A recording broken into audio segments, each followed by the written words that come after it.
Today we return to the Camp Mystic story, and a lot's changed in just a month since the last time we were here.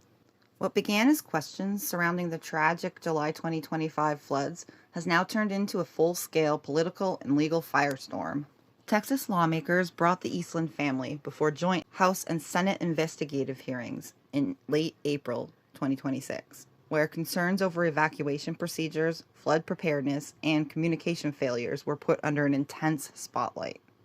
Not long after those hearings, Camp Mystic officially withdrew its application to operate for the 2026 summer season. The pressure surrounding the camp has only continued to grow, with ongoing lawsuits, investigations, and mounting public scrutiny, and it's still unfolding behind the scenes. What we're about to listen to is incredibly difficult. The testimony becomes far more detailed and far more intense than what we saw in the previous hearings before Judge Gamble. But this legislation hearing isn't where this ends.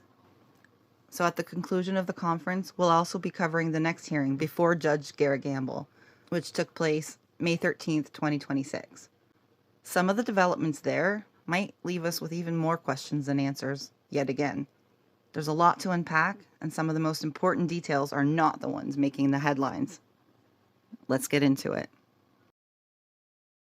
Chair calls the Senate General Investigating Committee on the July 2025 flooding events to order. The clerk will call the roll.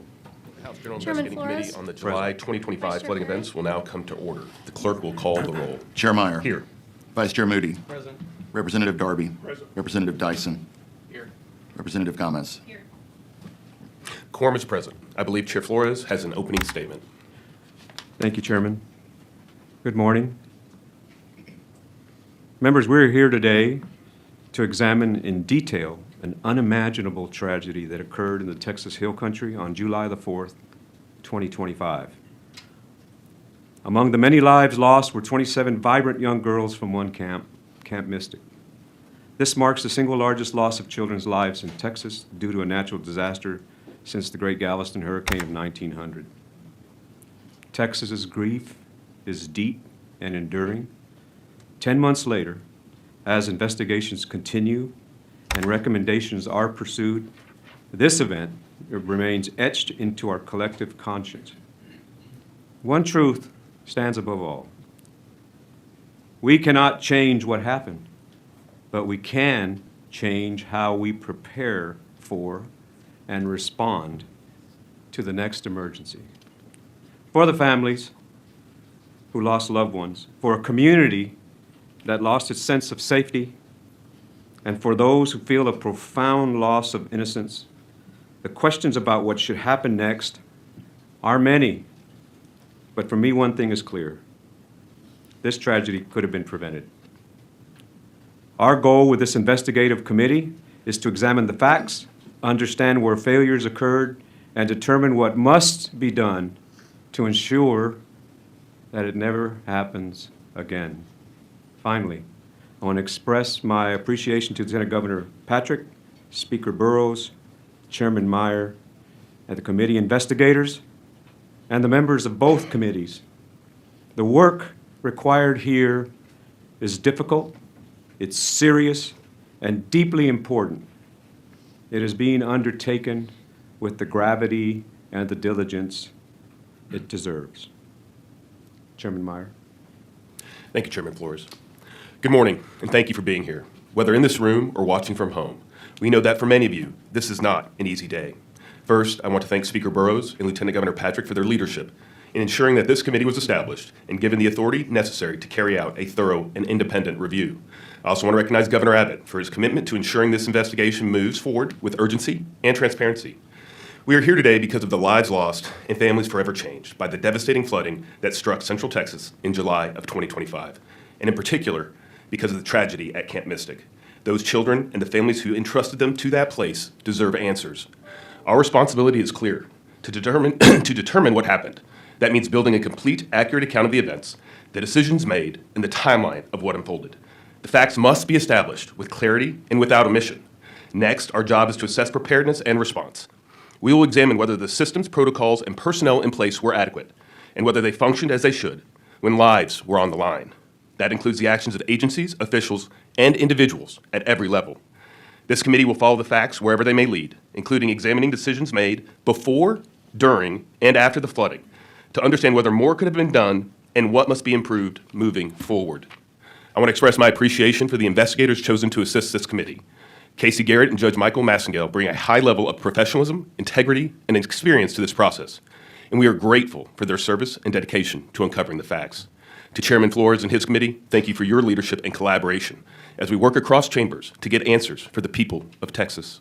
And to my fellow committee members, I am grateful for your willingness to serve in this capacity. The gravity of this work is real, and I believe each of you feels it.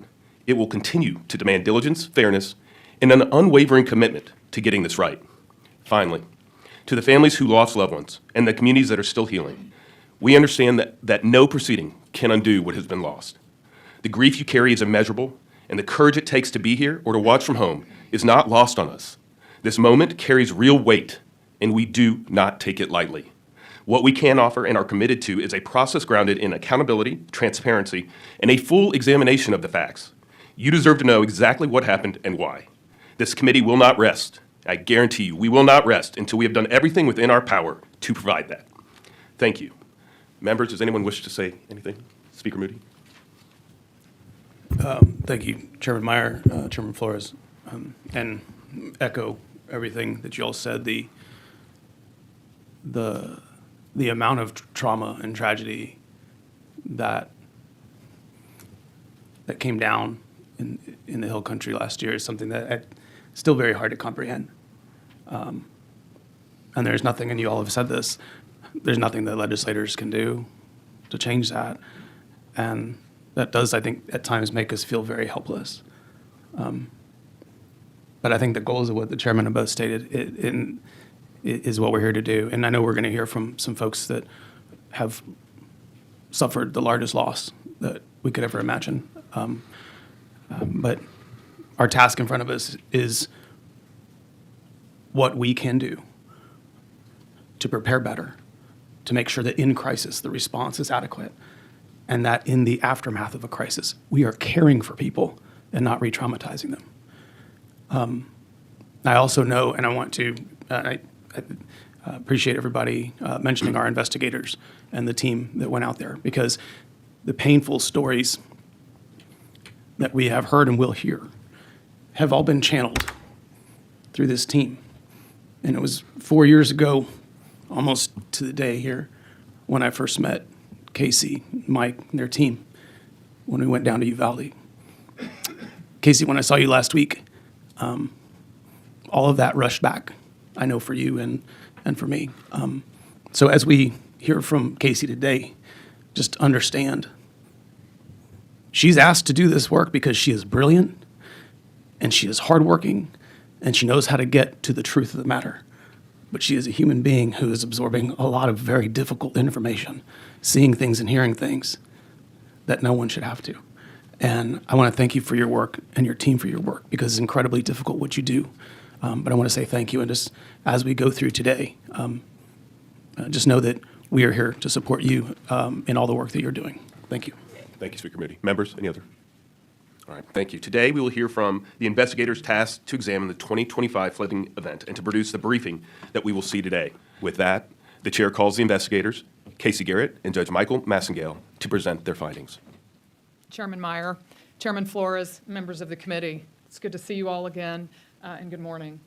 Thank you, Representative Moody, for those incredibly kind words. It means a lot to me. We did get quite close 4 years ago in Uvalde on very unfortunate circumstances, but I cannot thank you enough for those very, very kind words. As you know, my name is Casey Garrett. This is Michael Massengale. You guys have asked us to do a factual and objective investigation into the July 4th, 2025 flooding event. You specifically charged us with limiting our scope to the events at Camp Mystic, with some context leading up to and shortly after those critical hours at Camp Mystic. Obviously, I don't have to tell you that there's a lot of people that want the investigation to be more wide-ranging. Obviously, I leave that up to the legislature to take care of. I just want to make clear that our marching orders were to focus on the scope that you gave us, and we have done that.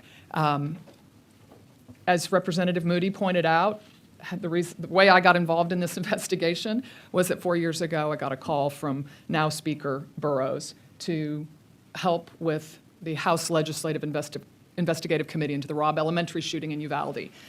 Judge Massengale was also asked to participate in that, and that's where we became actually really good friends and colleagues. And I'm thankful for that experience. It was difficult, and I never dreamed that there'd be another mass casualty of children bigger than what happened in Uvalde.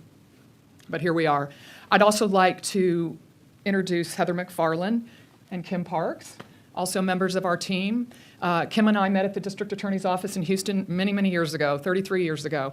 We were both longtime prosecutors, and we're both criminal trial attorneys now. Judge Massengale spent 10 years at Baker Botts, became a partner, then became a justice on the Texas Court of Appeals for 10 years, and is currently in private arbitration practice. Heather has also been an attorney, a civil trial attorney for almost 30 years, and is also involved in mediation and arbitration. Essentially, in a very small but mighty team, you're getting about 120 years of legal experience. All of us, as a living, investigate cases, interview witnesses, and write conclusions and findings, and that's what you're getting from us. This has been a very aggressive timeline, as you know, and we have dedicated really our entire practices to this project over the last few months. And I will say, completely honored, just absolutely honored. When Speaker Burrows called me in the fall to see if we were interested in doing this, it was a hard answer, of course, but it was an easy answer. I'm excited that we have been able to be a part of this public service. So thank you for that opportunity. I do want to point out, I know that you guys are well aware of this, but it bears commenting on. Our presentation today is intended to be strictly factual. Sometimes it's a little bit hard to not bleed over into opinions, but we have tried really hard to keep this as objective and as factual as we possibly can. Unlike the litigation, right, Chairman Flores, you said it so well, this is not about judgment, it's about change.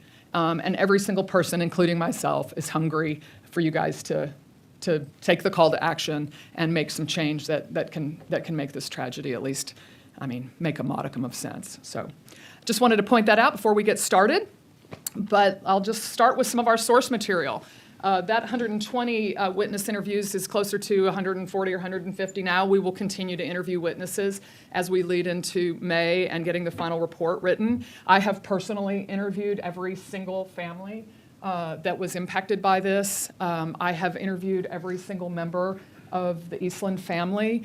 I have interviewed parents of children that survived from the relevant cabins that children died in. I have interviewed campers. Although I didn't solicit talking to children, some of them wanted to talk to me and some of their parents wanted them to talk to me. I have spoken with counselors. I have interviewed witnesses in Houston, Dallas, Austin, San Antonio, Belleville. I've been on Zoom calls with witnesses from Poland, Maine, Tennessee, Colorado, Alabama. We have spent the last few months interviewing witnesses. And that's the only way to get the information that we need. So we've done that. We have been to Camp Mystic multiple times. Let me back up for 1 second on the witnesses. I would like to say that everybody, for the most part, with a few very minor exceptions, has been completely cooperative. Completely cooperative. We have had access to, again, all of the family members. We've had access to all of the Eastlands. All of the lawyers that have been involved have been tremendously cooperative. We've received information from the civil lawyers on both sides. We have really not faced any significant impediments other than people's trauma and not wanting to talk so much about that. So I do want to point out how cooperative everybody has been. We have been to Camp Mystic multiple times. We have done site tours. We were given unfettered access. We did walkthroughs with members of the Eastland family. We didn't feel like we were impeded at all on that. Transcripts of all the hard work that you and some of your colleagues did last summer. That was a lot of really important information. 911 calls, audio witness statements, all the media reporting, newspaper articles, lots of information from the civil suits. Again, the lawyers have all been really helpful with this process.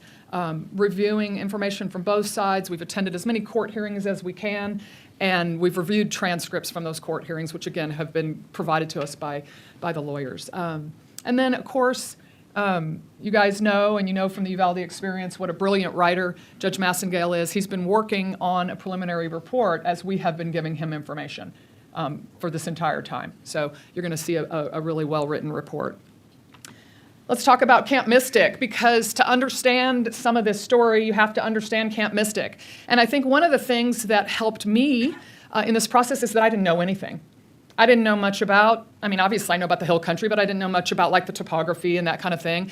And I really knew nothing about Camp Mystic. Everything I know about Camp Mystic now, I learned from people in this room. But it's important, right? Because it's actually, what I learned is it's a culture. It's a thing. It's a very big part of people's lives. It is a private Christian camp for girls, located on approximately 720 acres. Again, having been out there, it's absolutely beautiful. It's just absolutely beautiful property. I can see why people have loved it for 100 years. It's absolutely beautiful. It was formed in 1926, again, 100 years ago. It was bought in 1939 by the Eastland family. It was run for many years by a beloved couple named Ine and Frank Harrison. When Dick and Tweety Eastland graduated from college, they moved to Camp Mystic to begin learning how to run it. They worked under Mrs. Eastland explained to us that they worked under the tutelage of Ine and Frank Harrison until they began to take over the camp in approximately 1987. It is currently separated into two campuses, the Cypress Lake campus and the Guadalupe River campus. The Cypress Lake campus is newer. I believe it was built in approximately 2019 and opened in 2020. And the Guadalupe River campus, of course, has existed since 1926. Some important things about Mystic, right? It's touted as rustic. It is rustic. It's absolutely beautiful. It's completely communing with nature when they're out there. There's no air conditioning. There's no cell phones. These are long sessions that these girls go. They go for a month. They have very limited contact with parents. It's deeply religious, and it's definitely what I've learned is what I would call sort of an obedience-encouraged culture. These aren't bad things, right? It's not bad or good. It's wonderful for your child to be able to disconnect from cell phones, right? And really everybody I talked to, including the counselors, said we loved not having cell phones. We loved having an excuse to disconnect. So it's not a criticism that they didn't have cell phones, it's just a fact. So regarding the obedience culture, again, that's not a bad thing. We want to teach our children to follow rules. We want to teach them to learn how to win or lose. We want to teach them to be part of teams and tribes, and that was very encouraged at Camp Mystic.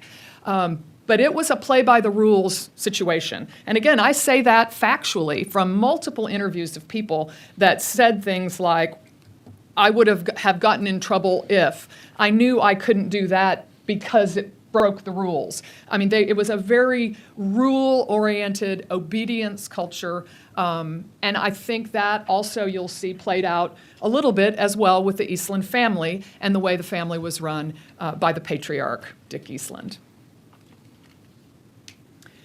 Multi-generational. I mean, there are people in this room whose grandmothers went to Camp Mystic, whose mothers went to Camp Mystic, their aunts, their cousins, their sisters. This is an acceptance letter that Missy Peck received regarding her daughter Lulu. Since she's a relative of a former Mystic girl, she'll be considered a Mystic grandchild. It was an honor. Almost 1/3 of girls are Mystic grandchildren. It is great. Your daughter will be coming to continue the tradition. It was about tradition. It was about legacy. It's not to say that there weren't girls there that went and their mothers didn't go. That certainly did happen. But for sure, the lion's share of the situation was a multi-generational, put your daughter on the wait list at birth. This was, wives telling their new husbands that if we have a daughter, she'll go to Mystic. It was a known thing. It was a very traditional culture. So we talked a little bit about the two different campuses. Cypress Lake, and I'm so glad that you members were out there last week so you could get some perspective about what the layout is like. The relevant portion of our investigation is the Guadalupe River campus. So the Guadalupe River campus is that this cursor is kind of sensitive. There we go. This area right here, it's separated into basically these two major areas, the Flats and Senior Hill. Up this hill is the campus, Cypress Lake campus, that was unaffected for the most part by the floods. So let's talk a little bit about the hierarchy at Camp Mystic. What you're seeing here are the members of Mystic's year-round full-time staff.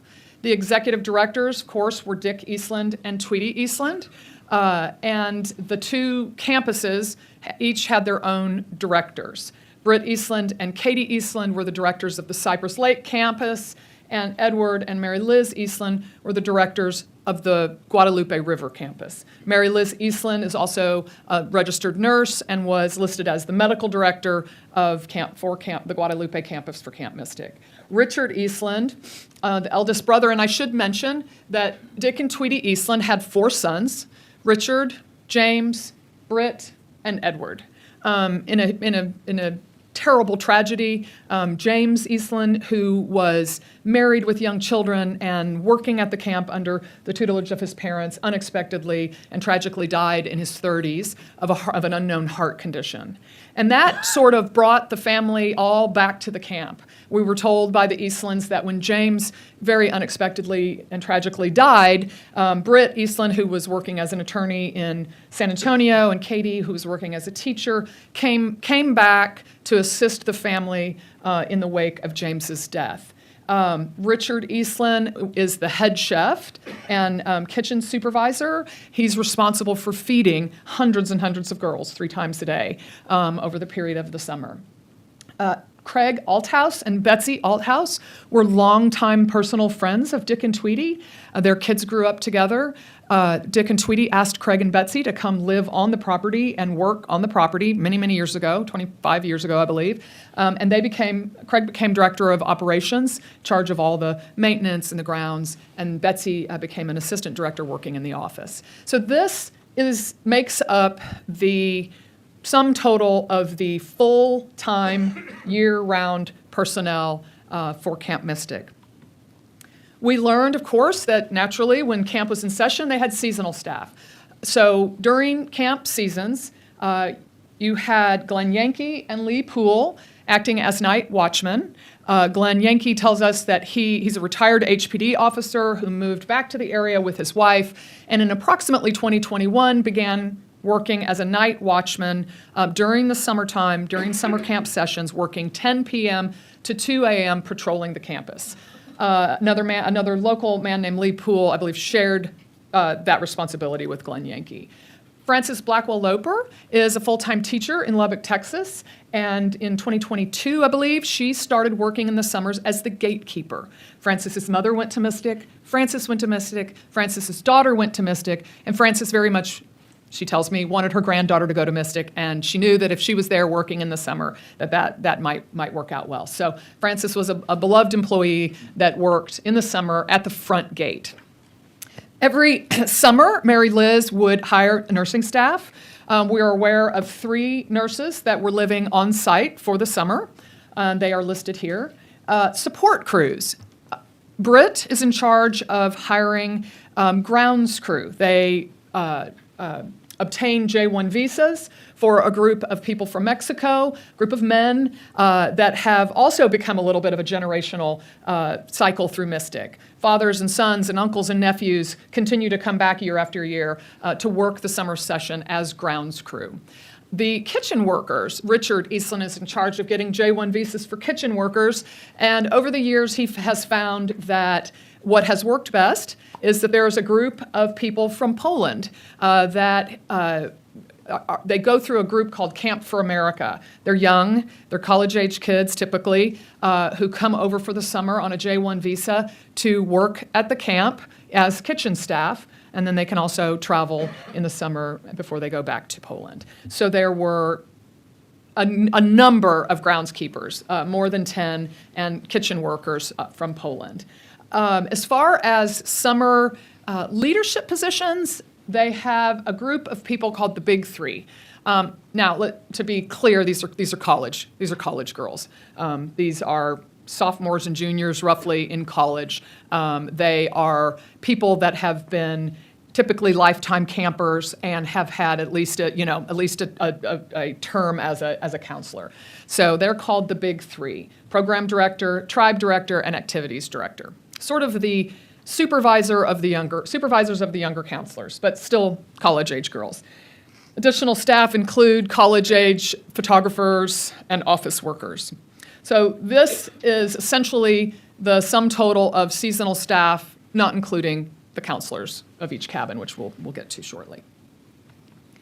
Okay, what's important to really know about the dynamic at Mystic was the role that Dick Eastland played as the patriarch of the family. There's no question he was considered the leader of this family and the leader of this camp. By no question, I mean literally everybody describes him in a similar manner, including members of the family, right? He ruled, Tweety told us. He was large and in charge. He was not stepping back. Mrs. Eastland had already begun kind of pulling back a little bit, turning over a lot of her responsibility to Mary Liz and Katie and others. But Dick was still very much the executive director of the camp.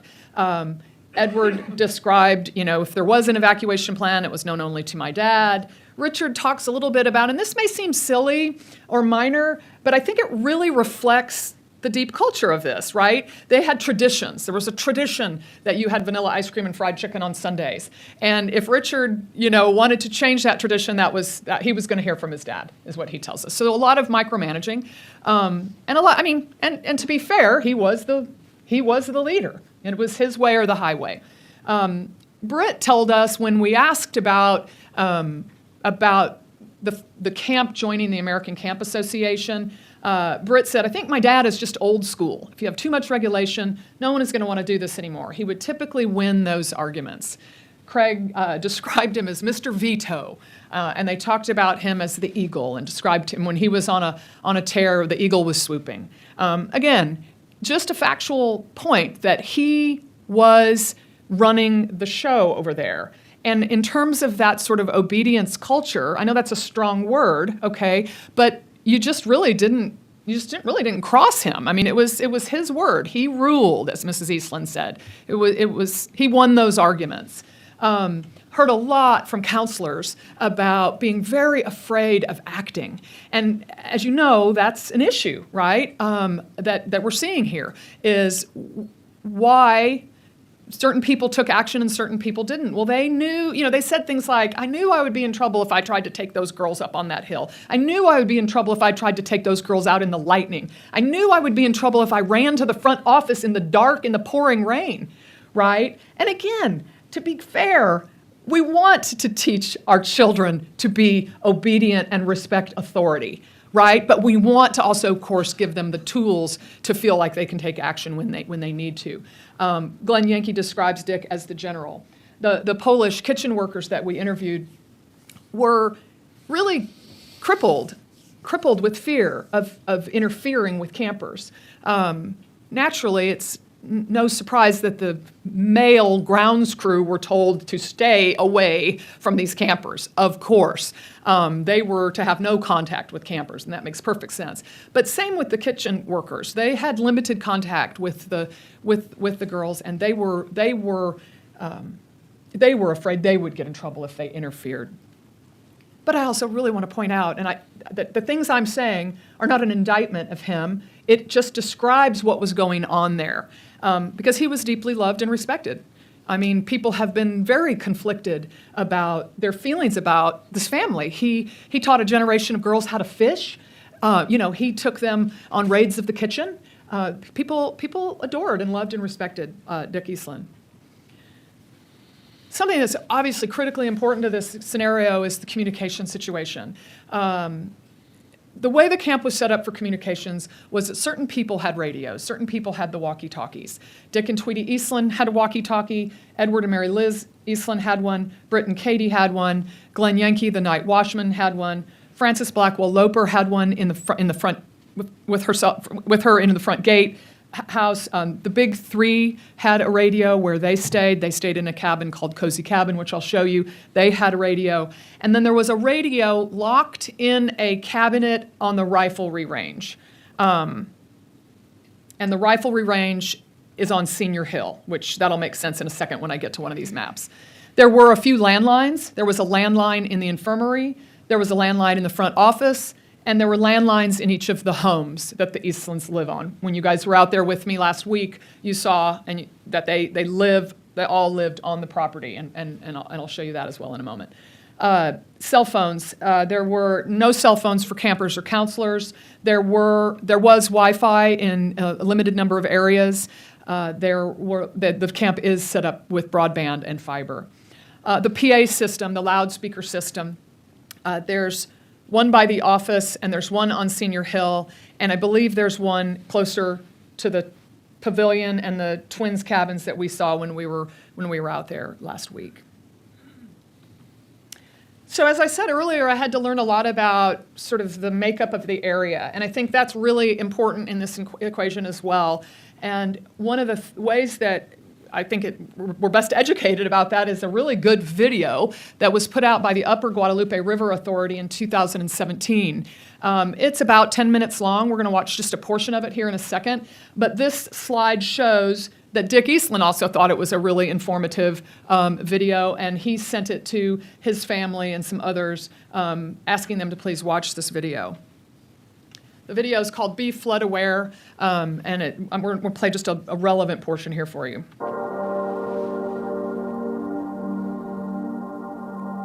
The Guadalupe River originates in western Kerr County, where water from the Edwards Trinity Plateau aquifer pushes through fractures in the rock and begins to flow overland. These springs form the headwaters of the North Fork, South Fork, and Johnson Creek, and constitute the majority of the Guadalupe River's flow as it meanders through Kerr County. The geography of the land, including steep canyons, shallow soils, sharp elevation changes, and exposed limestone bedrock, are responsible for the nature of our river and creeks. Under normal flow conditions, these characteristics produce shallow, clear, fast-flowing streams that are a tranquil habitat preferred by abundant wildlife, swimmers, and fishermen alike. But during intense rainfall, that same topography causes the river to roar downstream. Terrain here is unique for flash flooding. Hill country has long been known as an area that receives flash flooding situations, mainly because we have limestone rocks. We have a very hilly terrain. It's not flat, so the water rushes down the hills. And if it happens to rain, especially above like the Guadalupe River, get up in the headwaters there where it's really kind of shallow, most areas, and a lot of limestone underneath, then you can get walls of water coming down. It acts like a street, like concrete. It just kind of rushes down.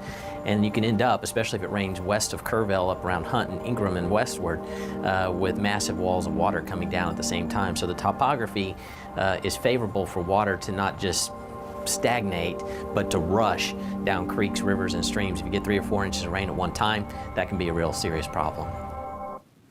So I think that does a really good job of explaining why it is an area so well known for flooding and so prone to it. And that leads us to the flood history of the area, which I think is really relevant in just discussing sort of what was known about the area for many, many years. This is a email from Dick Eastland to members of his family and others, talking about some of the flood issues. He says in the bottom of the email, "We've been here for some critical big floods, including 1978, 1984, 2000, and many others." And of course, this just reflects a knowledge by the Eastlands of how flood-prone this area is. And attached to that email at the very bottom there is a link to a summary flood history of Kerr County. And the next few slides are taken from that document that Dick Eastland references in this email about a flood history of that area. It goes way back. And in every one of these slides, we hear about, an astonishing amount of rain, an astonishing amount of damage, an astonishing amount of river rise, 30-foot rise in the Upper Guadalupe, threatening to annihilate the village of Ingram. We're back in the early 1900s. In the 20s, a 15-foot rise on Cypress Creek, massive damage to people lose their lives. In the 30s, of course, there's been much talk about the 1932 flood, the catastrophe of, it was a record stage, what they would have called in 1932 an unprecedented flood. 36-foot rise, 4 lives lost, countless buildings washed away, massive financial impact. Most notably is it's one of the earliest and first times that we see Camp Mystic affected by the flooding. 3 cabins, that highlighted portion right here talks about how 3 cabins were washed away in the 1932 flood, 3 cabins that were closer to the waterfront. 1940s and 50s, torrential cloudbursts, millions of dollars in damages, 8 lives lost. Termed the worst flood in 24 years. I mean, we're back in the 40s and 50s, right? That was an unprecedented flood, the worst flood we've had, millions of dollars in damage. We get to the 60s and 70s.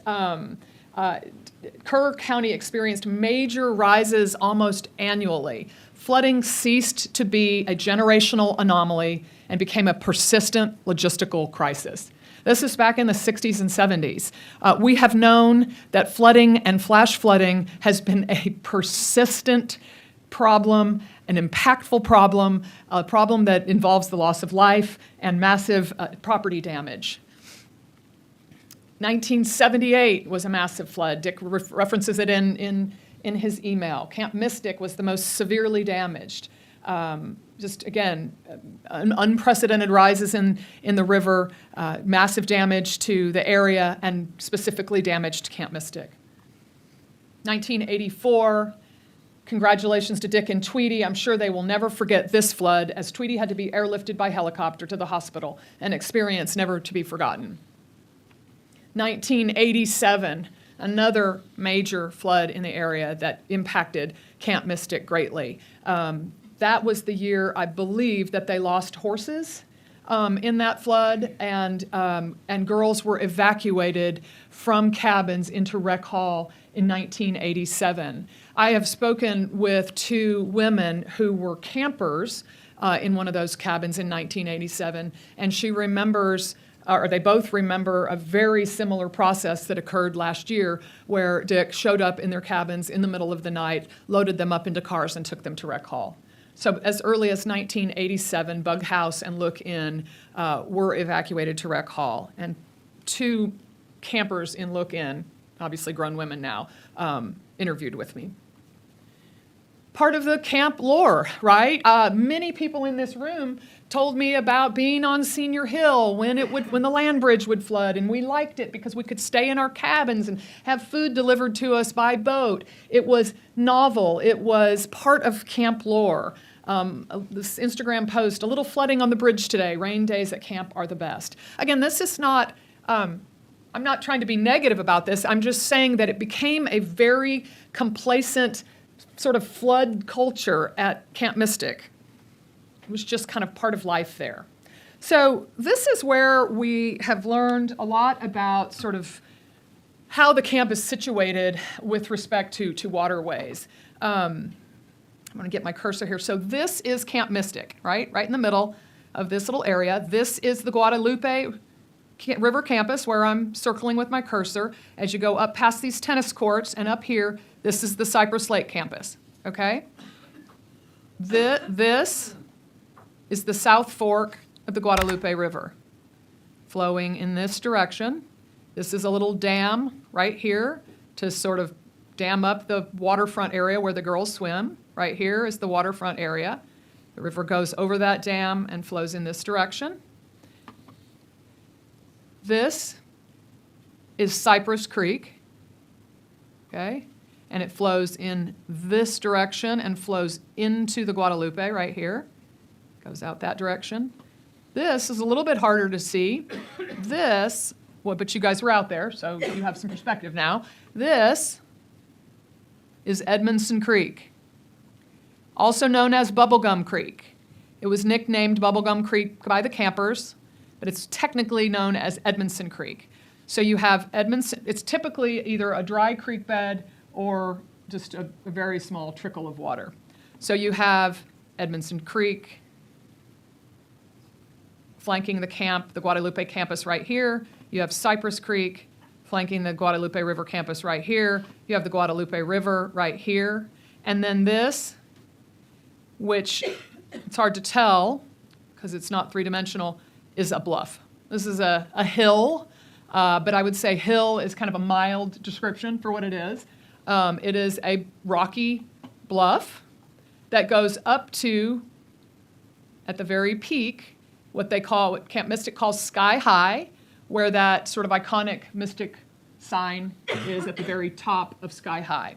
So this is a steep hill, and you can obviously see that if all of these waterways are flooding, this is, I don't know, you could come up with a lot of words for it. It's a choke point, it's a funnel, it's a river canyon, it's called the Flats. So that gives you some perspective of what the waterways are for Camp Mystic. So now we're going to kind of start to move into the relevant timelines that we've been talking about.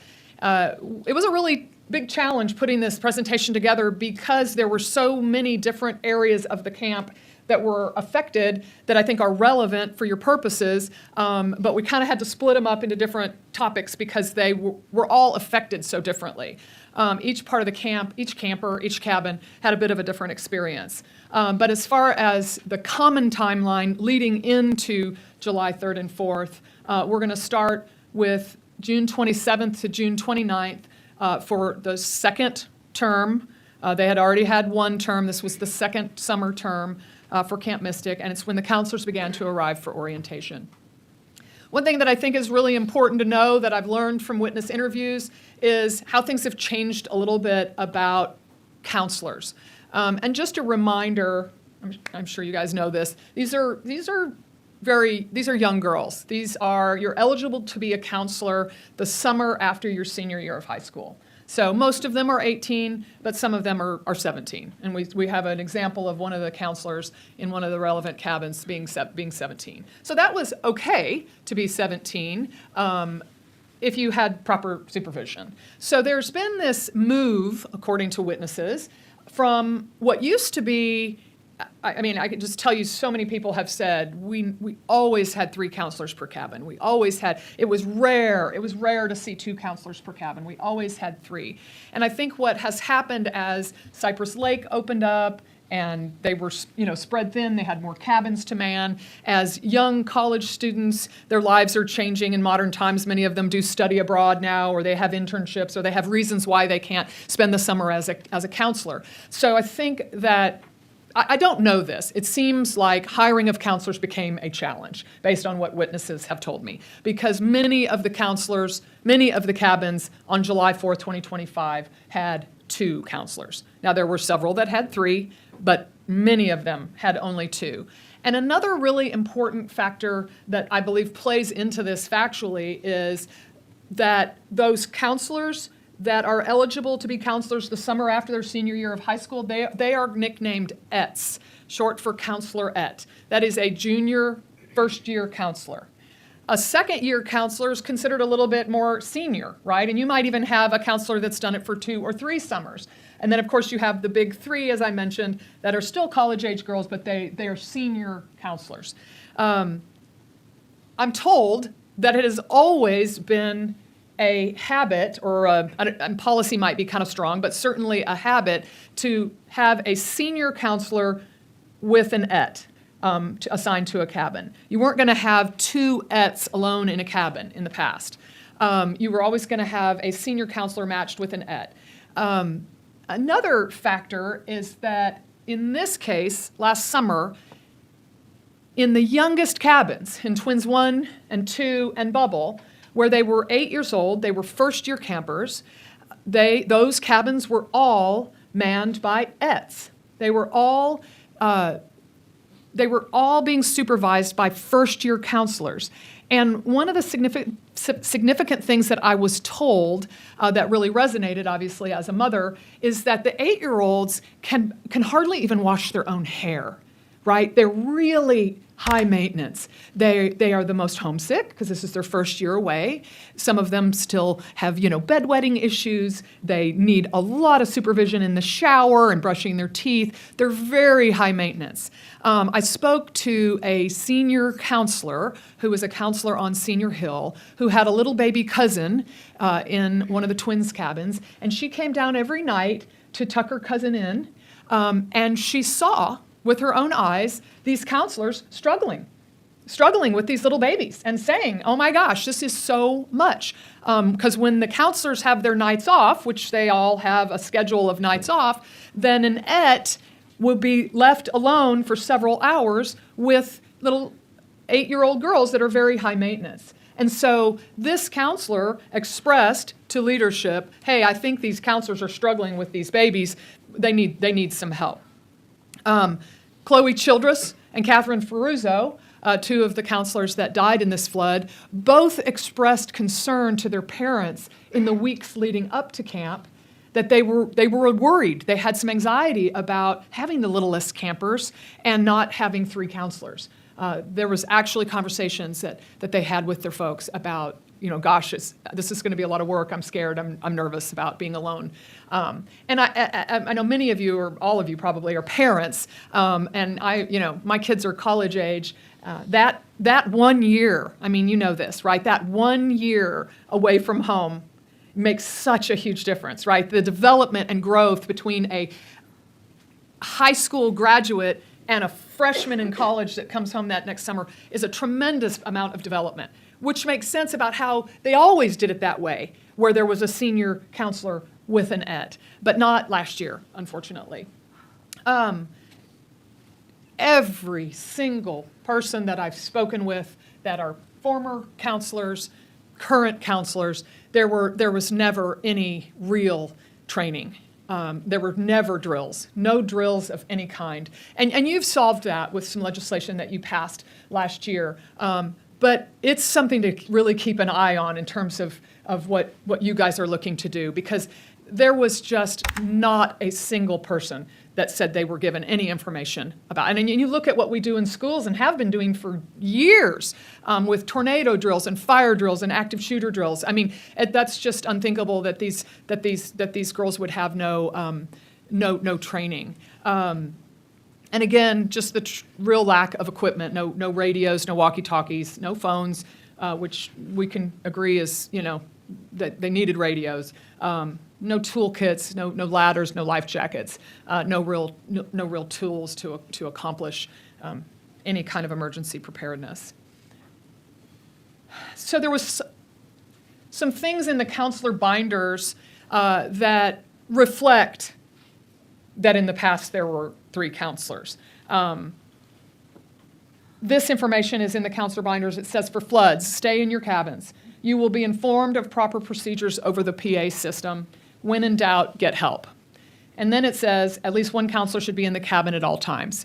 There was no way for counselors to comply with these rules if there was only 2 counselors in a cabin, because very often 1 counselor was on her night off, 1 counselor was alone with the cabin.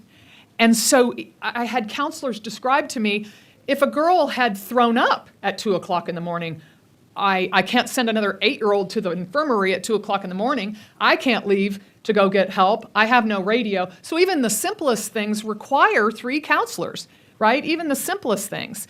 Even a child that's, and there were some, I heard stories about girls that were inconsolable about, seemingly small things, right? But if you have an inconsolable camper and you need help, if your co-counselor's on her night off, you really are kind of stuck with limited options. And leaving a group of 8-year-olds in the middle of the night to get help is difficult. This is another indication that there was a trend towards having 3 in the fire drill. This is in the binder. In the fire drills, 1 counselor should be in front of the cabin as they go to the muster site, and 2 behind.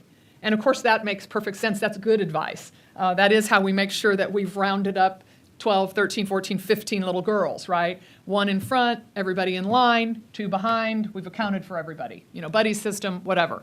But of course, that requires 3. And again, many of these cabins, all of the Younger cabins had only 2 beds.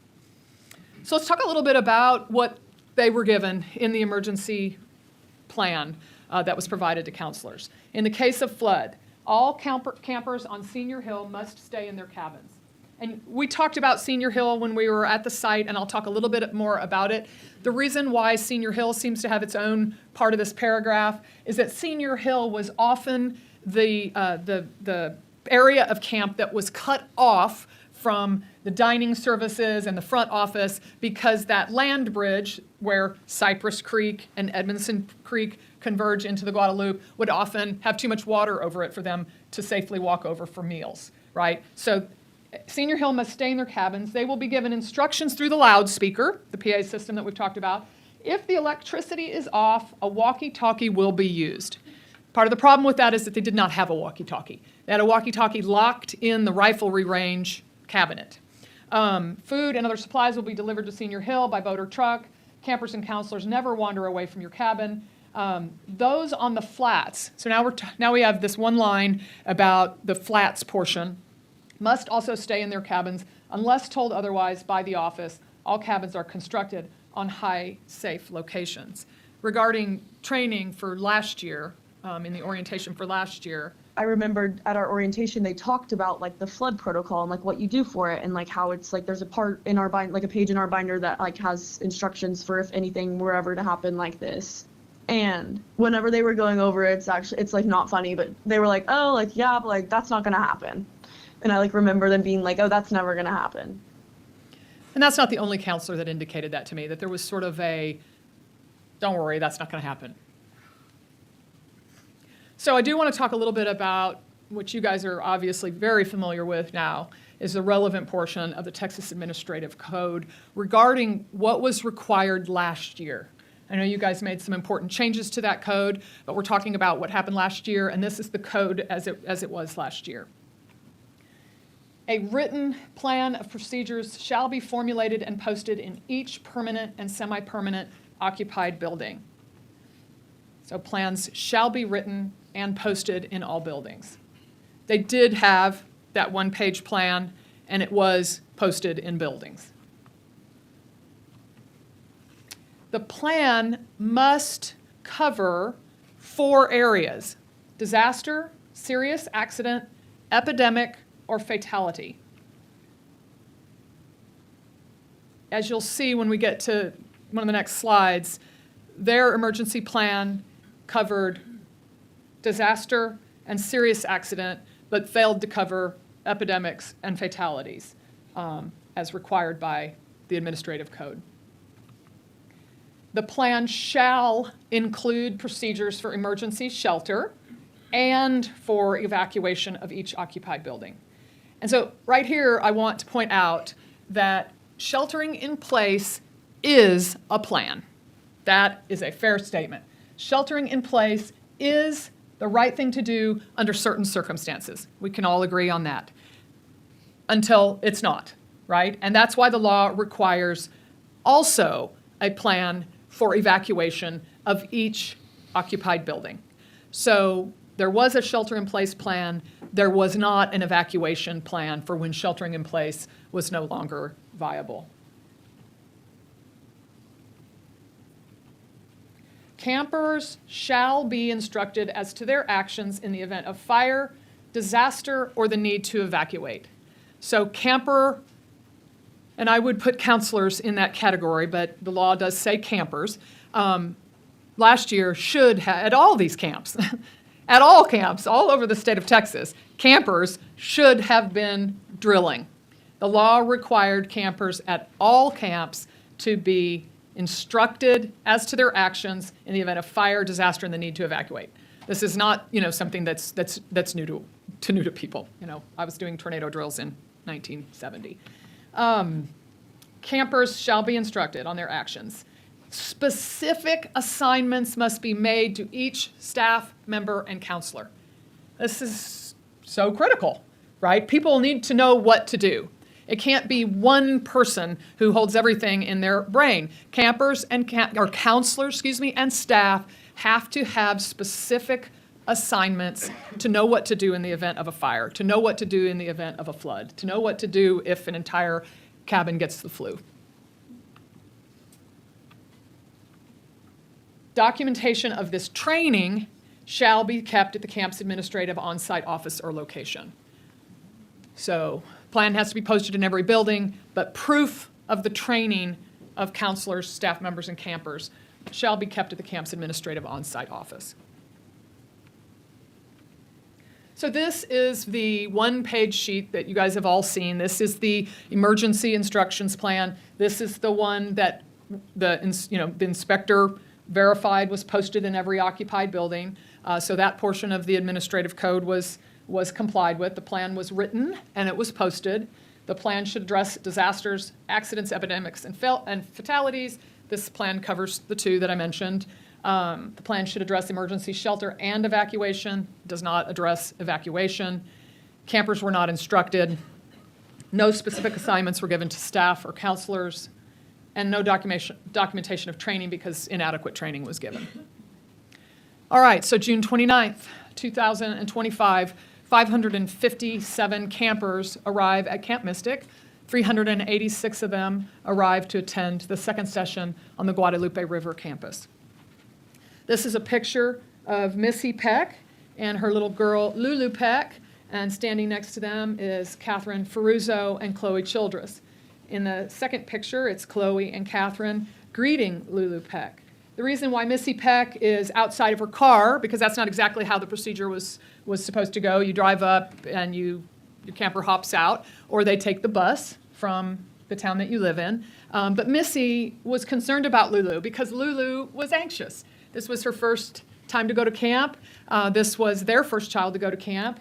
And so Missy really wanted to encourage Lulu to not be scared, and there are Catherine and Chloe doing the same thing. What's important about this drop-off procedure is that Dick had a good eye for parents that were anxious and children that were anxious. And he would come over to them and say, I got your girl. She's safe here. She's safe with us. Mystic is the safest place on earth. I had multiple parents tell me, you'll hear from a father of a girl that survived who had some anxiety of his own. He had begun having nightmares 2 weeks before sending his daughter to camp, and all of the nightmares involved water. And so he got out of his car to comfort his child and to give her some instructions about swimming in the river. And Dick came over and said much the same thing. And again, that's because he was the patriarch of the camp. He comforted these families and these children. Moving forward in our timeline, we're now to July 2nd. This was the day that a representative inspector from Dishes came to the camp property to do an inspection, an annual inspection.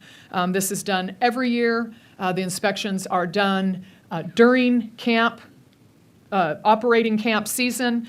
The Dishes inspector has a checklist.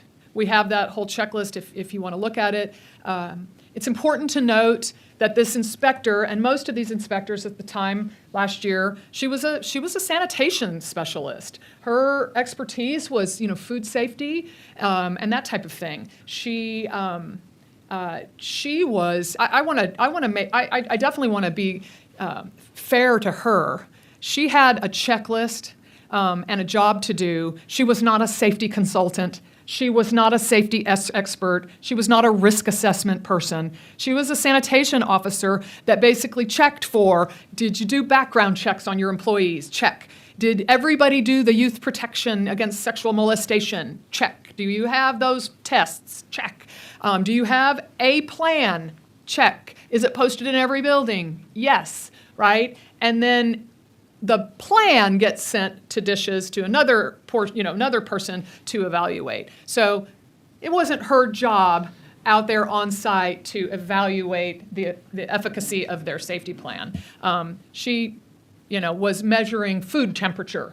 One of the big, we interviewed her. She was very cooperative, and she said one of the biggest problems that camps have is food poisoning, right, and food issues. And so they really want to make sure that the kitchen and the food is safe. But you will notice that in their inspection report, is there a written plan that addresses the 4 areas? Yes. That's not quite right. Are all camp and volunteers made aware of the plan to be implemented during the staff training program? Yes, I believe they are made aware of the plan, but they're not trained in it. Is there documentation of training? Yes, and I think that's probably no, because there is no real training. July 2nd to the 4th, TDEM starts to get involved in getting information out about upcoming weather. On July 2nd, on their website, TDEM activates state emergency response resources. This is a little bit broader, right, because it's just July 2nd. They're just kind of at this point figuring out what's happening with the weather. It's not super specific to Kerr County, but it does involve the Hill Country, but it's the beginning of their warnings, right? We are watching this. Rain and flooding threatens parts of Texas, including the Hill Country. It gives, some warnings. According to the National Weather Service, heavy rainfall with the potential to cause flash flooding. So this is the first sort of alert. That's not quite the right word. The first communication given by TDEM on their website on July 2nd. On July 3rd, you'll notice we're now like in all caps, right? We're a little bit more urgent. We've increased our readiness. We know a little bit more about what's coming here. We're ramping this up a little bit. Texas responders remain ready to support local officials as flooding threatens the state over the next couple of days. Texans are urged to keep personal preparedness as their #1 priority. The National Weather Service states heavy rainfall and flash flooding will continue to threaten the Hill. Ms. Garrett, could you please continue to speak into the microphone so those online can hear your remarks? You bet. Thank you ma'am. for the Appreciate it. reminder. I have a tendency to wander. Thank you. Heavy rainfall and flash flooding will continue to threaten the Hill Country over the next couple of days. Again, just an increased communication by TDEM of what's coming. And on July 3rd, TDEM hosted, as usual, their daily 8 a.m. daily weather call. They had an additional call at 10 a.m., which was a statewide weather call as well, with the National Weather Service. In an somewhat unusual interest level, 468 entities did dial in to the Zoom call. At 11:37 a.m., the National Weather Service predicts greater severity. TDEM deploys resources. We're talking about, national, as you all well know, National Guard resources, state resources, to 160 square miles. By 1 p.m., resources are fully deployed. And at 1:18 p.m., the National Weather Service issues a flood watch. The relevant language in the flood watch is, do you have to get a little closer for 1 second? Sorry. Excessive runoff may result in flooding of rivers, creeks, streams, and other low-lying and flood-prone locations. Monitor forecasts, be alert for possible flood warnings. Those living in areas prone to flooding should be prepared to take action should flooding develop. So obviously, a watch is not as urgent as a warning, but at 1:18 p.m. on July 3rd, there is actually a flood watch issued by the National Weather Service. One thing that's important to note here that we learned in the testimony from last summer is that people responded differently to these messages from TDEM. You had Kendall County testify last year that their emergency management coordinator took action. This was noted by him. He called people in his community, he called RV parks and campgrounds, started notifying people, contacted camps, went to bed uneasy and on alert and ready. Okay. Unfortunately, in Kerr County, it was a little bit different of a response. You had most of the county officials either on vacation without a delegate in their place or sick and asleep. So you just had different responses to the same information. You also had different responses to the same information by some of the local camps. You had, the director at Mo Ranch interviewed with me, which I appreciated, and he helped me understand some of the things that they were doing, which was very different. They were aware of a lot of this information. They were on alert, and then you had other camps that were unaware. We know from testimony in the court hearings that the TDEM information was not accessed, as far as we know, based on testimony by the Eastlands. So now we're moving to the timeline regarding July 3rd and July 4th. As I said, everybody responded a little bit differently. Everybody related to Mystic told me that it was kind of business as usual on the evening of July 3rd. It wasn't really raining. It had been rainy, but nobody was on high alert at this point. They went to dinner. They had Vespers, which is a church service, normally held on a Sunday, but it was held on a Thursday for that week. And then they went to Rec Hall where they had counselor skits. So everything was being sort of treated as a normal evening at Camp Mystic on the evening of July 3rd. After counselor skits at approximately 9:45 p.m., Glenn Yankee arrives for his 10 p.m. to 2 a.m. shift. I think it should be noted that we were told that after 2 a.m., there was no adult awake necessarily on the campus of Camp Mystic as security. Glenn Yankee and Lee Poole's shift was from 10 p.m. to 2 a.m. each night. One family member that I believe is present here told us that she was concerned about camp security before they sent their eldest daughter. She called to ask about security and was told that an ex-Marine patrols the camp 24/7. And that was not, obviously a true statement. Glenn Yankee and Lee Poole patrolled from 10 to 2. At 10 a.m., it was go to your cabins, get cleaned up, get ready for bed, go to bed, lights out, and it's their tradition to play taps on the loudspeaker, the PA system that we've been referencing, at 10 p.m.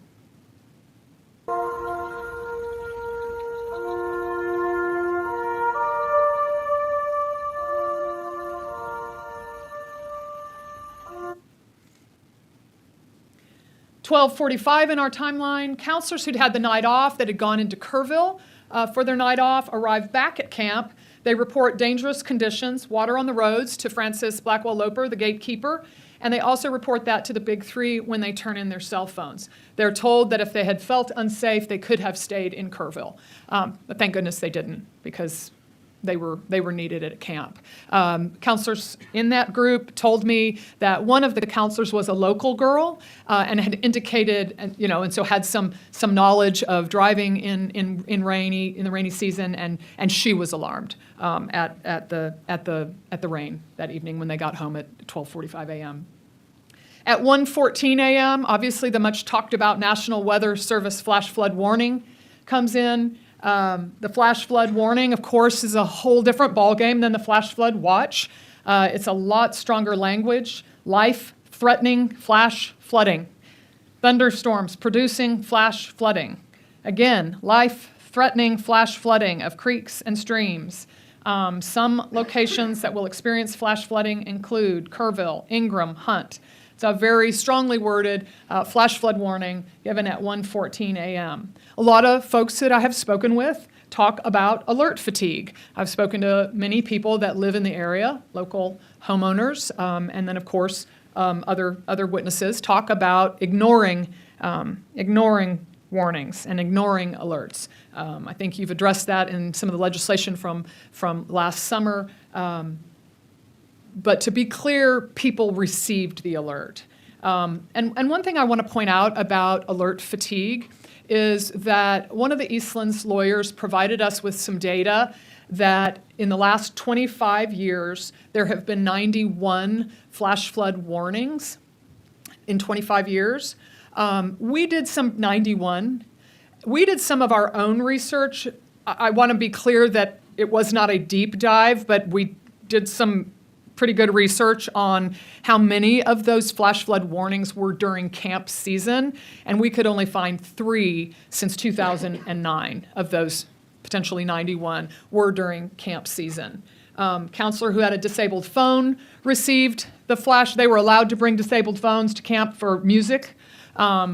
She received the alert on her disabled phone. A counselor who was spending her night off in Bird, which I showed you on our site tour, which is the counselor lounge, she received the flash flood warning. A member of the Big Three received the flash flood warning. Glenn Yankee received it and noted that he and Dick had discussed it. Dick's phone data that we were given shows that he went to the National Weather Service website shortly after the alert. He was really, as you'll see in a moment, very obsessively checking weather apps and weather services, including the National Weather Service. Code Red called Edward Eastland's phone, and he also received the text alert for the flash flood warning at 1:51 a.m. An old phone that I was using as an iPod that night. And so I had my iPod and like the flash flood warning still went through on it because I guess like they do even if you don't have Wi-Fi or like service or anything. So I guess those still go through and I got that. Again, 1:51, this is the Code Red weather warning sent to Edward Eastland's phone. The National Weather Service has issued a flash flood warning for your Highway 39 location from 1:14 a.m. July 4 until 4:15 a.m. July 4. That was read, as Edward also told us, at approximately 1:51 a.m. This is a prophetic statement, a quote from Dick Eastland from 1990. I'm sure there will be other drownings. People don't heed the warnings. We received some phone data, as I mentioned. Dick was monitoring the weather pretty much all night. This portion of his phone records, our cell phone expert tells us, this is where he's actually launching weather apps. Okay, so actually physically launching some type of weather app. And you'll see that he was actively monitoring AccuRite, National Weather Service, NOAA, and other radar and weather apps. We have countless pages of the updates that he was receiving on his phone, hundreds of pages of the radar updates between 12:42 and 3:23. All right, so now we're getting into the critical timeline. At 1:45 a.m., Dick Eastland summons Edward Eastland to the front office. Now, Dick has been at the front office. Pretty much everybody else, for the most part, except for Glenn Yankee, the night watchman, went to bed as normal that evening. But Dick was apparently worried about the weather. He stayed up. We're not sure exactly what time he made his way from his home with Mrs. Eastland to the front office, but he was monitoring the weather from the front office. And he radios at 1:45 a.m. to Edward Eastland, who's asleep in bed, but they have a radio in their room. We've gotten 2 inches of rain in the last hour. We need to get the ground crew to move waterfront equipment. Edward tells us he called the grounds crew right after he called me. So at 1:45, Dick is now concerned that there's going to be a rise in the river. When we did our walkthrough, they showed us that the canoes are on a rack, kind of closer down to the waterfront where you saw. And when the river begins to rise, it's not uncommon for them to move that equipment higher up in case there's any rise in the river. I'm told by local homeowners that is a common thing to do anytime there is a rise in the river, especially over July 4th, where people had a lot of equipment down and near the water. It's common to move property. Obviously, moving property is one of the first alerts that the water might rise. So it's important to know in terms of staffing, the only non-counselor adults on the flats, and obviously the counselors at 18 would be considered an adult, but I'm making the distinction that the only non-counselor adults on the flats in the early morning hours of July 4th were Dick Eastland, Edward Eastland, and Glenn Yankee. Glenn tells us that at some point, 1:30, 1:45, his shift's obviously going to end at 2. Dick Eastland tells him to go home, that he doesn't want him basically to get trapped at the camp if the low water crossings flood. Thankfully, Glenn says, no, I'm not going to go home. I think I should stay here. And it's a good thing he did, because they needed as much help as they could get. 1:47 a.m., Edward says he gets radioed at 1:45. He basically gets up and immediately leaves his home. He, as you know from our tour, this is called Ranch House. This is where Edward and Mary Liz were living at the time last year. He gets in his truck. He goes down that little road that you saw that turns onto that road right in front of the front office. It's a very short distance. He did have to cross over Edmondson Creek, got Bubblegum Creek right here. He crossed over that little turn and went to the front office, and he tells us, as I was going, there was maybe an inch of water on the bridge right here. So he is able to make his way over to the flats side of the campus. At 2:01 a.m., Edward texts a video to Mary Liz, and on the video he says, "I'm not coming home tonight to my wife." Mary Liz responds, "I knew that would happen. There's a bed in Bird." So basically what we're talking about here, and I'll show you a video here in a second, is as you were there, that Bubblegum Creek, he sent her a video, it had gotten too high to cross, okay? And she says, well, or, you know, she obviously realizes he's going to be sleeping on the flat side that night, so there's a bed in the Bird Lounge, she tells him.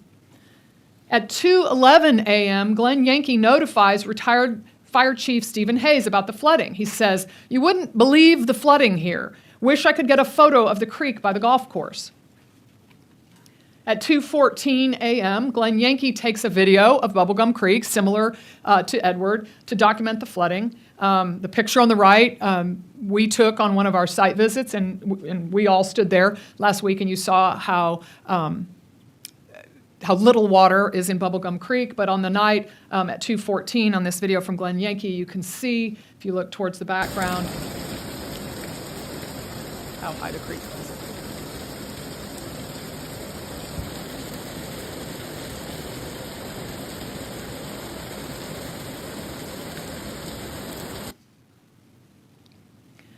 Also at 2:14, a photograph is taken by Edward Eastland and texted to his wife, Mary Liz.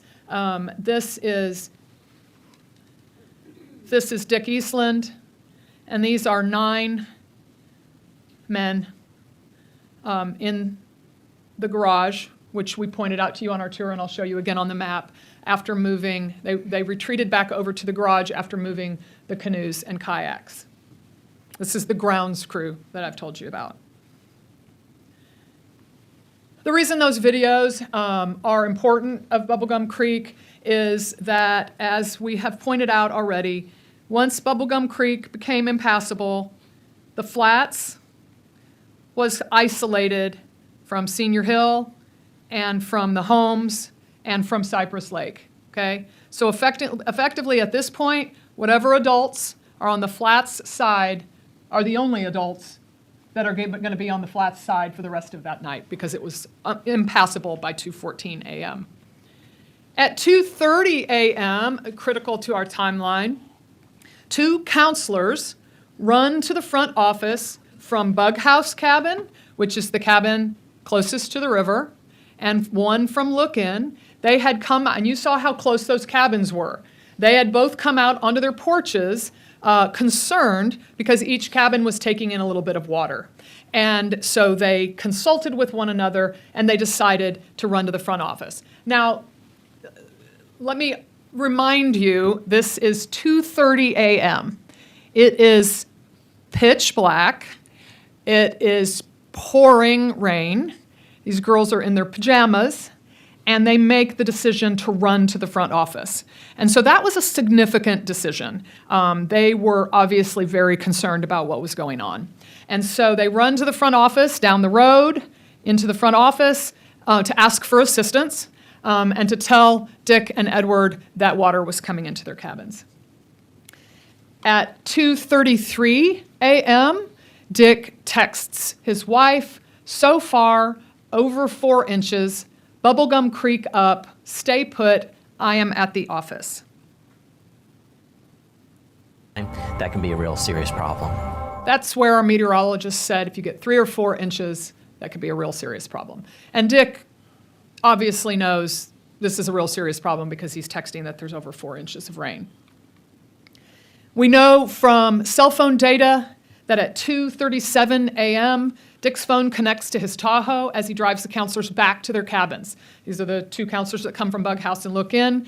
They go into their cabins. They determine that the water is coming in to the cabin from the hill. It's water that is sheeting off from the hill into, and you saw how that cabin is sort of built into the hill, and water was coming into the cabins. Dick and Edward assess the water in the cabins. They tell them to put down towels and to stay put, that they'll come back and check on them. At 2:42, Dick's phone connects to his Tahoe as he drives back to the front office. Now things are starting to ramp up a little bit because at 2:55 a.m., Frances Blackwell Loper, who is in the gatehouse is living quarters. It's a bedroom, a sitting room, and a little kitchen. She has gone to bed. She wakes up in the middle of the night and puts her feet down in quite a bit of water. And things go south very fast for Frances. I mean, the water rises very quickly. She gets on the radio and frantically radios to Edward and to whoever's listening, "My cabin is flooding." Edward says, "Get to higher ground, get out, Frances, get to higher ground." And then Frances's walkie-talkie goes dead. And they spend a few minutes trying to raise Frances on the walkie-talkie, which they cannot do. There are also phone records indicating that they tried to call her. And so things are much more serious now that they know that Frances Blackwell's cabin has filled with water. And you remember I pointed out to you on our site visit, the gatehouse and bug house, right, are kind of on that same linear distance, so to speak, from the Guadalupe River. So now things have gotten a lot more high alert. Dick radios, "We need to start getting the girls out of bug house." As he had been checking the waterfront, he had been walking around. He radios, "We need to get the girls out of bug house." Edward tells us at approximately 3 a.m. or shortly after when they start that process, the road leading down to that end cabin was completely dry, and the soccer field, which is that grass field right in front of all of those cabins that you saw, had not taken on water yet. At 3:10 a.m., Tweety Eastland texts her husband Dick, "Our house is flooded." So, of course, he's getting in information from multiple sources. Frances Blackwell has frantically radioed. He already knows from the counselors water has started coming in. Now Mrs. Eastland has said our house is flooded. So he begins what we are describing as the 3 evacuation attempts made by Dick, Edward, and Glenn. The first evacuation attempt, we believe, based on our timestamps, started approximately 3:10, 3:11. The first 3 cabins in order are Bug House, Look In, and Hangout. Again, this is the area where the cabins are located. You've got Bug House. You can see the water line on Bug House. That cabin was completely filled with water. Look In, completely filled with water. Hangout, the water line is not as high on Hangout. Those are the first 3 cabins closest to the Guadalupe River. Dick gets in his Tahoe, Edward gets in his truck, and Glenn gets in his truck, and the 3 of them drive from the front office where they had been congregating, and they drive down that road that you and I walked, and they drive all the way down to Look In. They go into Bug House, Look In, and Hang Out, and tell all of the girls to come out of their cabins and start getting in their vehicles. It's, according to witnesses that I interviewed, far from orderly. It is girls jumping into the Tahoe, jumping into the bed of the trucks, jumping into the cabs of the trucks, but also girls walking. There are also girls, counselors, that told me that even in that first evacuation attempt, some were walking down the road. Now, again, at that point, it was safe to walk down the road. There was no standing water yet, according to most of the people. So they turn around, the 3 vehicles, and they drive back to the front office, where the girls get out of the vehicles, and the girls that were walking catch up, and they walk to Rec Hall, where that little building, where that little arrow ends, that's Rec Hall, which of course you saw.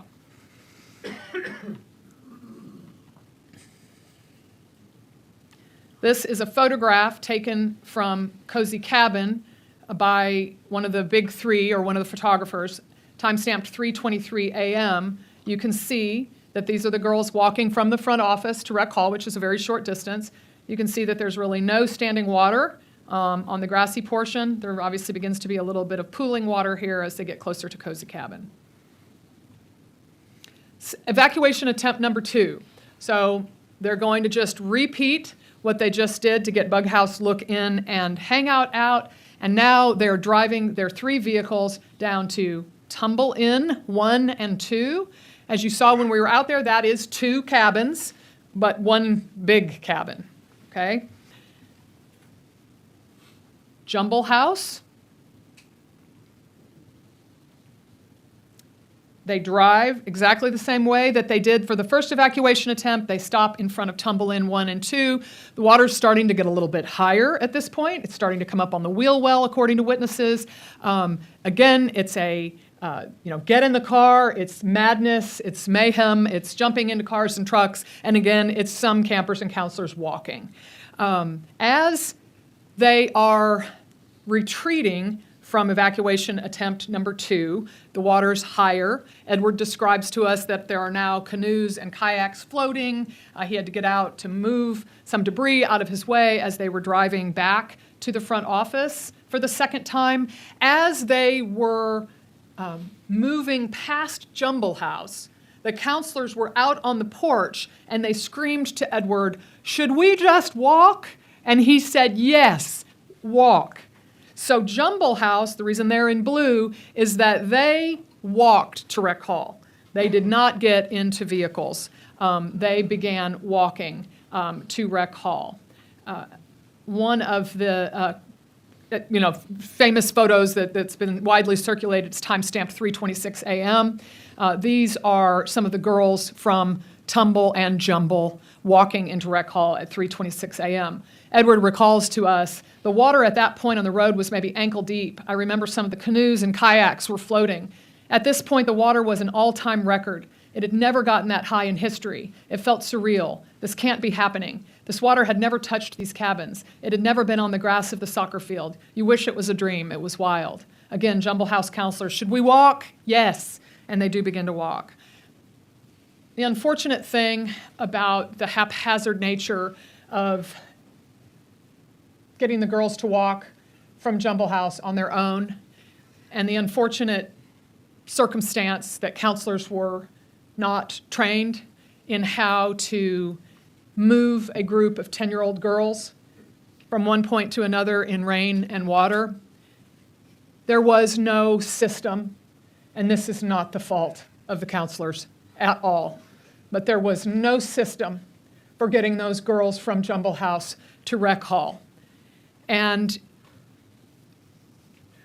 we're not totally clear exactly who went where, but the counselors from Jumble House did not end up in Rec Hall. They ended up in Cozy Cabin. And unfortunately, that is when little Greta Toronzo decided that she needed to backtrack to get her sheet. And as she backtracked, she got away from the group, and one of the little campers told me, "I saw her, and then I didn't." Evacuation attempt number 3, Nut Hut, Chatterbox, and Gigglebox.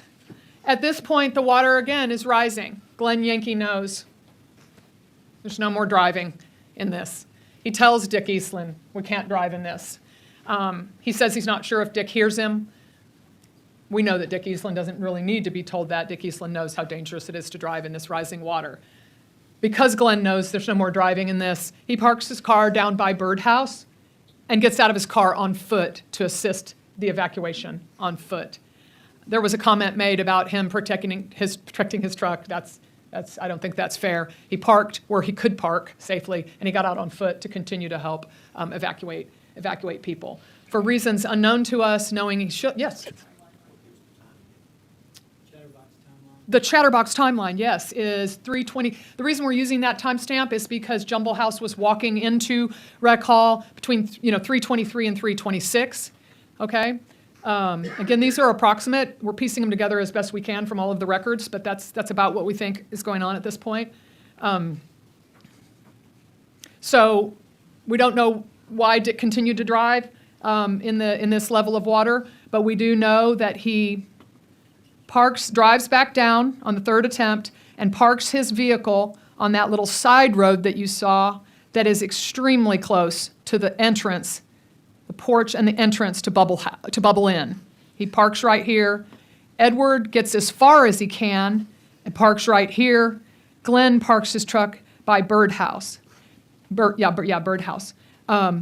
Glenn and Edward walk towards Gigglebox, and they converge at Gigglebox, and Glenn assists the counselors and campers in Gigglebox to walk over to Cricket's Corner. I'll show you that path in 1 second. At the same time that Glenn is helping Gigglebox get across that road to Cricket's Corner, remember that little small pavilion that you saw? And he tells those girls, if the water continues to rise here at Cricket Corner, go up the hill, which is ultimately what happens. The water does continue to rise, and they do go up that portion of the hill. I'll show you their path in 1 second. But meanwhile, while that's going on, the counselors in Nut Hut and Chatterbox, they express to us that they know nobody's coming. Nobody's coming for us. We know that that's done. The driving around is over. These counselors realize we've got to take action. And that's what they do. The counselors in Nut Hut and Chatterbox go out the back of their cabins onto the hillside to evacuate their girls up the hill. Now, I want to be clear about the way they described what was going on here. It was, again, pitch black, sheeting rain, aggressive lightning. Every single person that describes this night to us talks about the aggressive lightning strikes and thunder. There is now water rushing behind those cabins.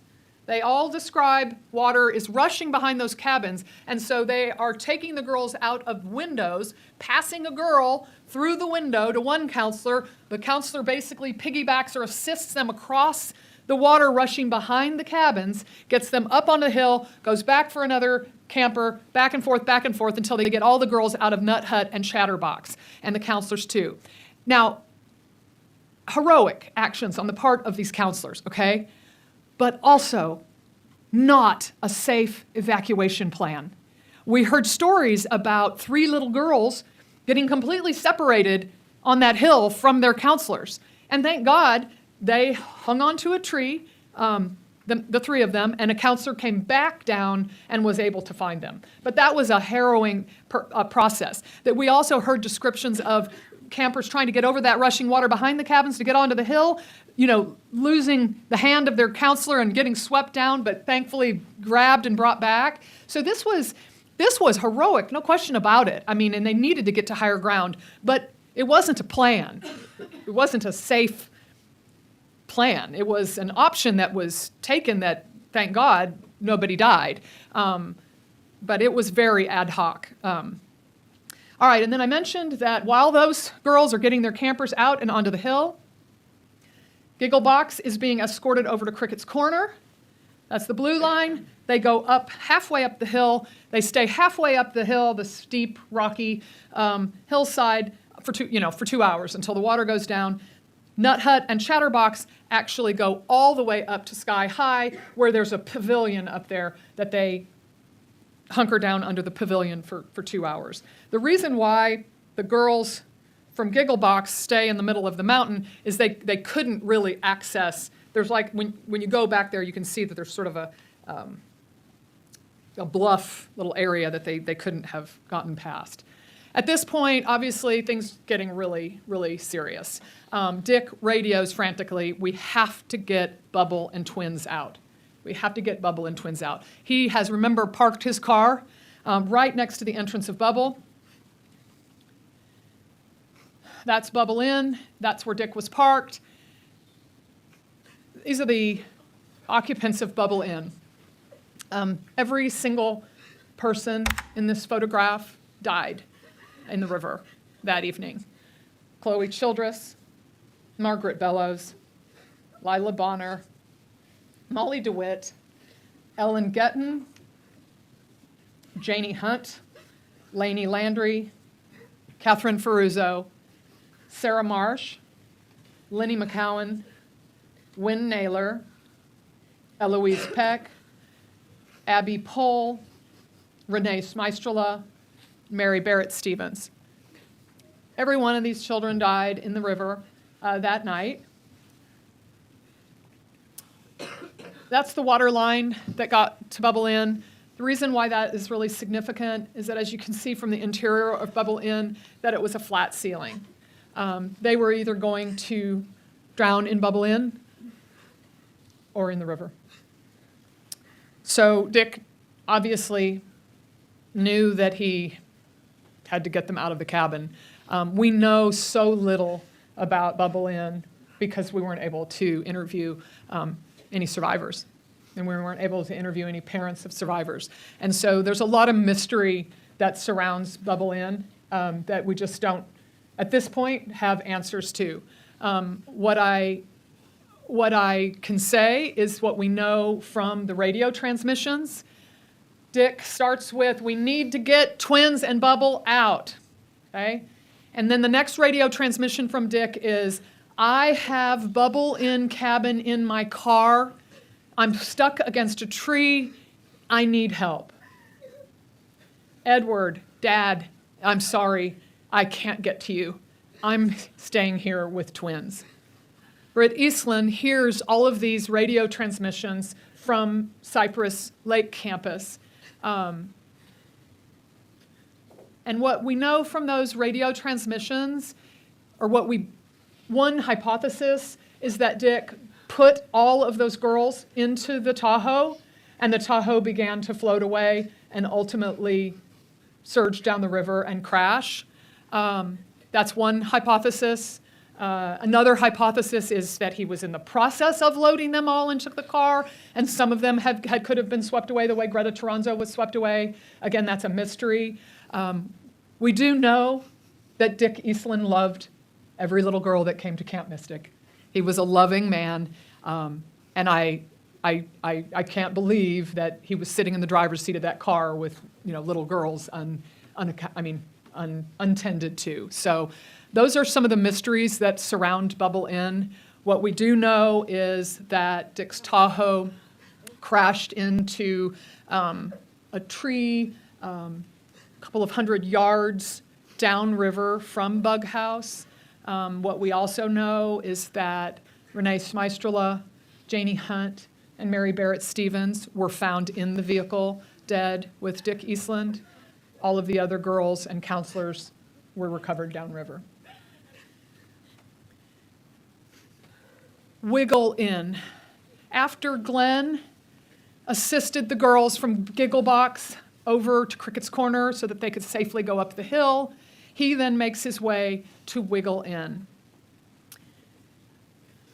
At Wiggle Inn, when he arrived there, all of the campers and counselors were on the porch, frantically trying to figure out what to do. Glenn recognizes we have limited options here. He can't send these girls out into the water at the level it was at this point. Going to rec hall is no longer an option. Sheltering in place is really the only option. He determines, rightfully I'm sure, that it's no longer an option to move them across the road the way he did Gigglebox. I'm sure that was probably his intention. That was no longer an option because of the level of the water. It was not an option to go to rec hall. The only option left to them was to shelter in place, which they did. While they were in the cabin, you can see right here, that is Glenn's truck that had been washed from its place near Birdhouse down the road and basically kind of crashes into that telephone pole that's right across from Wiggle Inn. His hazard lights are going off that whole time, which they all sort of described as helpful because it was some amount of light other than the lightning. The counselor, one of the first counselors that was willing to talk to me, and I'd like to give her some credit for that. She was very brave because these girls are deeply, deeply traumatized. But she talked to me, and when Glenn ushered all of those girls back into Wiggle Inn, knowing that was their only option, she wasn't about to go back in that cabin. So she stood on this windowsill. The water is clear up here. She put her feet on that windowsill, stood in that window, holding on to the roof eave for 2 hours. She helped Glenn move trunks out of that window. He would push trunks through that window to try to get the debris. The trunks. Everybody described the trunks as a real hazard, okay? And so getting them out of the cabin was one of his first tasks. Glenn did a walkthrough with us. There's no question that he comforted those girls. There's no question that he was guarding those girls. He describes a really interesting phenomenon that was obviously going on with the water just going in such sort of bizarre directions. he describes being in Wiggle Inn and trying to set himself up at a place based on the water flow that would keep a girl from rushing past him and out a window. And he said that suddenly the water direction changed, and he said I had to shift all the girls and myself a different direction to keep that sort of, him as a barrier. So that was some interesting insight. The reason why the girls and Glenn and the counselors in Wiggle Inn survived is that Wiggle Inn had vaulted ceilings. Unlike Twins 1 and 2 and Bubble Inn, Wiggle had vaulted ceilings and water, and they needed it. They needed that. Excuse me. I'm so sorry. They needed that extra space that the vaulted ceilings provided them. And they described that the water was rising and rising and rising, and then it just stopped. And a lot of people describe it that way. It just suddenly stopped and began to recede. So that's what was happening in Wiggle Inn. Now we move to Twins 1 and 2. So you remember that Edward briefly stopped at Gigglebox, saw that Glenn was handling Gigglebox, and he starts, and again, he did a walkthrough with us, which we really appreciated. He starts wading, if you remember, that little grassy area between Giggle and walking towards Bubble and Twins. He starts wading through that area in thigh-high to waist-high water, making his way to the porch of Twins 1 and 2. We have a broader circle here because here are the Twins 1 and 2 cabins. Right out, you guys and I were standing right on the edge of that porch right there when we noted the PA system that was between the tennis courts and the Twins cabins. This building right here is important. It's the commissary building, and on top of the commissary building is Polar Palace, where some of the Polish kitchen workers were staying. We'll talk about that a little bit more in detail in a second, but it does relate to Twins 1. So Edward makes his way to those cabins. You look at the water line, significant. The water line is there, you can see that with the flat ceiling in Twins 1 and 2, the water completely filled the cabin. At 3:26, this is video taken from Polar Palace, taken by some of the Polish kitchen workers, who again are college-age girls. In the distance is Rec Hall, right? This is the same time, 3:26 a.m., as you see girls walking to Rec Hall. If you focus in the back of the video, you'll see those same girls walking into Rec Hall. You'll notice that the power is still on, lights are still on, and you'll get a feel for what was going on in Twins 1 and 2.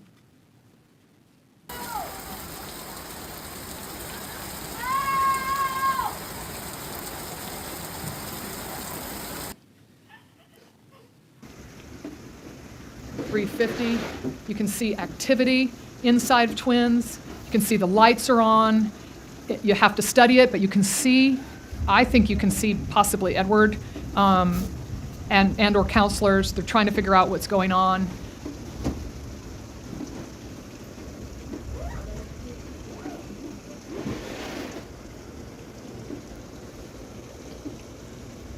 We know from Edward's iPhone data that at 4:09 a.m. he is submerged underwater.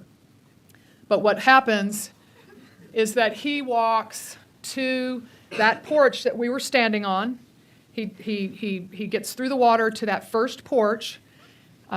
One of the counselors from Twins 1 comes out onto the porch to talk to him, leaving the 17-year-old counselor alone in Twins 1 with her girls. The counselor that came out and Edward cannot open the door at that point to Twins 1. They cannot get back into Twins 1. They both describe trying really hard to get back into Twins 1. They can't, so they walk down that little porch and go into Twins 2, where there are two Ets in there with their campers. There are vents between, in the adjoining wall. They begin to talk to the 17-year-old counselor through the vents, trying to give her some guidance, telling her what to do. Edward describes, frantically looking for options. He's trying to figure out how to get a vent out of the ceiling. There's no tools. He's looking around for options. They're trying to figure out what to do. Again, the problem that they had that Glenn didn't have was the flat ceilings. They know that they're running out of options sooner than was happening in cabins that had vaulted ceilings. And so we know from statements and from Edward that the 17-year-old counselor made the critical decision, because it did save some girls, to start getting them out of the cabin. They were just running out of airspace. One parent of a survivor said her daughter described having her chin, inches from the ceiling. And so there was only one option, and it was for those girls to get out of that cabin. And so the little counselor starts moving them out of the cabin. Apparently, something in the pressure changed because the accounts described that she was getting them out of the door of that and was able to open the door. They described having to push the girls under the water to get out of the door and back above the water. Mary Grace Baker drowned in the river. Lucy Dillon drowned inside Twins 1. She was found inside Twins 1 the next day. Mary Kate Jacoby drowned in the river. Hannah Lawrence, who's a twin, drowned in the river. Kellyanne Lytle, Blakely McCrory, they all drowned in the river. The other girls that I have labeled Bug House Tree, which are 4 girls. As I showed you at the site visit, there was that little grove of trees right past the bug house cabin, and because of the direction of the water at whatever point, these girls were thrust into that direction.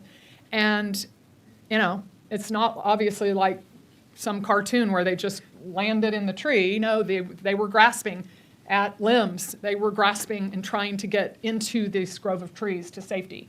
And these 4 little girls were able to do that, along with the 17-year-old counselor that was with them. They all ended up in the bug house tree. This little girl right here, where I have clung to column, she was thrust also in that same direction, but landed a little earlier at Tumble Inn, we believe. We believe she was at Tumble Inn on one of those limestone columns. She was able to grab onto one of those limestone columns, and as the water continued to rush violently past her, she clung to that column and moved up, said she was neck high in water, and clung to just clung to that column for 2 hours and lived.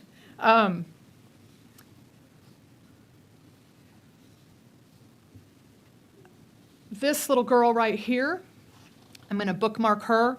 She and another little girl from Twins 2 were found alive down the river, and I'll tell you that story in one second. This is the Twins 2 cabin photo. Hadley Hannah died in the river. Virginia Hollis made it to the bug house tree, but couldn't hold on. She dropped out of the tree and died in the river. Rebecca Lawrence, twin to Hannah, died in the river. Margaret Sheedy and Seal Stewart all died in the river. And as you know, Seal Stewart's remains have still not been found. 4 little girls ended up in the bug house tree, and 1 counselor ended up in the bug house tree. The other counselor ended up alone in a different tree. So again, they were all sort of thrust in that, I guess if they got in that one flow, they all got shoved into that bug house tree. This little girl right here and this little girl right here, I'll tell those stories in a minute, they were found alive down the river. This is what we're referring to as the bug house tree, but this is after it has sort of fallen over, after people were rescued from the bug house tree. But you can see this is bug house right here. So just beyond, but up on the hill, is this grove of trees that the three counselors, 8 campers, and then Edward Eastland was also pushed over to the bug house tree and survived along with those other people in the bug house tree. This is just to give you some scale. This was on one of our trips. The bug house tree has been removed because it did fall down. This is where the base of the bug house tree was. So that kind of gives you some perspective about how high the water was. This little girl, oh my goodness. this little girl is alive. She traveled 6.5 miles down the river from Camp Mysticus and was found near Camp La Junta. 6.5 miles, that little girl fought with debris, described to her parents that she was submerged multiple times. These parents of these survivors have every single one of them described the most surreal moment when their daughters so calmly told them, "That was the point, Daddy, when I knew I was going to die. I just knew I was going to die." Up and down, submerged and up, under debris, covered in ant bites, this little girl gets thrust upon a debris pile and stays there. Actually, I think falls asleep. You can imagine why. And when the water recedes, 2 young women, 2 sisters that were living in their grandparents' house, come out at daybreak to sort of assess what's going on, and they hear, "Help, help." And they search and search. It takes a while. I mean, this is a debris pile that's out in kind of in the middle of the river, sort of out in the water. And they can't find her, but they can hear her. And then they describe this little head pops up. This little girl's head pops up, and they get over to the debris pile, and they get this little baby girl off of the debris pile. And they take her actually to the La Junta camp infirmary, and La Junta takes custody of this little girl. These 2 little girls didn't make it to the bug house tree, but they're alive. They were also thrust downriver. They traveled approximately a mile down the river. Also were thrown on, they weren't together, so to speak. I mean, they didn't realize each other was they each got thrust down the river and landed on this big debris pile, some distance apart. This was approximately 4 a.m. We know Edward was submerged at 4:09 and swept off the porch around 4:09. So that's kind of the time frame. So in that 4:09 to 4:19 period of time, they are on a debris pile near the home of the Griffin family. The Griffins, Lori and Grant Griffin, grew up there. They've lived there their whole lives. He's a home builder in that area. Their house was flooding. It was flooding significantly. Their power was out. They were moving things to the second floor. They had their windows open, and the same type of thing happened with them. In the midst of this loud storm, this raging noise from the river, they hear, "Help! Help!" Again, it's pitch black. It's pouring rain, storming like crazy. The river is rushing downriver. It's flooding the Griffin's home, and they rush out into the dark of night. Mr. Griffin and his young adult daughter's boyfriend, and they rescue these 2 little girls off of the debris pile. Out, but then we all fell out of the window, and the water started rushing, and it ran this way.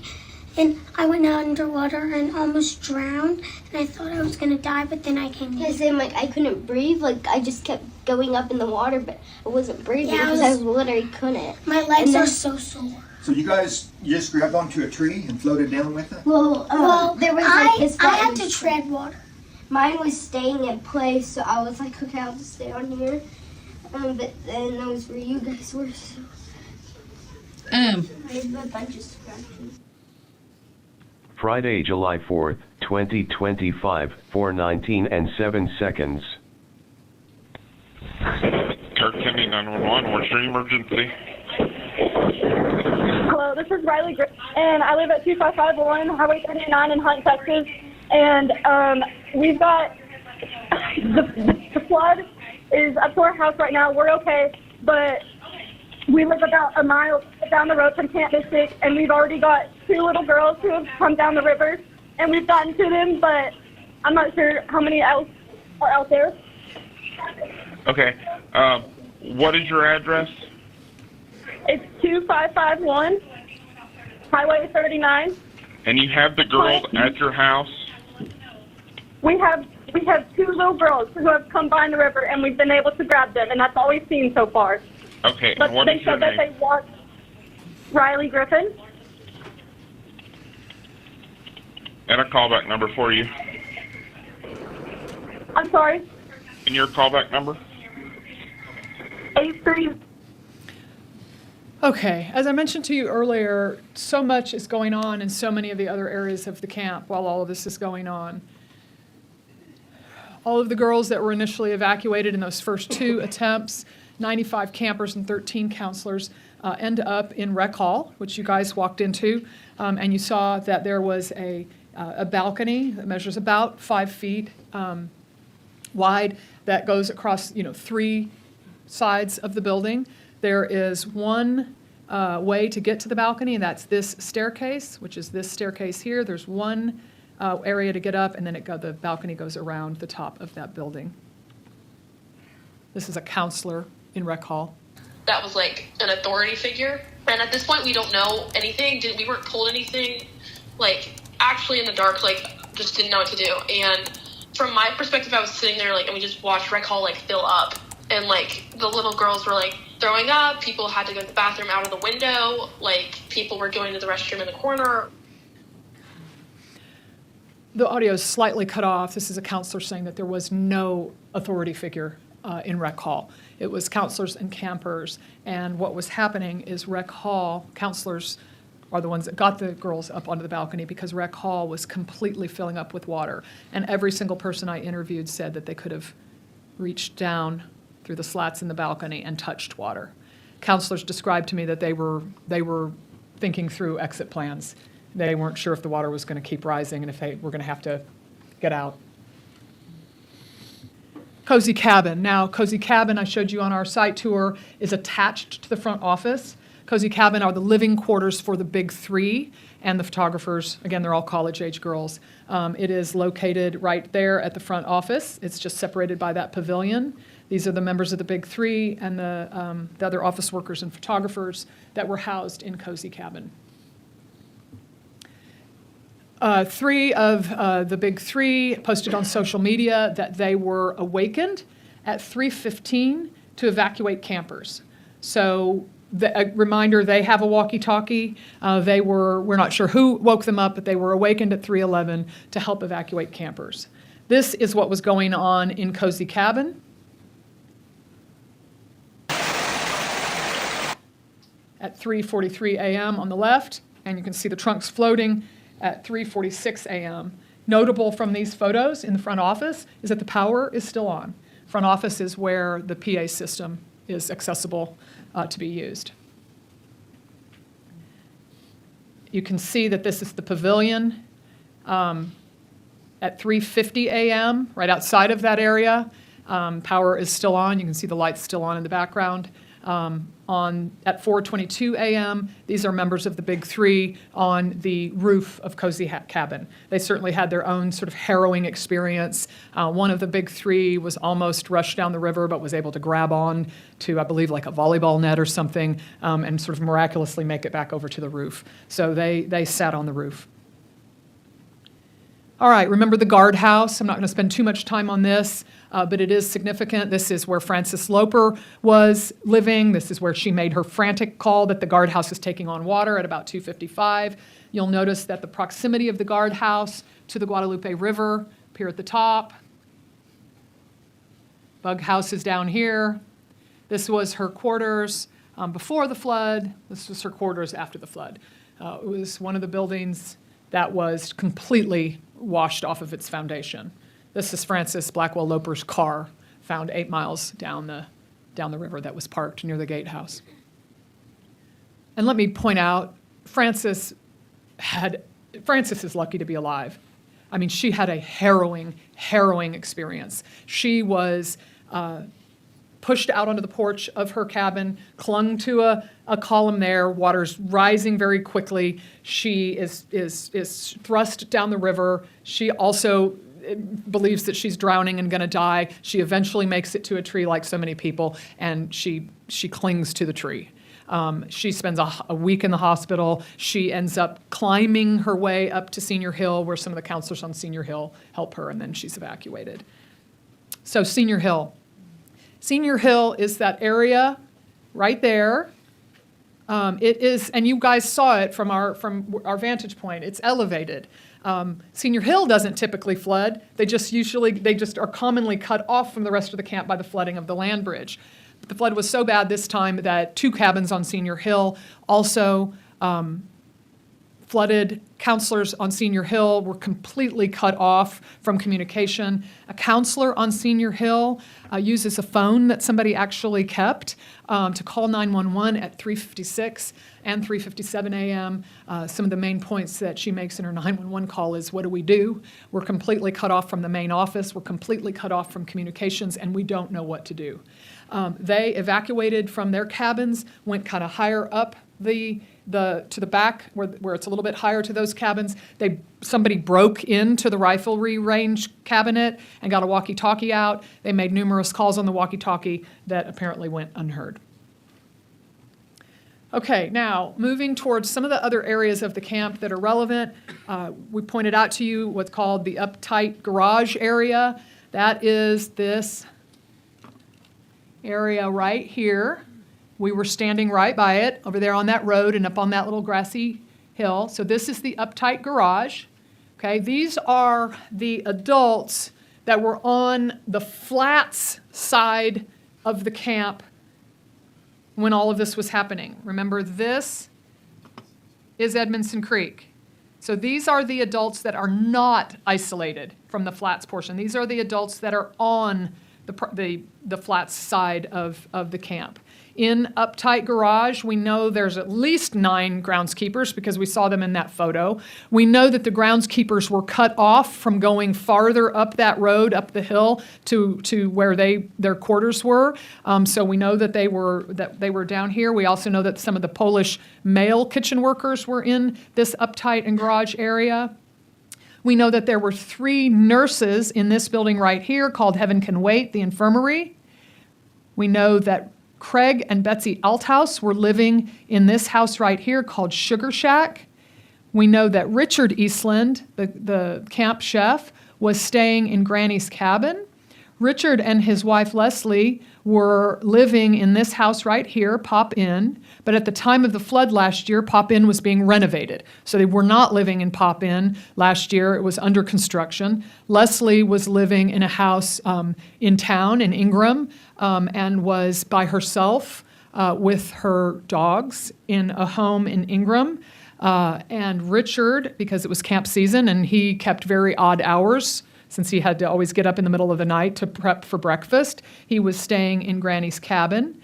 Tweety Eastland's brother, Frank Albritton, was staying in Squeeze Inn, this building right here. And so these are the adults that are on the flats side of Edmondson Creek at the time of all of this flooding. Richard Eastland describes to us that he wakes up kind of in the middle of the night, I think something like 2:30. It's raining, but he is not aware of anything crazy going on. He begins to do some of his work, which is typical for him. It's typical for him to leave his radio off or not have the radio because of his unusual hours. Because he's up at all different hours, he stays off the radio. So he was cut off from communication, was not monitoring the radio the way Britt Eastland was able to do from the Cypress Lake campus. Betsy Althouse looks out her window and starts seeing headlights. She sees cars moving around. She realizes something odd is going on, so she wakes up Craig and says, hey, we need to get up. Something's going on out there. Eventually what happens is Craig and Betsy come outside. Craig describes that he drives a four-wheeler or a 4x4 type vehicle kind of around that corner on the road, realizes the water's way too high, so he comes back. So at some point, you have all of these adults out of their respective cabins and homes, all sort of congregating right here, right off the edge of uptight garage. They're standing on this just slightly elevated grassy area. Richard and some of the, maybe the grounds crew, I'm not sure, but somebody goes over to the infirmary and gets the 3 nurses out and brings them back over here to where they're all sort of standing. Now, it's important to know that Richard has 2 daughters in cabins on the flats. He's got a daughter in Bug House, and he's got a daughter in Nut Hut. So one daughter gets evacuated to Rec Hall, one daughter is taken up the hill by her counselor. So it's pretty hard to understand why all these adults were here and just truly lacked information. They had no idea what was going on. I think that is most profoundly illustrated by the fact that Richard had girls in those cabins. If he had known what was going on, I'm sure he wouldn't have been standing with all of these adults on that little grassy area right outside of Uptight Garage. These people were completely deprived of information. It appears from all of the witness interviews that they were completely starved of information. They didn't have specific assignments. They weren't told where to go. They weren't delegated. They weren't given any information on where to go. And essentially, they stayed over in this area and did not take action. And it's a bit of a mystery why. But once the water receded, and it became more apparent what was going on, you'll hear in a minute that the grounds crew and Richard and Craig end up walking behind the cabins and come all the way down and start rescuing people out of the bug house tree. So I quickly want to touch on very quickly what's going on the Cypress Lake camp side of things. On the other side of the Bubblegum Creek that you've seen, Ranch House and Cypress Hollow are the residences occupied by Edward and Mary Liz in Ranch House, Tweety and Dick in Cypress Hollow. These are the adults that are on the other side of Edmondson Creek. Mary Liz Eastland is in Ranch House with her 4 sons, ranging in age from 6 to 16. Meredith Martin is in Beehive. Tweety Eastland is in her home in Cypress Hollow, and Britt and Katie Eastland are over on the Cypress Lake campus. There's been much made of what these people were doing at the time of all of this. The reality is they were cut off from at 2:14. I mean, obviously, there was a period between the 1:14 a.m. alert and the 2:01 or 2:14 cutoff of the Edmondson Creek. You know, arguably there was action to be taken between those minutes, but again, at 2:01 and 2:14, there was just nothing to be done. And it's important to know that they were flooding significantly on their, on their own. I should mention that Leslie Eastland almost died in the house that she was in Ingram. She woke up to a massive amount of water, was swept out of her house, and was actually sort of rescued and helped by a lot of those people that ended up on the roof of River Inn.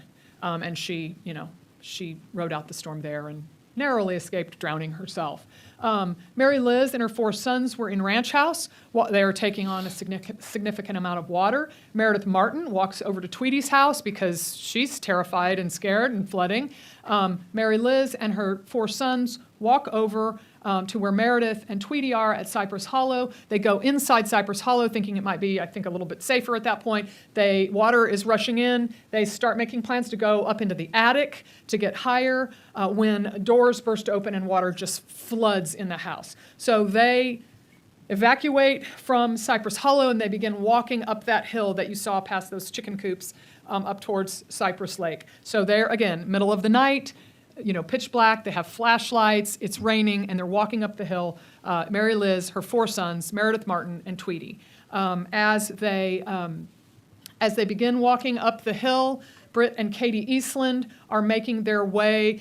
Britt and Katie describe that during these hours, they are patrolling Cypress Lake. They are, in their vehicle, making rounds of Cypress Lake, trying to make sure their campers are all safe.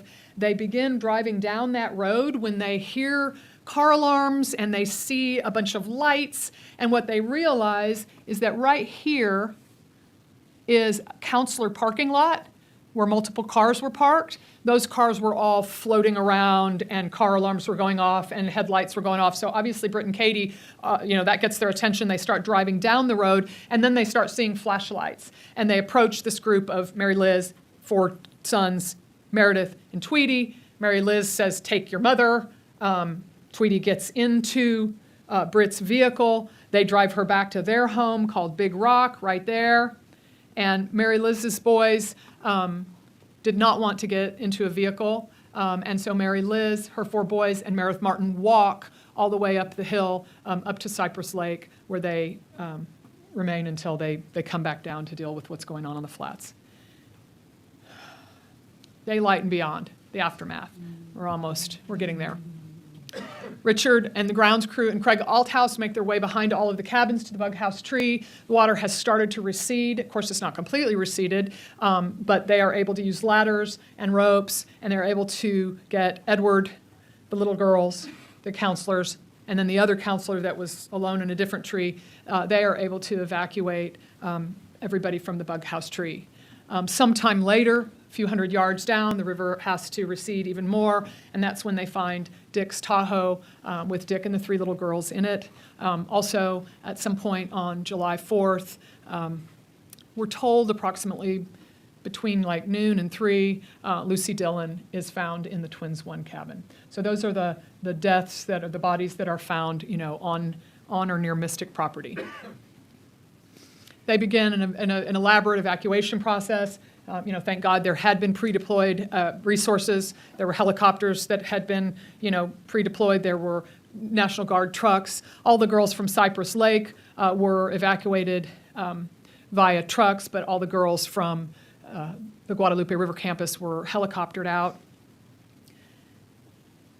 This is where we move into a period of time that I think is should be important to this committee, and not going too far outside of the scope of what happened at Mystic, but the hours right after this event were significant and harrowing for a number of reasons. One of the things we learned in Uvalde, of course, was the importance of incident command. Obviously, incident command is critical in the middle of an event, like an active shooter or a disaster. But we learned a lot about the fact that there's incident command in the post-event response, and there must be incident command in the post-event response because there's so much going on, and things could be handled so much better. Part of the problem with an absolute lack of incident command in those minutes and hours after this event is that there was no rhyme or reason to picking a place for these people to go. I mean, you got to remember now, these people are all getting flooded with text messages and phone calls and trying to figure out what the heck is happening, right? They're waking up in their homes or on vacation or whatever, and they're trying to figure out what's happening. And they all start to make their way to Hunt, right, to be there. They are not really told where to go. They're told to go one place, and then it turns out to be 5 different places. There's no information. There's no good information. Then when there's no information, you guys know what happens when there's no information. Then people fill it with bad information, and that was done in spades. There was just the telephone game, just false information to fill the void of no information. And there was no information because there was no unified incident command. There was nobody truly setting up a command post and making decisions about how to handle the reunification process and how to handle the notification process and how to handle getting information to these parents who had children at that point that were unaccounted for. So it was dreadful misinformation.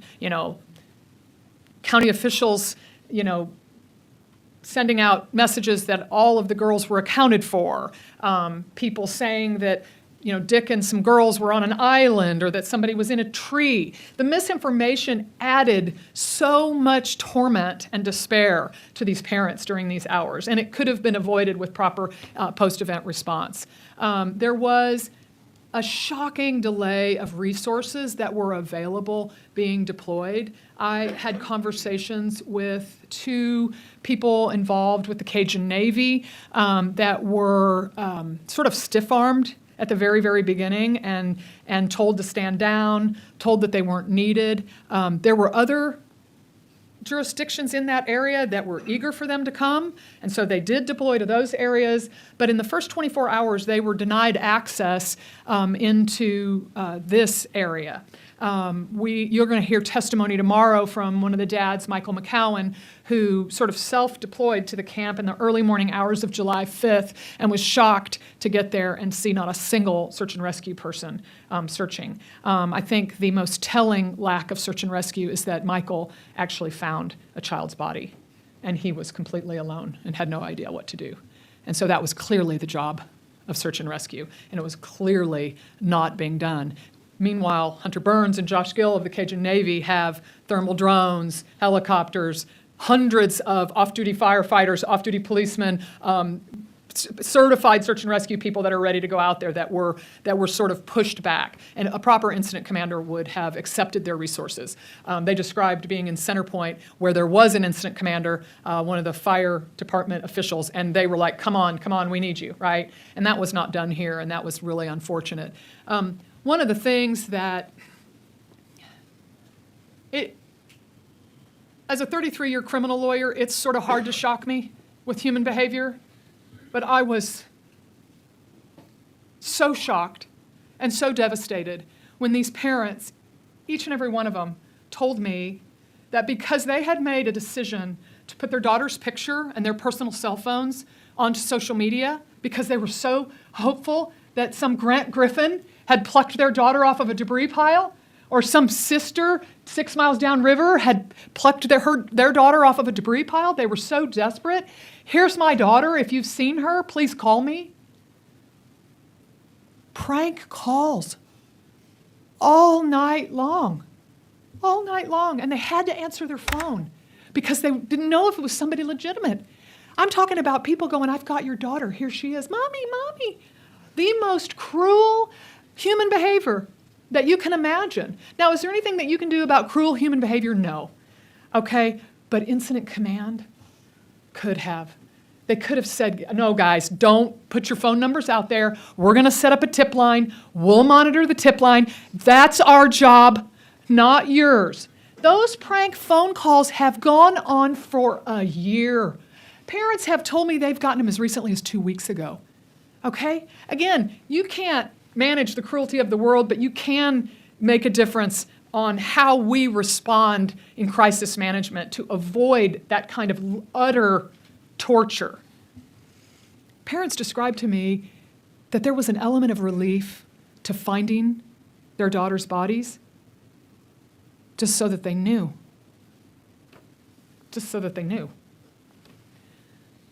A huge disaster with autopsies. One JP saying that there's mandatory autopsies, the other JP saying not. Girls' bodies being transferred to ME's offices without parents being told. A disaster, an absolute disaster. Parents not wanting autopsies that were performed. A total lack of incident command. The death note. And I do want to point out here, in any crisis, people are doing the best they can. I mean, there were volunteers. There were people trying so hard. The same thing happened in Uvalde. People meant so well. They wanted to take action, but they weren't told what to do. And same thing here. People meant well. Volunteers meant well. They cared.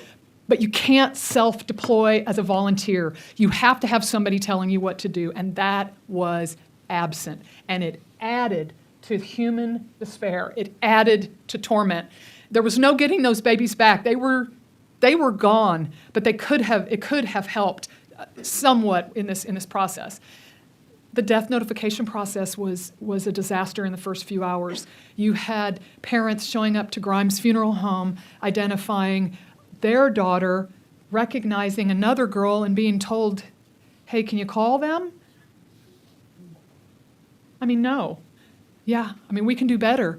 But we can't do better unless we dispatch people that know what they're doing, right? Unless we get an incident commander down there, whoever it is. That's what you guys are the experts on that. Is it a ranger? Is it a strike force that's on call that can go anywhere in the state of Texas and set up incident command and mass casualties? I don't know. That's what we're looking to you for. But something's got to happen, and it was just as bad in Uvalde. This is a picture of the reunification center. It was complete chaos. I think I've made my point on that. And now we get to the really hard part. What I've been calling the impact crater, which is so deep and so wide and so incomprehensible. I mean, the palpable grief of these families that are sitting in this courtroom, the absolute grief of the Eastland family, which is very, very real. We left our interviews with them extremely empathetic towards them as well. They're a highly traumatized family. but I mean the stories I've heard about, I mean the siblings, the brothers at home that can't stand it, the sisters that were there, the sister that walked her little sister from the infirmary and tucked her into her cabin, and hours later she was gone. The cousin from Senior Hill that tucked her little baby cousin in, and hours later she was gone. I mean, just, I cannot describe to you what is going on. Grandparents who are trying to deal with their child's pain, but also their own grief of losing a grandchild. I mean, it's just so pervasive. The relationships that have been destroyed, the generational relationships that have been destroyed here, the impact crater is unbelievable, okay? It's just shattering. But that emotion needs to be commented on, but it's certainly not what the emotion gives us the passion to have a call to action, but it's really logic and common sense and reason that gets the job done, right? That's going to be what you guys do after these hearings. And I'm gonna give you a quote from, I was sitting in the Hollis's farmhouse in Belleville, and after hearing their heart-wrenching story, Lacey Hollis said something so logical and so reasonable and so common sense, and it's really the call to action for this committee. And that is, she tearfully told me, I just want parents to look at their child after camp and know that they were kept safe and not lucky. And it wasn't just Mystic. Guys, it was not just Mystic. You have a big job to do, because it was all those camps where kids were just lucky. They were either lucky that they weren't in session, they were lucky that their session hadn't started, they were lucky that the cabin they were in floating down the river, they just didn't die. Taking nothing away from God's miracles. They were God's miracles, but it wasn't camp safety. So that's a wrap from me. I welcome your questions. I will say one last thing. Along with all of the people in this room from both sides and our amazing team and all the lawyers, we are hungry. We are hungry for this committee to do your thing. I mean, you're powerful people that can answer this call to action, and every single one of the people in this room and listening are hungry for that action. So thank you. Thank you so much for the opportunity to present this to you. Thank you, Mrs. Garrett. Thank you for that very impactful, meaningful presentation to our committee. It is the committee's intention to recess for 1 hour and return for a question and answer period with the investigators. Without objection, the committee will recess until 1:36 p.m. The committee stands recessed. At this time, the investigators will be available for any questions the committee may have. Members, please, any questions you may have. Chair recognizes Representative Gomez. Thank you, Mr. Chair. Thank you, Ms. Garrett, for all of the work that you put into this thing on behalf of the families, on behalf of the state of Texas. It truly shows your passion and your commitment to seeking out the facts and finding justice. So thank you for that. Thank you. I want to start off by asking you to elaborate a little bit more when you said there was a lack of unified incident command. When you say that, we know in the state of Texas, at least heavily, we rely on the strategy of the locality, of the judges and the mayor in particular. So in this instance, you stated each county responded differently, unfortunately. So when you say lack of unified command, what can we do as far as the state in responding to that and tightening the code? What are your suggestions? Well, that's a great question. It's a bit outside my expertise. I think it's excellent questions for TDEM. I think it's excellent questions for some of those local officials. What I do know is there was a deep failure, a profound failure. There was nobody directing where resources needed to go in those early hours. There was nobody saying this is where reunification is going to be. This is who's going to handle notification. The JPs weren't on the same page with the autopsies. I mean, I don't want to just regurgitate everything I said. There needed to be someone in charge of, and again, there were other agencies that did designate the local fire captain or whatever his role was, and he was the one having people come to him, where do I need to go, and dispatching people to different locations. Is there any evidence in your investigation that you found, aside from the alerts that the adults at the camps were receiving? Is there any evidence that there was outreach on behalf of the county or the local mayor to the camp or to anyone in that locality? Not that I know of. I mean, in the testimony from last summer, I think the answer to that is highly likely no, that nobody reached out to Camp Mystic from the county level. They were on vacation, they were sick in bed, and I don't think there's any indication that there was support for the Camp county Mystic level. from that forum. Yeah, from that forum. And now, from the camp towards the families, is there any evidence that there was some sort of mass family notification system set up? Anything that we could have let the parents know, by the way, there's been a flash flood warning, this is what we're doing? Any sort of notification to calm the nerves? I think that's a matter of perspective. I mean, Camp Mystic was sending out communications. I think one thing that really, really complicated things has to do with what I was telling you guys about how unique this culture was, because many of these parents were the same age as or close in age as Mary Liz and Edward Eastland. They had their, some of them had their cell numbers. Some of them were reaching out directly to Mary Liz. Naturally, she was going to want to respond. Text groups were going amongst the parents. Hey, you need to contact Mary Liz and ask about your daughter.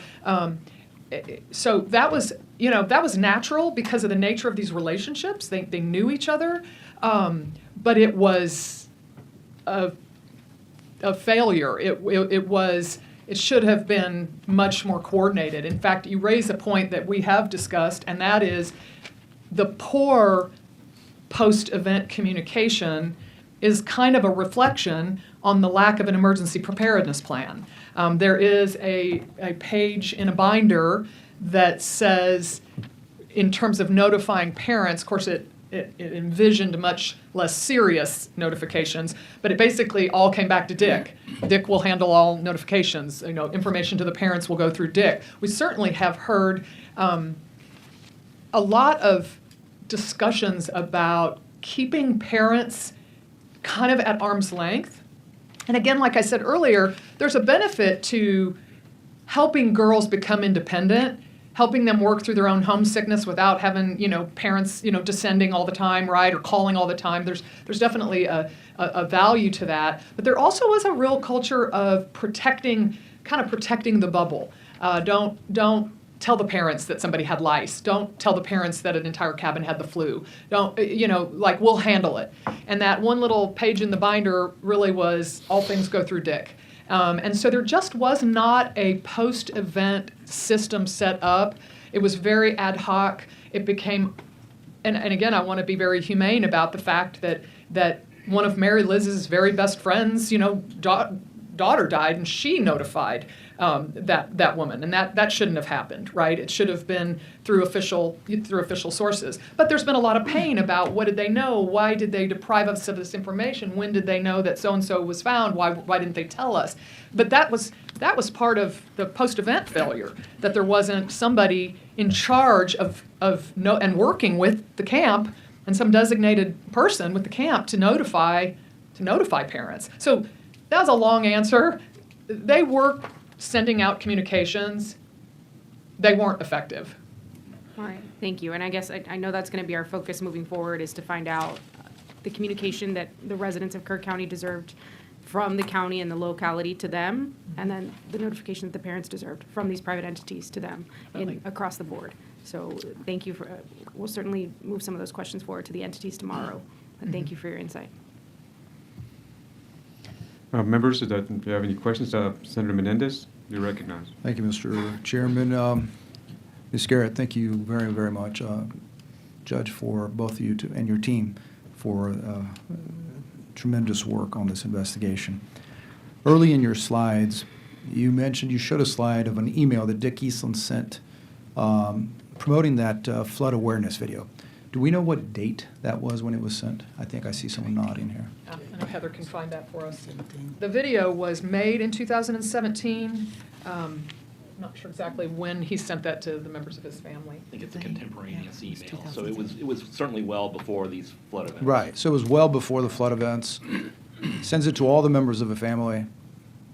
Be aware. Indicates that it's a helpful and informative video, and to take a look at it. Mm-hmm. Okay. Yet, if I'm not mistaken, later you show when the camp counselors arrived on June the 27th for training, and the slide that you showed, you said Camp Mystic moved from 3 to 2 counselors in some cabins. Do we know if that was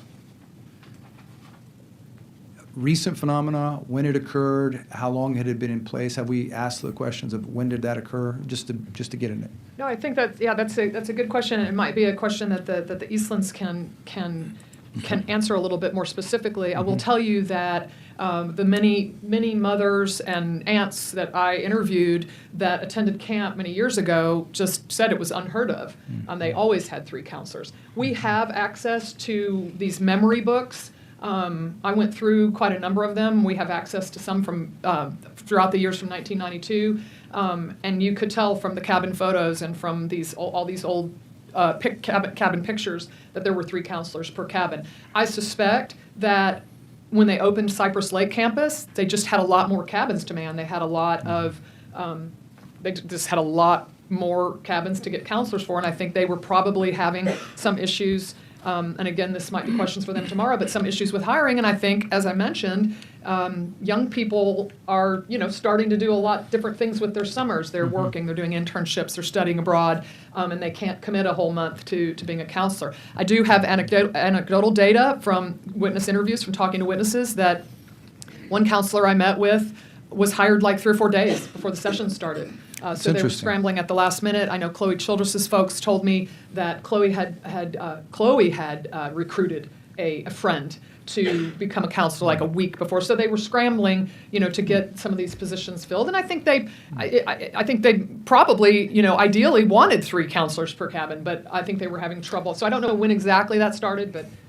So thank you for that. Your testimony leads me to. You put up a slide with the Texas Administrative Code 265, if I'm not mistaken, where the law clearly states that campers have to be instructed, right, on the plan.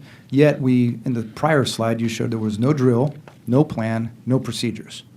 There were no radios, no walkies, no phones, no toolkits, no ladders, no life jackets. And now you're telling me that they were filling counselor slots at the last minute. Whereas if you go onto the website, you'll see that they have this very long application to be a counselor, where you even have to send a picture of yourself, Social Security, all these questions that some I'm not sure how pertinent they are to someone who's going to be taking care of kids. How about training? Did they get training in just basics of taking care of 8-year-olds? I mean, did they have any kind of, what you would expect for a daycare facility?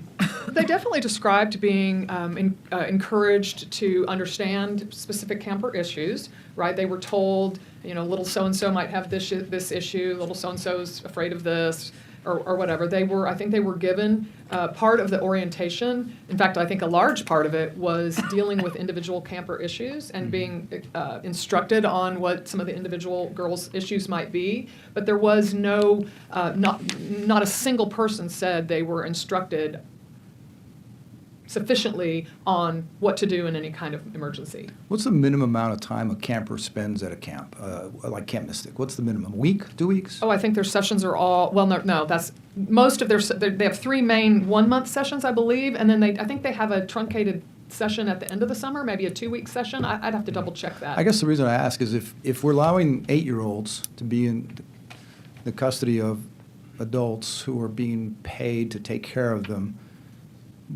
I wonder if we're holding them to the same level of accountability that we hold daycare facilities. I'm not sure that we do, because daycare facilities get held to a very high standard in this state. Moving on your camp, July 2nd, you said that the inspection by the Texas Department of Health and Human Services, the sanitation food inspector, I guess is what you mentioned. My question was, and you answered it, but I still am wondering, there was a question about drills. Do they have an evacuation plan? And it said yes. And then there was, have they drilled this evacuation plan? And the answer apparently said yes. When you interviewed this person, did you ask them why they said yes? No, I didn't. What I learned from her was that she doesn't evaluate the efficacy of, that's my word, not hers, of the safety plan. The safety plan is sent to the youth safety coordinator within their department, if I'm getting the title correct, and that their job was to evaluate the plan. Her job was simply to ascertain that there was a plan and that it was posted. Okay. I'm so sorry to interrupt, no, but it's wait. If she checks off yes, is she checking off yes because she made the judgment or because someone answered yes? Because then the question is, who's lying? Was she lying or was someone lying to her? Well, I think she was provided that one-page emergency form, and so she did. I don't believe, and Dishes can answer this tomorrow. I don't believe that she. Well, I know she didn't evaluate it for an actual safety plan, and she clearly didn't Witness determine drills. that there was an evacuation plan because there was not one. Right. Again, I think it's a great question for tomorrow. Where was the youth camp safety coordinator in this process? Did they look at that one-page sheet and determine that it was insufficient? Because it was on its face, insufficient. So one of the improvements we could do is we could schedule the inspection to be on the same day as campers arrive, and then they practice drills, muster drills, as they do on many places where you have large populations of people. My understanding is cruise ships do this when people board them, and they practice a muster drill. They could do that, and therefore the inspector could actually witness the drill. That could be one. You're also going to hear from somebody tomorrow that has started a nonprofit called the Safety Navigator, and they're working with youth camps to implement some of the changes that you guys put into place last summer. They've hit the ground running. They're already working with camps, are very receptive to it. And one of the things that she will talk about, that she's told me, is that they are working with these camps on how to effectively drill campers and counselors. And that's awesome, but that doesn't relieve us of our duty to make sure Fair that all enough. camps are, and that's great. I'm glad there are people out there, but I want to make sure that we are, if we're going to be issuing licenses to people to make money to take care of kids, that they need to be abiding by minimum standards. Completely agree with that. My last question, thank you. It is heartbreaking to listen and to hear and to watch the timeline, especially when you start to see the timeline when it's too late to save the kids. And there's only 3 adults working to do so. My question is, how many able-bodied adults that could have helped were on the flat side of the flooding at the time of the flooding? Sure, if properly informed and if properly delegated and if given the information and assignments that the law required and that would have helped them, you had at least 9 grounds crew that we know from that photo. We know that they were essentially trapped on that side of the flats at that point.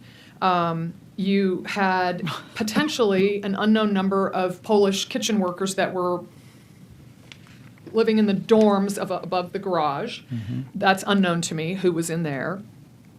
You had Tweety's brother, who obviously is approximately 70 or in that range. So that's Let's take him out. Okay. You had Richard Eastland in Granny's cabin. You had Craig and Betsy Althouse in Sugar Shack. You had 3 nurses in the infirmary.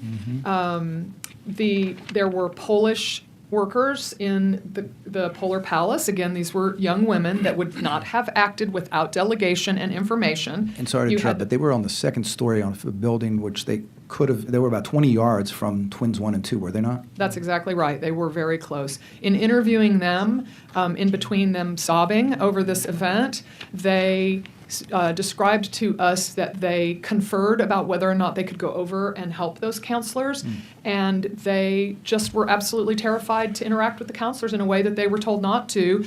And they also said by the time we discussed it, it had become impassable. It happened so quickly. So, and again, these are young women from a foreign country that were deprived and starved of information and were not delegated. So again, I'm not defending that.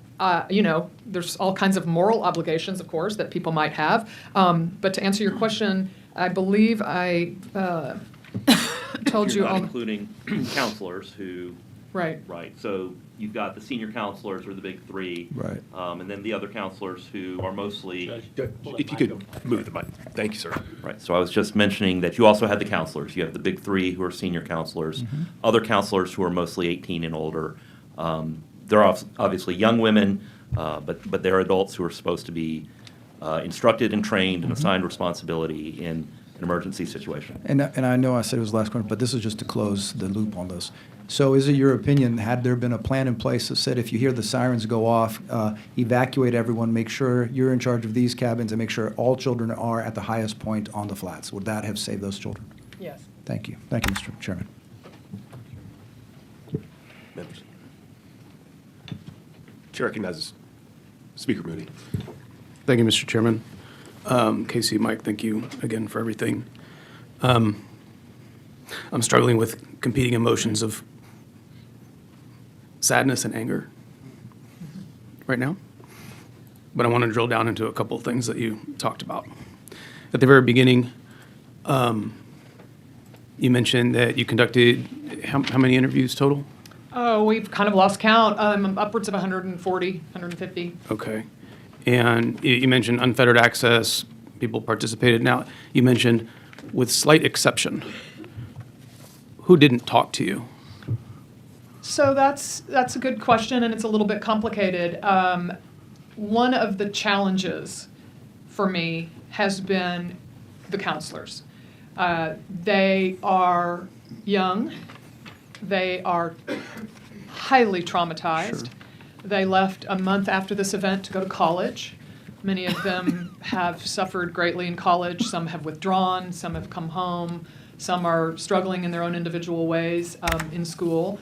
As you can imagine, their parents are very protective, which I understand as a parent of children that age.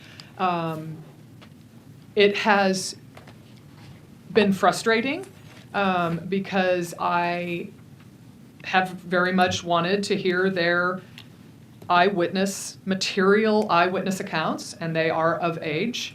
I have several that are willing to talk to me, but want to get through final exams next week, which I can respect and understand, in the sense that they emotionally want to make it through exams. Not, I need to take my exams before I talk to you, meaning I don't want to fall apart. Yeah. Okay? So I really want to be respectful of how difficult that's been, but as an investigator, I want to talk to them. Mm-hmm. And several of them have agreed to talk. Several have. I've spoken to several. And several have agreed to talk. And so we're hoping in the next couple of weeks that will happen. But I would say that the big three has been... These are the senior counselors. Correct. And, several of them have hired lawyers. Several of them... part of my problem is some of my information is coming from highly credible and highly reliable intermediaries that are being told that they won't talk to me. So I've been met with some frustration over that. So of the big three, have any of them visited with you? No. But you've reached out to each one of them. That's what's complicated is I don't have phone numbers for them. Yeah. I got a phone number for one of them. I spent almost an hour on the phone with her mother. Her mother felt comforted by my description of how it was going to go down. She said she would discuss it with her daughter, and then she informed me politely that her daughter was not going to speak with me because of trauma. I do want to be fair about that, because of trauma, but that has frustrated my ability to speak with her. Yeah, and I don't want my questions to be taken as someone's purposefully avoiding talking to you. I think these are very difficult things to talk about. Mm-hmm. But I just wanted to get a sense of, some of the folks that maybe you hadn't had the opportunity to visit with. Were any of those, is that information, in terms of contact information, was not provided to you by their employer? I did not ask the Eastlands to provide me with cell phone numbers of the big three. I received some of that information from a variety of different sources, but I don't have all of their phone numbers. Okay. Some of them were extensively interviewed in the media, or at least one of them. So we used her statement. So you've looked from at stuff, third-party sources of other comments that have been made. Yes, and audio statements that were taken of them. Were any of them interviewed by law enforcement? Not to my knowledge. I think the only law enforcement is just getting started with the Ranger investigation. I don't know of any law enforcement investigation of any kind that was conducted locally. Okay. Going back to sheer number of interviews you've done, Obviously, you've gotten various opinions about what went wrong, why, who, all these things. In your conversations, and obviously we can get into greater detail in this outside of committee as well, but in terms of those folks that you interviewed or those folks that you visited with, did any one of them highlight interaction with DPS, Rangers, TDEM, dishes that they conveyed to you was unsatisfactory or as compounding some of the problems that they encountered? I would just say what I said earlier about the mayhem in those early hours. Many of these families described that the first legitimate interactions came on Sunday morning when the Rangers did show up to assist with DNA collection. There was a sense that that was a little bit more organized and they were a little bit more professional. The families described really poor interactions with people at Ingram, partly because the people at Ingram Elementary were so ill-informed, they didn't even know that they were dealing with a grieving family, right? So they're like, ma'am, you need to move over here or whatever, right? And it was very upsetting, obviously. And it took hours for somebody to finally get the idea to separate those families outside of the massive chaos of girls showing up by truckload and girls showing up by, helicopter busload and being, joyously reunited with their families, right? It took way too long for a local official to recognize that we needed to move these people into a separate area. And I think part of the despair was local officials and officials in general refusing to give them even bad information, right? There was a high point, high emotion point where finally the sister of C.C. Stewart finally said, "Have you recovered anyone today?" And finally the person told them no. Okay, they were hungry for any information and they were deprived of information. And I think it was just because there was no organization. It was chaos. There was nobody in charge. I think I think the thing that's really striking is the chaos continues to compound, right? Without a plan, with complacency, with whatever you want to call it, that leads to chaos in crisis, lack of communication, lack of incident command, both at the city-county level and when we get down, into the camp levels. And then by the time you're in post-event, you're already in the throes of chaos at all those levels, and it's going to take, it does take a massive coordination then to get that ship steered in the right direction. Mm-hmm. And I think that's one of the big questions we have to answer here. And to your point, look, I think people try to do the best they can given the circumstances, but we like to talk about how great this state is, how amazing we can do. And if it's not being done at this level, at the local level, then it is our job to make sure that this doesn't happen. Because, talking with Chairman Meyer earlier, this loss of life was preventable.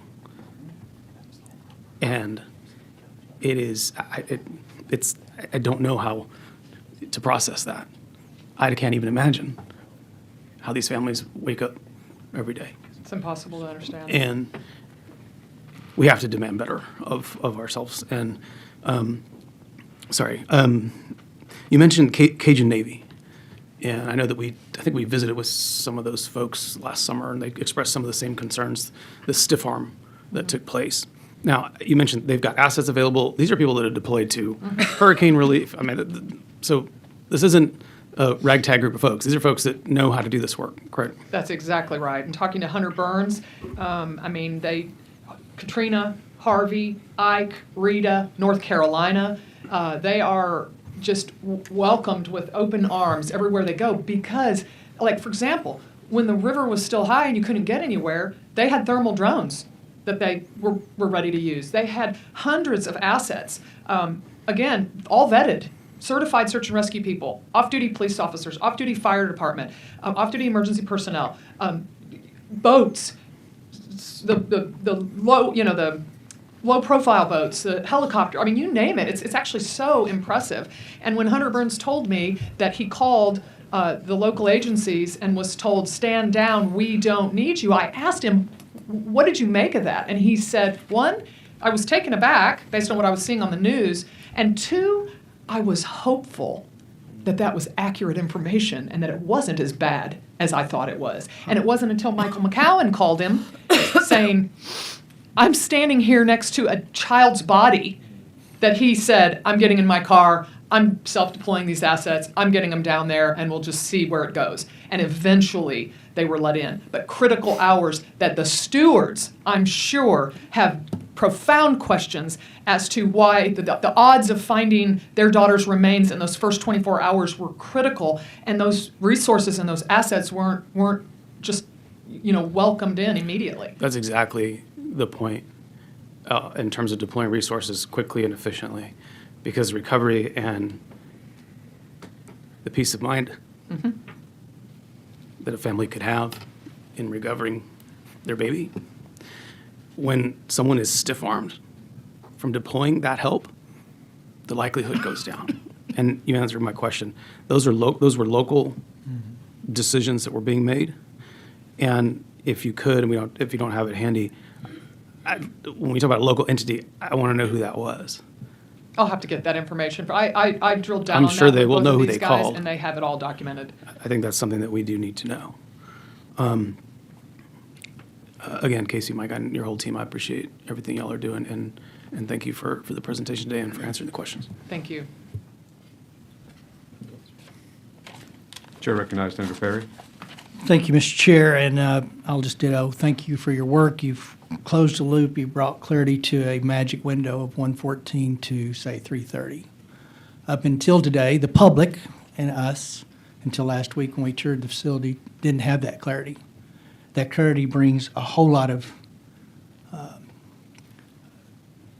frustration, anger, and really kind of highlights, I think, where I'm landing on this issue. But to clearly, so I want to speak real quick. You brought it up right off the first of the bat, your scope.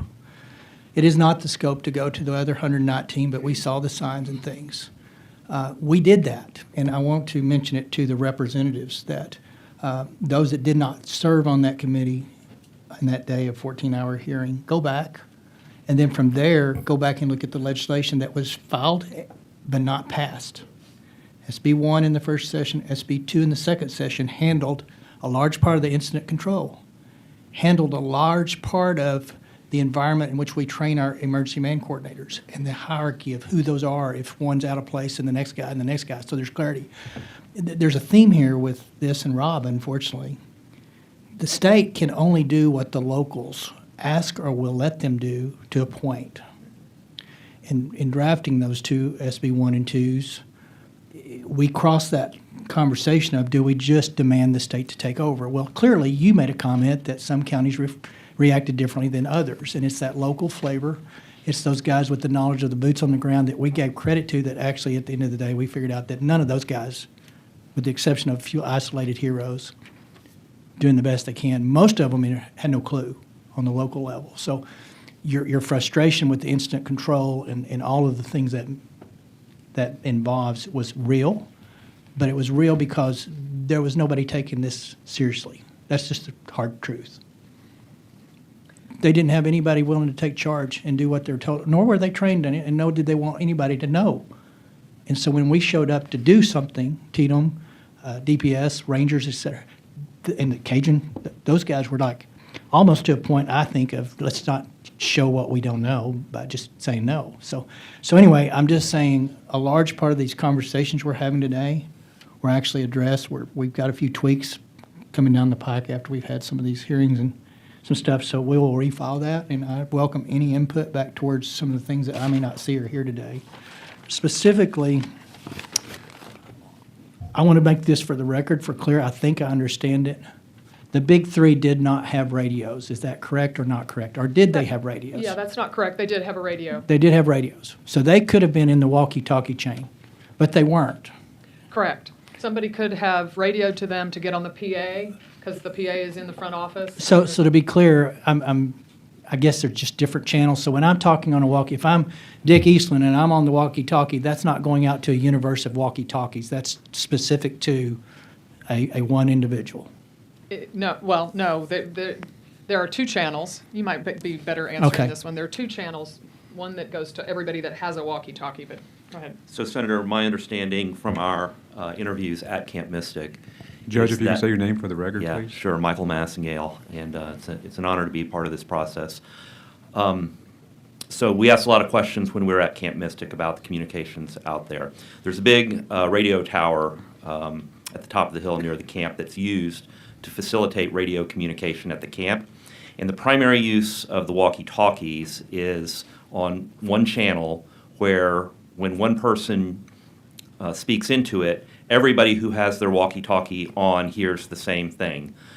It turns out that that's ended up being a reason why there was some reluctance at times to use the walkie-talkie, particularly in the middle of the night, because if somebody says something, it's going to everybody. So when Dick Eastland radioed to get Edward Eastland at 1:45 in the morning, that was heard by anybody else who had the radio on. So Britt and Katie Eastland heard that at the Cypress Creek camp, but some others did not hear it, even though they had the radio. So I think Tweety told us that she did not hear it, even though she had a radio. Mary Liz heard it because she was with Edward, and they had a radio that was available to them both. So if the big three had their radio on, they should have heard it. And it should have been heard as well by Glenn Jenke and by the guard at the gate. There was another channel available on the walkie-talkie. I think that was a different channel that was kind of a backup method of communication on the camp. So I hope answer your question, but Yeah, I get it. I think I hear what you're saying. So something as simple as a meeting with the counselors. So here's one thing I think I make the distinction of. If you're a counselor, you have responsibility at some level.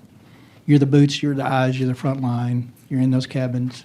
You see things, you hear things. And if not even for a flood purpose, that ability to walkie-talkie, I've got a kid here, I can't leave. The other counselor's dealing with another kid. I mean, that two-way communication just makes sense to me. But I just want to make sure specifically that they did have the walkie-talkie. When we were out at site, you made a comment, because the Polish girls, I think some of the counselors, that they have phone access when they're off duty, which would mean by virtue when they're on duty, they would still have access to the phone. That was just a rule, you didn't use it, correct? So the Wi-Fi piece, though, y'all made a comment. I said, so they had their phones. They couldn't communicate, but the family was communicating on a closed-loop Wi-Fi system, correct?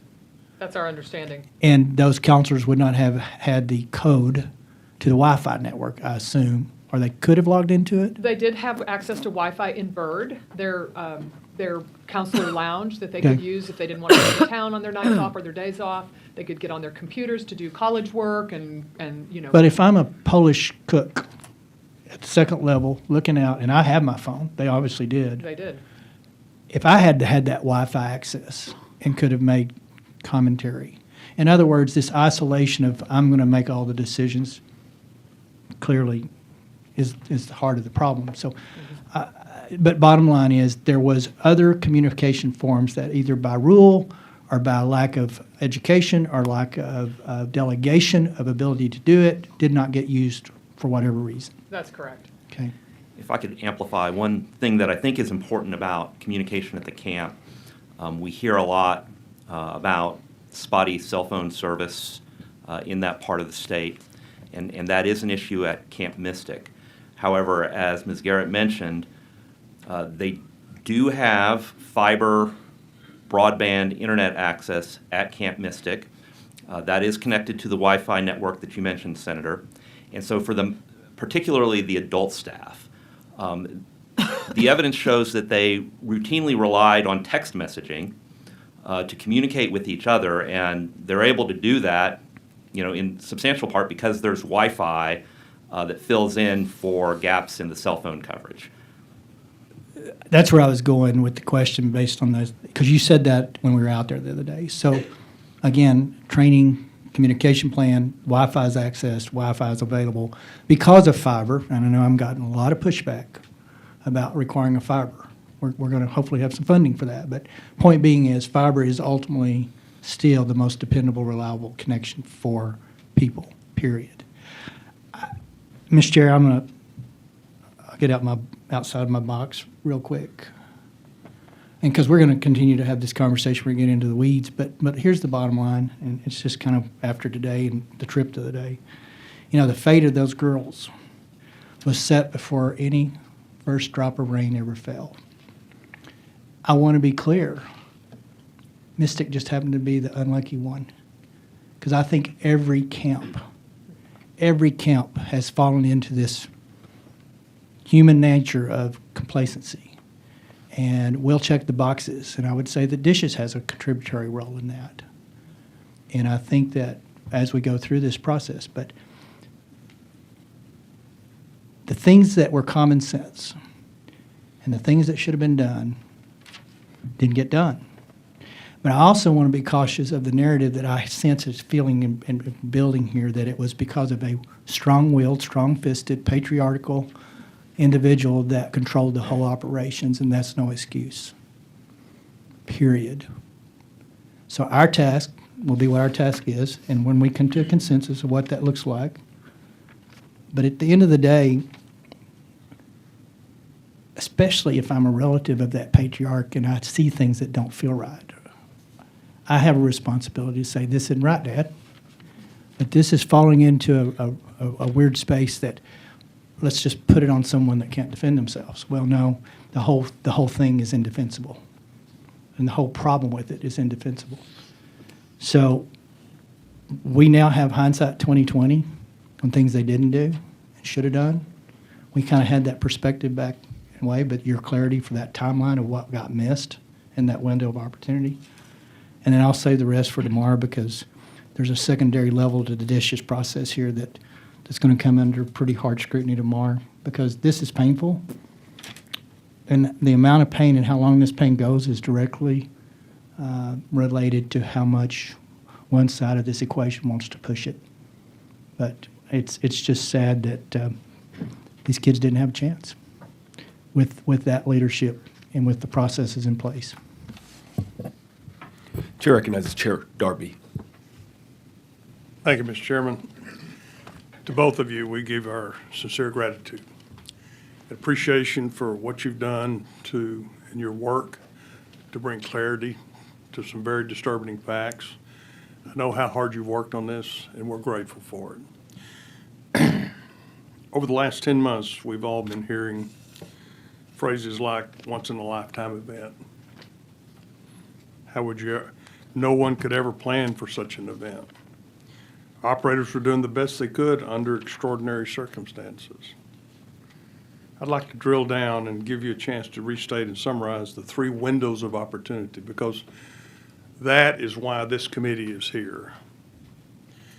We're trying to learn from it, but there were 3 opportunities that could have been 3 roads that could have been traveled that would have saved these children.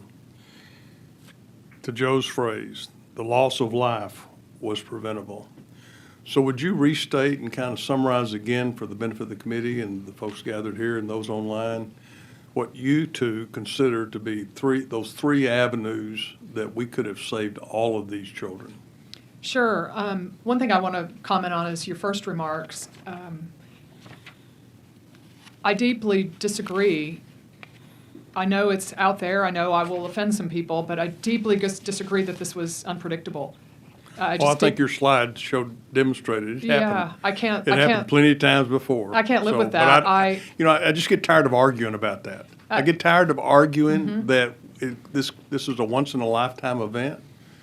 I know darn well that's not the case, but I want to get beyond that. I mean, there are some people that are never going to be convinced that this is any more than an act of God. But what I'm trying to drill down to is these opportunities that that were that were placed in front of people of responsibility that were charged with the safety of these children's lives, and they weren't taken. Okay, I can give you some thoughts on that.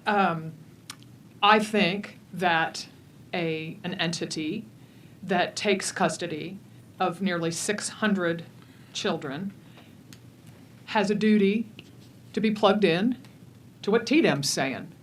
They have a duty to be plugged in to what the National Weather Service is saying. They have a duty. I mean, Senator Colkhorst said something at the break. You know, in 1987, there were no cell phones. There were no radar apps. There weren't. You know, we've got all that now. We have access to so much information, and the opportunities were limitless. Just even on July 3rd, instead of counselor skits and taps, we're going to have a big old slumber party in James Hall, because we've been watching the TDEM website. We've been all over social media seeing all these watches and warnings come in. We don't have the benefit of succumbing to alert fatigue. Every homeowner down there can make their own decision. You know, I live in Houston, Texas. I can make my own decision about what hurricane watches and warnings I want to disregard or pay attention to. My husband and I can make those decisions for our family. Those homeowners down there can make those decisions for their families, and did, and had to, and had to. Tragically and frighteningly, those were their decisions to make. But when you have kids at your house, even just when you have your children have a slumber party or whatever, you have friends over, your duties just completely change. And so the access that people had to this information was really, pretty endless, or pretty substantial. And so, there were missed opportunities from way early on. You get to the 114 mark, flash flood warning. Again, this is not about a river rising. This is about the flash flood danger. You ignore, again, a homeowner can choose to, a camper and somebody in their RV park or whatever, they can choose to ignore warnings and information. They can make those decisions for their families. When you have the custody, I know I'm preaching to the choir here, but when at 114, I think it needs to be stated. Okay. I mean, this is being broadcast to a lot of people, and it needs to be stated. At 114, there was a missed opportunity to take everybody over to Cypress Lake. At 114, there was a missed opportunity to put people in upstairs quarters. I do not think that Rec Hall was a reasonable muster site for 386 campers. I don't think that would have worked. I think it barely worked for the 95 campers and 13 counselors that were in there. So once Bubblegum Creek became impassable, we no longer have James Hall as an appropriate muster site, or anything over on Cypress Lake as an appropriate muster site, but we have the upstairs commissary over Polar Palace over the commissary. We have Uptight over the garage. We have Rec Hall. There are places where these girls, they could go up the hill. There's a pavilion up on Sky High. There was higher ground, okay, after 2 a.m. when Bubblegum Creek became impassable. From 2 a.m., when you're no longer able to go to Cypress Lake, all the way up until our time-stamped photo at 3:26, you still had the opportunity to get on the PA, to go around knock on every door, to round up the grounds crew that was in the garage, to round up Craig and Betsy, to round up Richard, to give out the information, to delegate the information that needed to be delegated. You had so much time to get all of those girls somewhere other than those deadly cabins. Do you have any reason to believe that the PA system wasn't working? We have no reason to believe that. We cannot say that for certain in those hours. What we can say is that most of the witnesses that have testified to us have indicated that taps was played at its regular time. I don't have any reason to believe that with the power still on, that it wasn't working, but no, we can't say for sure whether or not it was operational, but I haven't heard a single person say that there was an attempt to use it.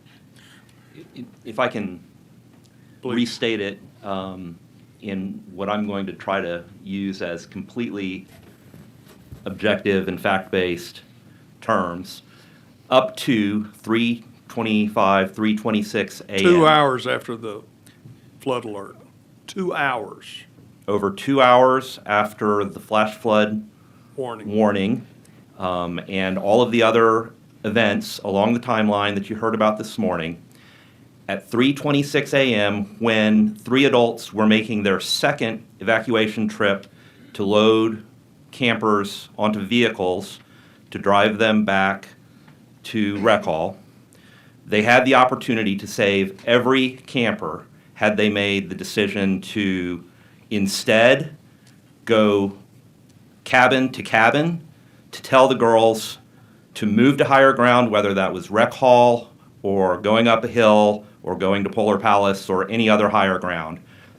You can tell from the video evidence that that was possible for a child as young as 8 years old up to that point on the timeline, and there were other adults available to help as well. So had the adult staff been empowered with a written evacuation plan, training about a written evacuation plan, assigned responsibilities as part of an evacuation plan, knowledge of where the evacuation would go to, all of those adult staff members, all of those adult counselors would have had some idea of what to do up to and including 3:26 a.m. when they all safely could have gotten to higher ground. I think each one of us, me and all of us, experienced the setting of standing outside in the rain of the Twins 1 and 2 cabin. And as we were facing the cabin, we looked up to our right on a pole, not a few yards away, was the PA speaker. And then we look to our left and we see the stairway leading to the commissary. At any time, your information is that the PA system was working and functioning. There's no indication after the event that it was not functioning, correct? And there's been no testimony to that effect in any of the court hearings that the PA system was not operational. But I have stated that we can't answer that, but there's been no contrary evidence. We know there was no power. I don't know where that equipment was stored, so I don't know if it was underwater or at what point in time it might have become unusable. That's the kind of question that some people might be able to answer for us that we haven't been able to speak to yet, because that equipment was in the front office and accessible by the big 3 counselors. Maybe we'll ask that question tomorrow. Thank you, Mr. Chairman. Thank you so much. Senator Kokhorst, you're recognized. Thank you so much. Echo the comments of my colleagues with gratitude, and how difficult this must have been for all of you in the interviews, but how grateful we are to have really a third party, clean and fresh eyes on the whole situation. I'm going to follow up with some questions from my colleagues that have made great points, and just kind of walking through this timeline to, again, reiterate. When I say this, I want to speak to camp owners across the state of Texas, and I'm looking, I don't know what camera it is. Listen closely. Because lives could have been saved without changes in statute. And I want everyone to listen. I've been trying to wrap my mind around it, Senator Perry, since you chaired those hearings this summer. To my colleague, to my constituents, the Hollis family, I love you. Thank you for your courage. To all the families. To you camp owners, listen. So let's walk through this real quickly. Follow up with Chairman Darby, Chairman Moody, Senator. We know the culture. We understand that. We respect it. But on your timeline, there's a couple of things. Senator Menendez, you asked, some had 3 counselors, but not Bubbles in or Twins 1 and 2. Is that correct? That's correct. And one of the counselors in Twins 1 was 17. I'm going to say this again. The youngest on that campsite, traditionally they would have 3. They had 2. The ones that required the most care. I heard you say that the junior counselors were called ETS, E-T-T-E-S. Correct. Were all of the counselors in Bubbles in and Twins 1 and 2 ETS? Yes. Chloe and Catherine were at the 2 counselors in Twins 2 and the 2 counselors in Twins 1. Bug House and Look In, the first to be evacuated in an official capacity, were they at? I have lists, and I'd have to check those, but I don't think they all were. I know in Bug House, one of the 3, there were 3 counselors in Bug House. One of the 3 is the one that I described as start getting hired 3 or 4 days before the start of that session. I'm going on your testimony today, your timeline. To Chairman Darby's point, and Senator Perry, on July the 2nd, inspection by dishes. That's what you've said. I want to make sure, and tomorrow we'll ask more questions. Sanitation specialist, correct? Correct. Not a safety consultant. Not to my knowledge. She has multiple camps. She lives in Uvalde. She has a big job. And I have no reason to believe she has any training in being a safety expert. She did ask the questions and check the boxes. Yes, she filled out a lengthy inspection report, which we have a copy of if you'd like to look at it. We will want to look at that, and we'll follow up with more questions tomorrow.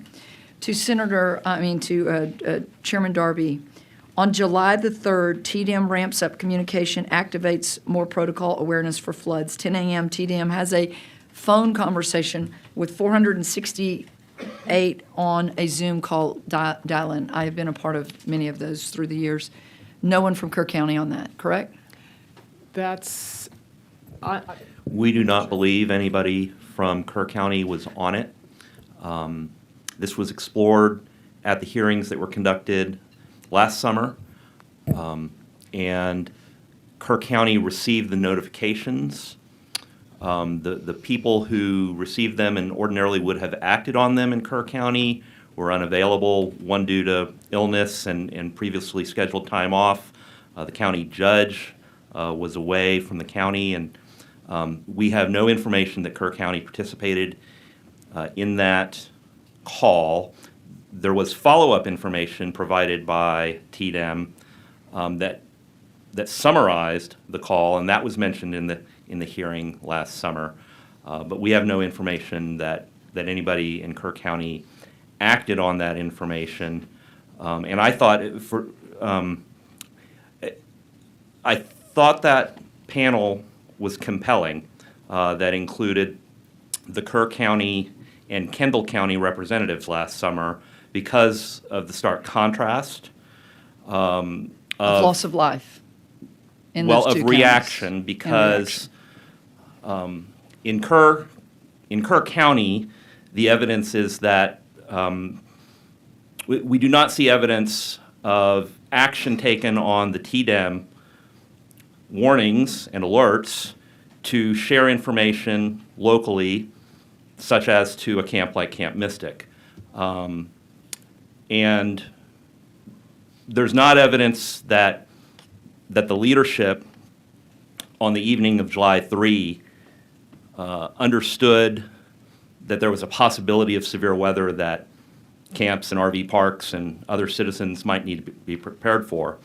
But in Kendall County, acting on the same information that was made available from TDM, there was that kind of outreach. And the county judge said he went to bed on the night of July 3 with a sense of dread about what might happen.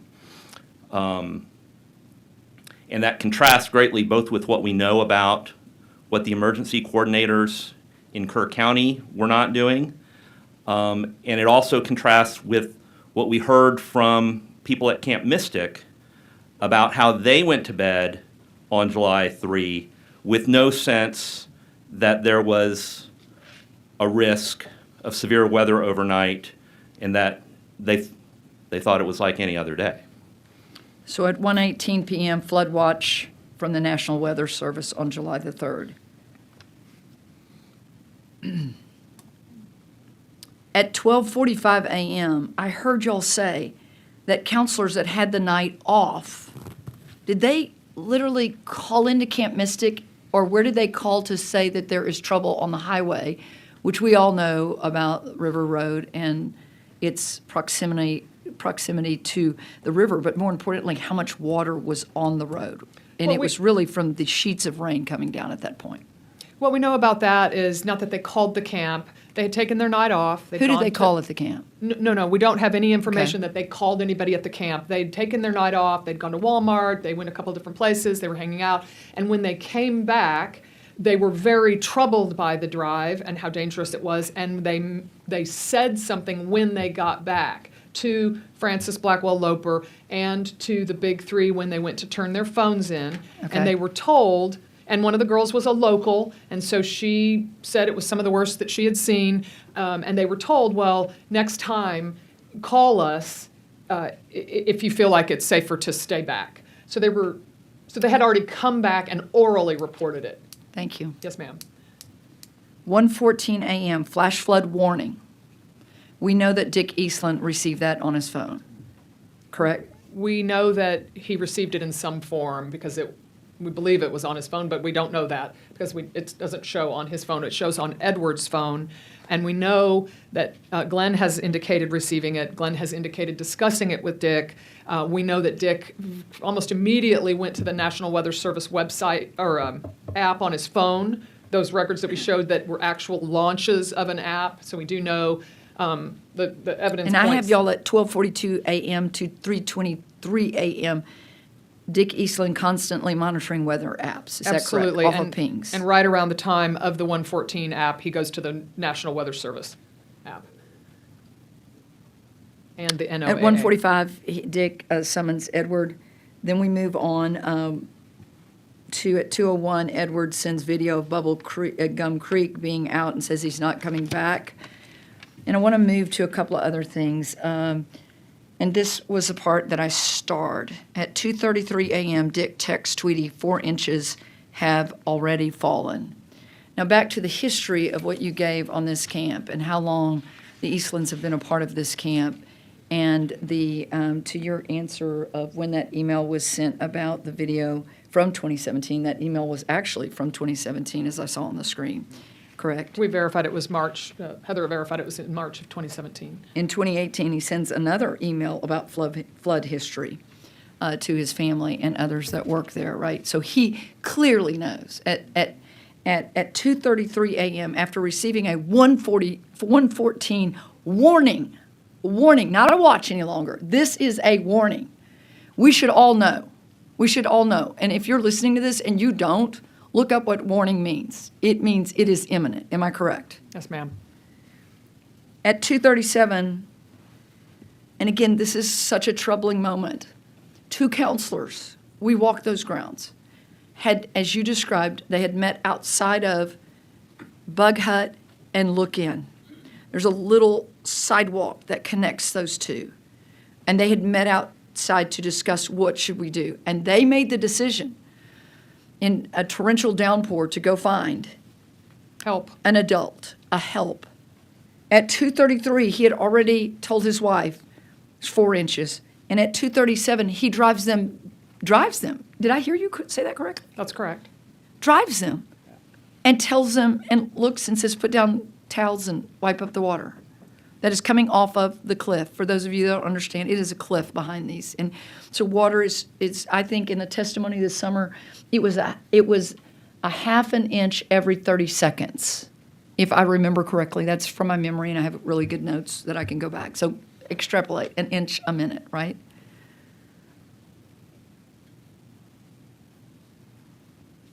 I At should 2:55. mention, Senator, to your point, just on the knowledge. I mean, I don't think nobody in the family or anybody questions that Dick was a weather expert. He was committed to safety regarding the weather. He was obsessed with weather. They will all describe that to you. He did also serve for many years throughout the decades on the Upper Guadalupe River Authority Board, and he was currently on that board since 2022 at the time of this event. So he was knowledgeable about the impact that 4 inches would have had. At 2:55, Francis from the gatehouse radios, and they lose contact. At 3 a.m.,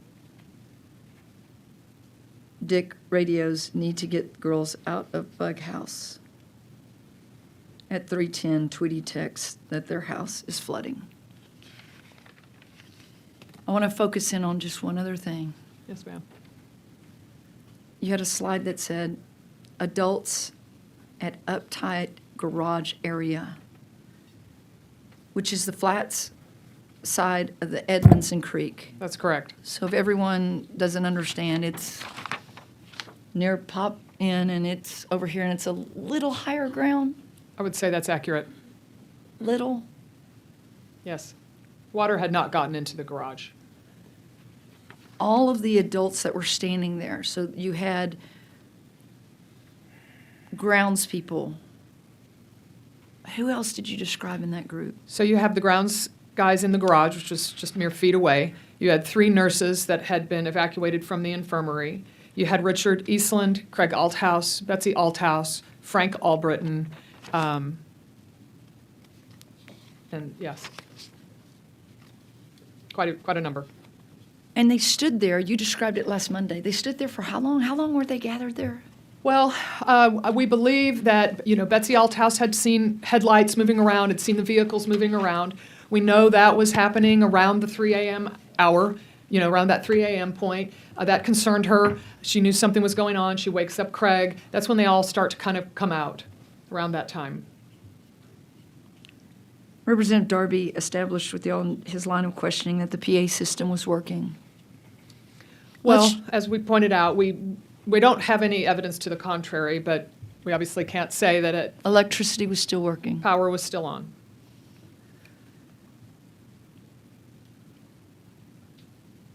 At 1:14, just at 1:14 a.m., like Representative Darby asked, if you just, even if you delayed, even if they'd gone in some time, and what's the time stamp on when they moved the canoes? Do you know? Edward was summoned to come help move the canoes at 1:45. He describes that Dick called the grounds crew immediately after radioing him. So we're talking about 1:45 to 2 a.m. Yeah, 1:47, I think I wrote down. Even after they moved the canoes.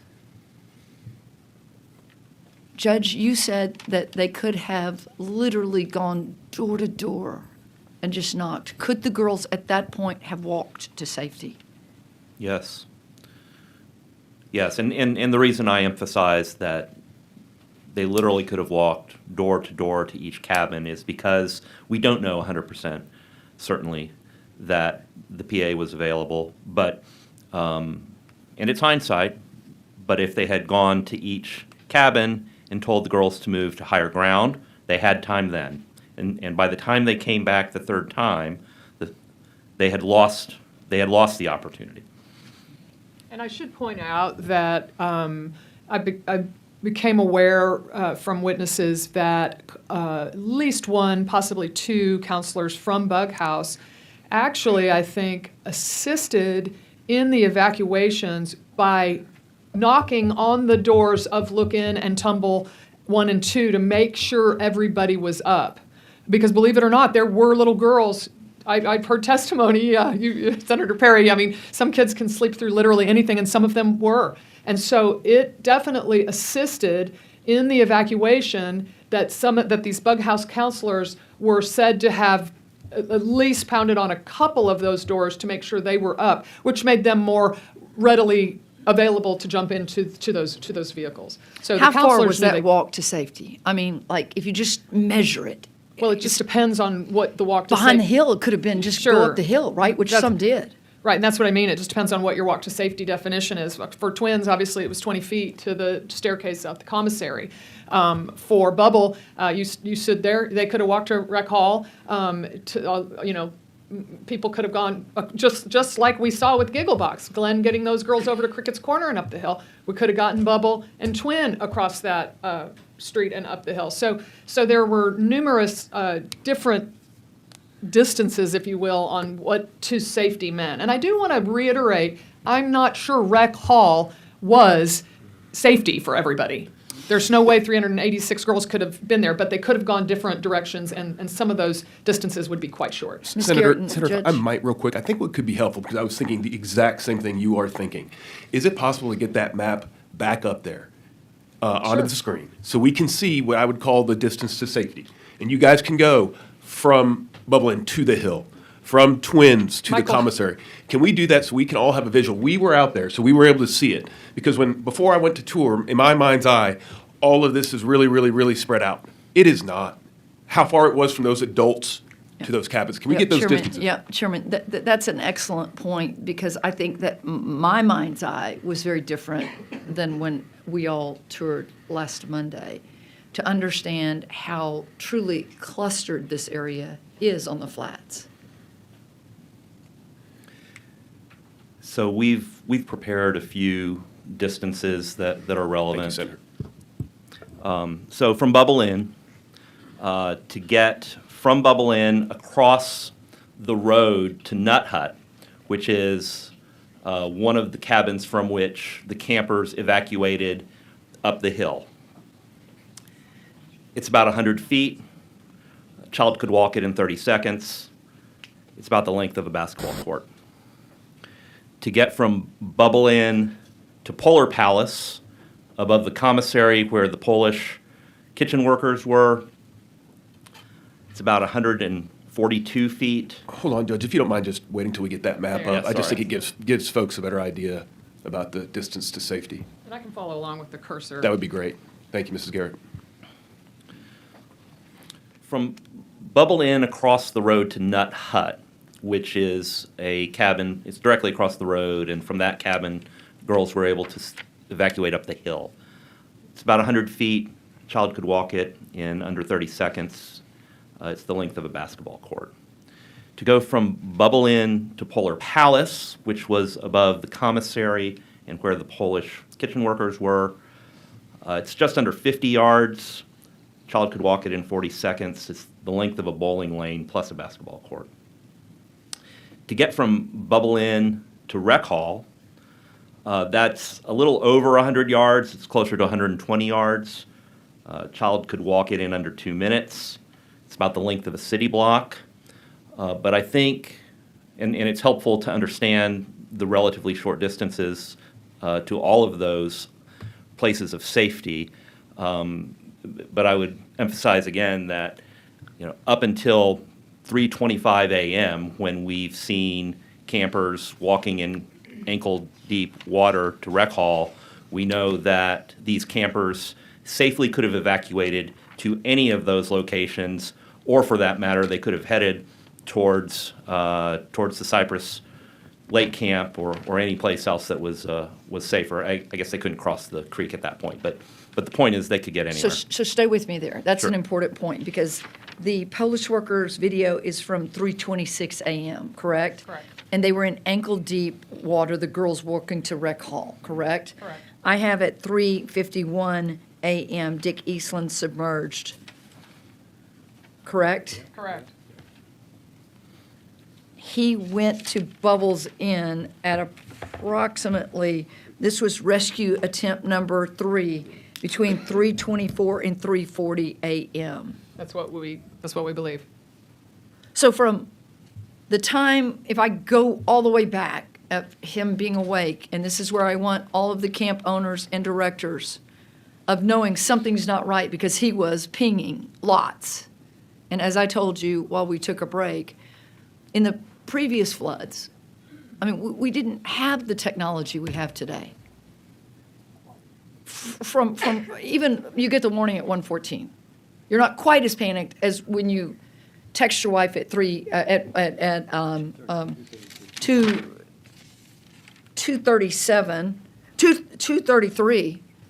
that it's 4 inches. And Judge, as you describe it, we're talking a bowling alley and a basketball court walk. Am I missing anything here? The only thing that I would point out in the interest of fairness and in the interest of hindsight, and I said this earlier, there is a point at which sheltering in place is an appropriate response to to this, right? Until it's not, right? And Senator Perry pointed out that that the legislation from last year has taken, we were talking about this at the site visit, that trigger point that Dick was looking for. Like, he's thinking, these girls weigh 50 pounds, they're 8 years old. I don't know what he was thinking, but we can assume. Sending them out, even into a little bit of water, is dangerous. So sheltering in place is not outrageous until it's not, right? Until it's no longer safe, in which case you need an evacuation plan that didn't exist. You need delegation, which didn't exist. You need training, which didn't exist. However, as Senator Perry and I were discussing, he was trying to figure out when to hit the big red button, right? When was that moment? And the new law has taken away that dreadful decision-making process, right? Now we know that the trigger point is decided for you when there's a flash flood warning. And had that happened, they could have been in Cypress Lake or some of those other muster sites. And that's a question. Was there a true muster site? Was there really a true muster site for a flood? So I think the answer to that, Senator, is it wasn't in writing. It wasn't part of the training, either for the permanent staff or for the seasonal staff, including counselors. And so even if it's the case that Dick Eastland had an evacuation plan in his mind that involved evacuating campers to Rec Hall if and when, in his judgment, that became necessary, number one, that didn't satisfy the requirements of the Texas Administrative Code that applied at the time.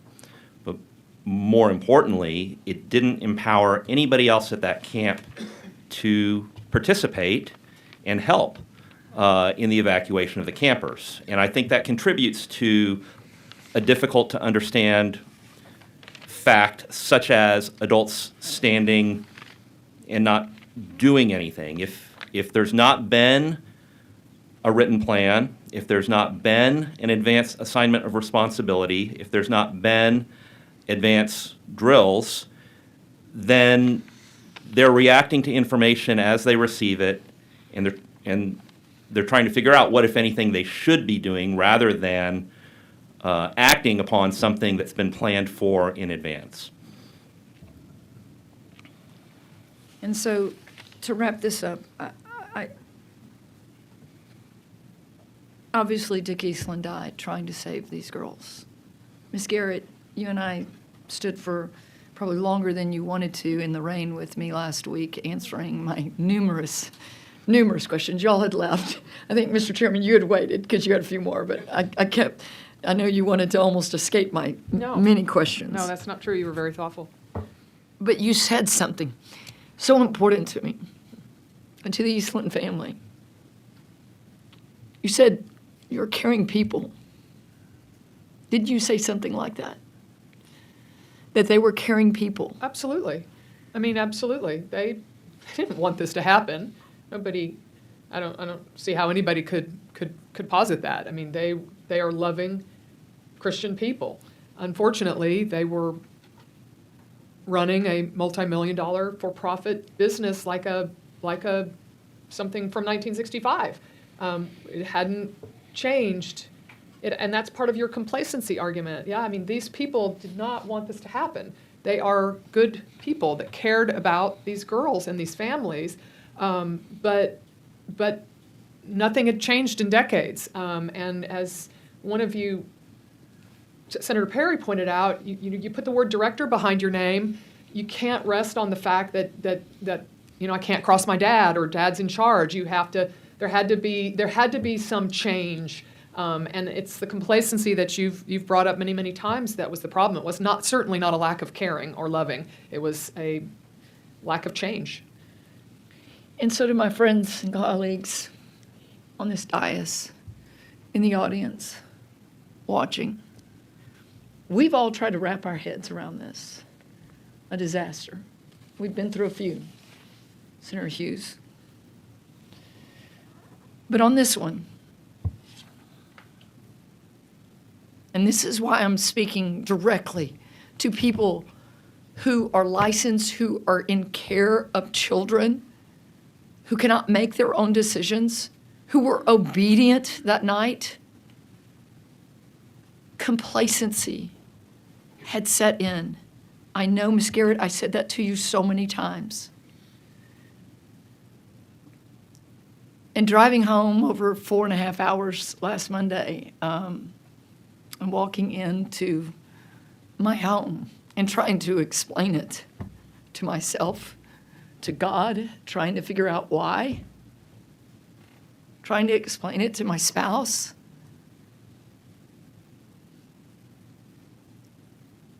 Mother Nature doesn't blink. We must heed those warnings. And we must always, always err on the side of more caution. There is nothing that is lost if you act on your gut. And that night, Dick Eastland obviously knew something was wrong. He would not have pinged weather sites that much. And I just feel like, and you've been talking to some of the people up and down the river, which, Senator Perry, you have pointed out, Senate Bill 1 of the first call session, Senate Bill 2 of the second call session, has some great things in it. They're going to prevent natural disasters from potentially taking the lives of others. But we must all of us in our personal lives, not become complacent. Not to give in to that's how we've always done it. Not to look inwardly to get better every day, especially when you're in the care of other people. The people up and down in that county of that river, and we drove down River Road and we saw the signs of how many people died. Senator Flores, your home county, or one of your counties that you represent.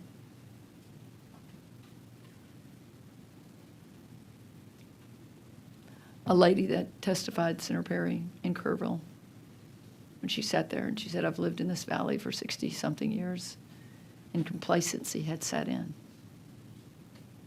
to everyone there. We will do better. We'll drill down more.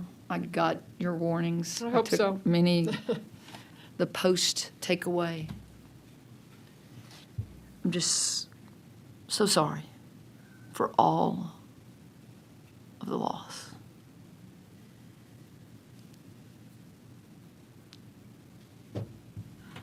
Chair recognizes Representative Dyson for some questions. No questions. Okay, very good. Yeah, I do. I just kind of want to finish this map scenario, Judge, if you don't mind. So, because you did bubble in, now let's do the same scenario for twins, 1 and 2. Sure. So Twins, of course, is right next to Bubble In. So it's very similar. Get my numbers back in front of me. So for Twins, to walk across the road to Nut Hut, it's a little further away, just over 50 yards, about a 45-second walk for a child, length of an Olympic swimming pool. For Twins to get to Rec Hall, which is a little closer from Twins than from Bubble In, there's just over 100 yards, 106 yards, about a 90-second walk for a child, again, about the length of a city block. The distance to Polar Palace is about the same. They're kind of equally situated, so it's just under 50 yards, about a 40-second walk for a child. Okay, and then where we obviously discussed quite a bit, the adults, the 15 to 20 adults, where were they in proximity to those cabins? Right here. Down here. Okay, how far is that approximately? So I have a measurement from Handy Hut. But to Bug House. This is Handy Hut, right Okay. here, where the cursor is. Okay. That's Handy Hut, so it's very close. I don't have that measurement ready for you, Mr. Chairman. If you could provide that, that'd be great. I Yeah, think it just sure. gives us a sense again. Yeah, no. We can include these measurements in the report. I think it's a good idea. That'd be great. And also the length of that drive as well to Bug, from Wiggle to Bug. It appears long, on So the I- map. But again, getting back to the I senator's point. do have from Handy Hut to Bug House. Right, so Handy Hut's right here. Okay.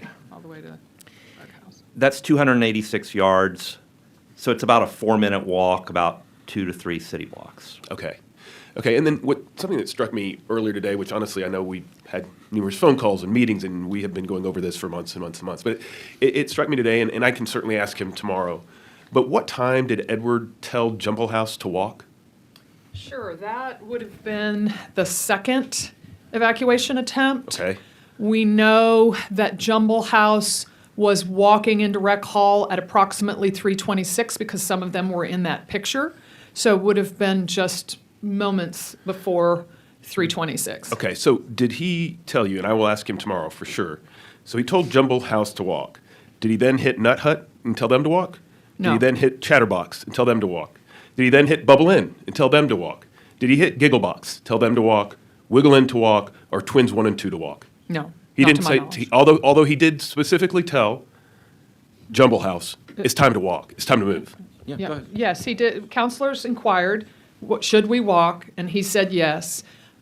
We don't have any evidence that he told the others. What we do have is, in fact, evidence of telling the counselors in Twins 1 and 2 and Bubble to stay put. During the back and forth, they were told to stay put because they were going to come back and get them. Obviously, it wasn't like nefarious that they told them to stay Of course put. They not. intended to come back and get them, but no, they did not tell them to walk. Right, so we did Yes, tell sir. Jumble to walk, but we didn't tell the other ones to walk. Not to my knowledge. Okay. And then is there anything, obviously, we've all been aware that there's court cases going on and media coverage. Is there anything about what you have presented this morning that you believe is different from what we see kind of on the outside narrative? Go ahead.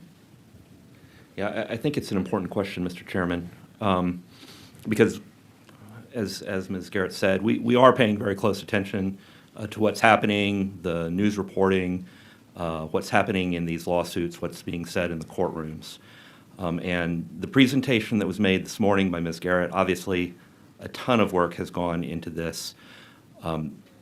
Nobody else has had the access that we have had and the opportunity that we have had to speak to the people at Camp Mystic, the families who are grieving, all of the people that we've been speaking to. We have not been encumbered by working through the process of ongoing litigation. And as has been said repeatedly and accurately, we've gotten a lot of great cooperation from everybody we've spoken to. True candor, vulnerability, honesty in our assessment. I think it's fair to say. And so what we have strived to do, and what I think everybody had a chance to see this morning, was an objective and balanced presentation of facts, not filtered through any agenda of trying to place blame or even necessarily to impose conclusions. But what today's presentation was about was presenting facts to you that we've learned, and it's a telling of those facts that is, I think, materially different than any other report that's out there until today. So I think it's been important. I hope it's therapeutic in some sense. I suspect that there's a lot of people who learned things today, had questions that have been on their minds for a while, and have learned answers. But primarily, today, the narrative we've presented today has been about objectivity and balance and precision. I agree with all of that, for sure. I would just add one slight comment about we were there all day Monday for the testimony. Nothing that was testified on Monday was a surprise to us, based on our interviews, our lengthy interviews with the Eastlands. So nothing out of that day of testimony was a surprise. Obviously, you know where we were on Tuesday, which was with you in a briefing.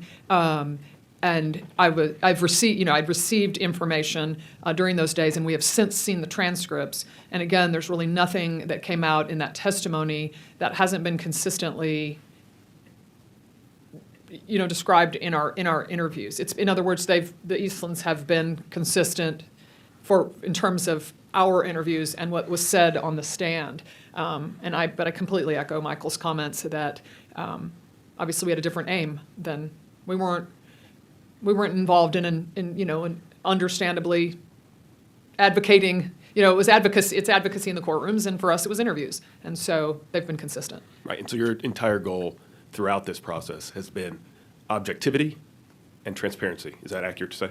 Well, I definitely would like to say that. That's what we've strived to do at every angle. Yes, sir. Yeah, I wouldn't just say Yes. to say it. I say that you have shown it here today. And I know we as a committee, all of us up here, appreciate it. Thank you. Senator Hughes? Thank you, Mr. Chairman. And again, thank our investigators for your continued work. Couple of things I want to make sure I'm clear on. We've learned a lot today. Everyone has learned a lot today. The elevation. So the map is helpful here. Those of us who have been there, many in this room have been here a lot, more than we have. We realize that. But those who have been there recognize this is a generally flat area. Obviously, that's the nickname. Do we know the relative elevation, say, from one end to the other, and which cabins are higher or lower than the others? If you know, I'd like to know that, and was that information available? Tell us about that. That would obviously inform who's at the greatest risk, how we might prioritize in a situation like this. And I've asked a question I don't know the answer to, which is not a good policy, but I'd like to know. I'm going to take a stab at this, Senator. So the short answer is yes, we have the information. I'm not prepared to give you a lot of detailed data, from this seat about, the relative elevations of the different structures on the camp. We have all that information. And it is a topic that is discussed in some ways in connection with this incident, and it's come up in the context of the civil litigation.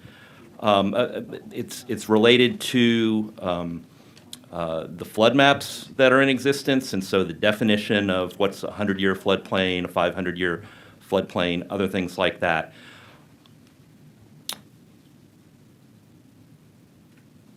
It's obviously a complex topic that, none of us are experts on this. Right. And it's fundamentally our judgment that we didn't have to become experts about it because it wasn't necessary to tell the story we told this morning. I can see how that information could come into play in the kinds of questions that would be posed in a court of law or to an arbitrator or a jury, however a civil lawsuit ends up getting resolved. We really didn't have to resolve any of those kinds of questions to tell you the timeline. Is that helpful? It is. That makes sense. In media coverage, in previous hearings, even in testimony today, we hear the term, is it alert fatigue? And whenever that's said, everybody nods their head because we think about things that we get on our cell phones as regular everyday people. And so we know that's a factor. I do want to focus on Dick Eastland. Based on what you told us, looking at all those different weather apps and websites, doesn't sound like it was an alert fatigue situation with him, or does it? Tell us about that. Yeah, no, I agree with you, Senator. Everybody would describe him as vigilant about weather. Everybody would describe him as vigilant about safety. It all comes back to that trigger point. Yes, it really does. I don't necessarily have any evidence to believe that Dick Eastland had alert fatigue. I just think it became an assessment, a moment-by-moment ad hoc assessment on his part that ended up being a failure for obvious reasons. And to Senator Perry's point, I think that many other people were engaging in that same type of behavior in the care of children and in youth camps. So I do think he was vigilant. I don't think he was suffering from alert fatigue. I just don't think he pulled the trigger at the right moment. Well, that's pretty clear. Thank you. We were talking about the ground crew and the other adults who were on the scene, I guess, at the bottom of the map we're looking at here, whatever your perspective is, and how frustrating to us now that they were not aware, not engaged.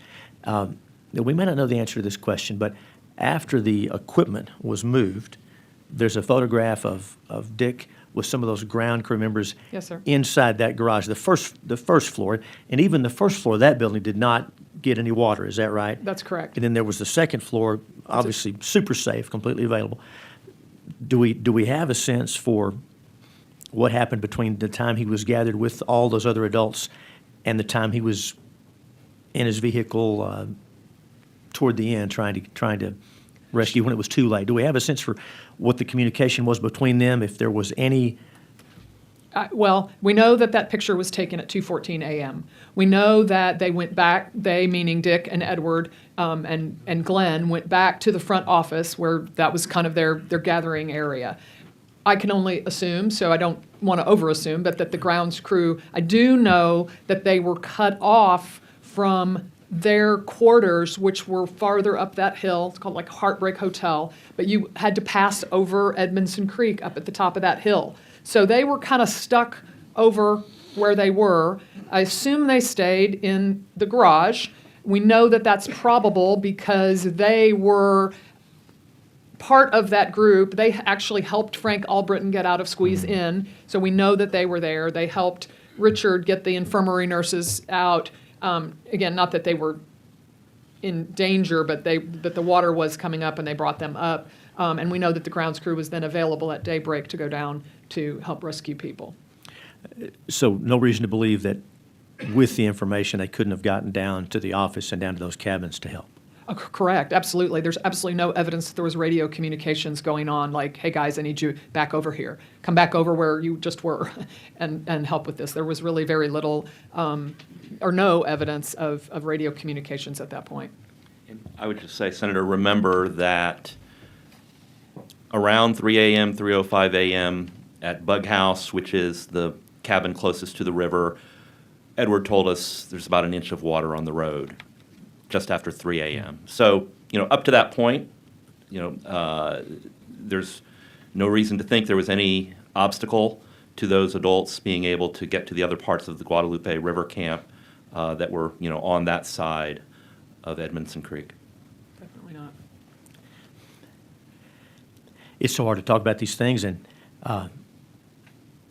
let me again thank everyone who's having to listen to this and relive this for many people in this room. But as I ask that, you talked to us about one little girl who was caught up in the current, but then rather than ending up in that grove of trees, she was able to grasp one of those columns on the porch of one of those cabins along the bottom of that ridge. Would you tell us a little bit more about how she told us she was able to stay there for that long? I think that's worth remembering. It's a sweet story. Her parents describe that like a little monkey, right? She had her legs wrapped around the column. She had her arms wrapped around the column. And she described to her parents that she was digging her chin onto that limestone and using her chin too, right? And gripping in that column, and had to climb up a little to keep her head above water. And she described to her mother how she would grip with her legs so she could relax her arms to rest them. And then she would grip with her arms so she could relax her legs. And then she would use her chin, to help so that she could alternately relax her body to survive on that column. She's a deeply traumatized little child. The parents have said she's really been struggling since this. Obviously, that's the thing of horror movies. But she did it. And then you told us for those campers and those who were taken by the current back into that grove of trees, and there was that one tree you showed us, and you gave us an idea of high it was, how high the base of it was. You mentioned that the tree, what happened to the tree. Would you walk us through that after the water has receded some and folks are able to get in and they've got ladders, they're getting those little girls out of that tree. Tell us again what happened there and what happened after everyone was off the tree. Sure, that was something that that Edward described as well as Richard. After they got all of the girls out of the tree, which was of course no small task, they held them they used ropes to hold them together so that they could walk behind Bug House. Apparently, they believed it was still safer for them to walk behind the cabins to safety. But as they got the last people out of that tree, the tree just fell over. So it lasted as long as it needed to. Thank you. Thank you, Mr. Chairman. Members, any other questions? Yes, Chair recognizes Chair Darby. Thank you, Senator, for your questions. I did have a kind of a follow-up. One of the things that's been troubling to me is the Eastlands went down to the end of the line. What's the difference in elevation between Bug House and Twins or Bubble Inn?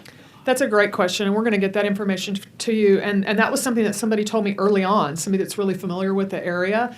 The Bug House, linear distance, obviously, from the river, it's the closest to the river.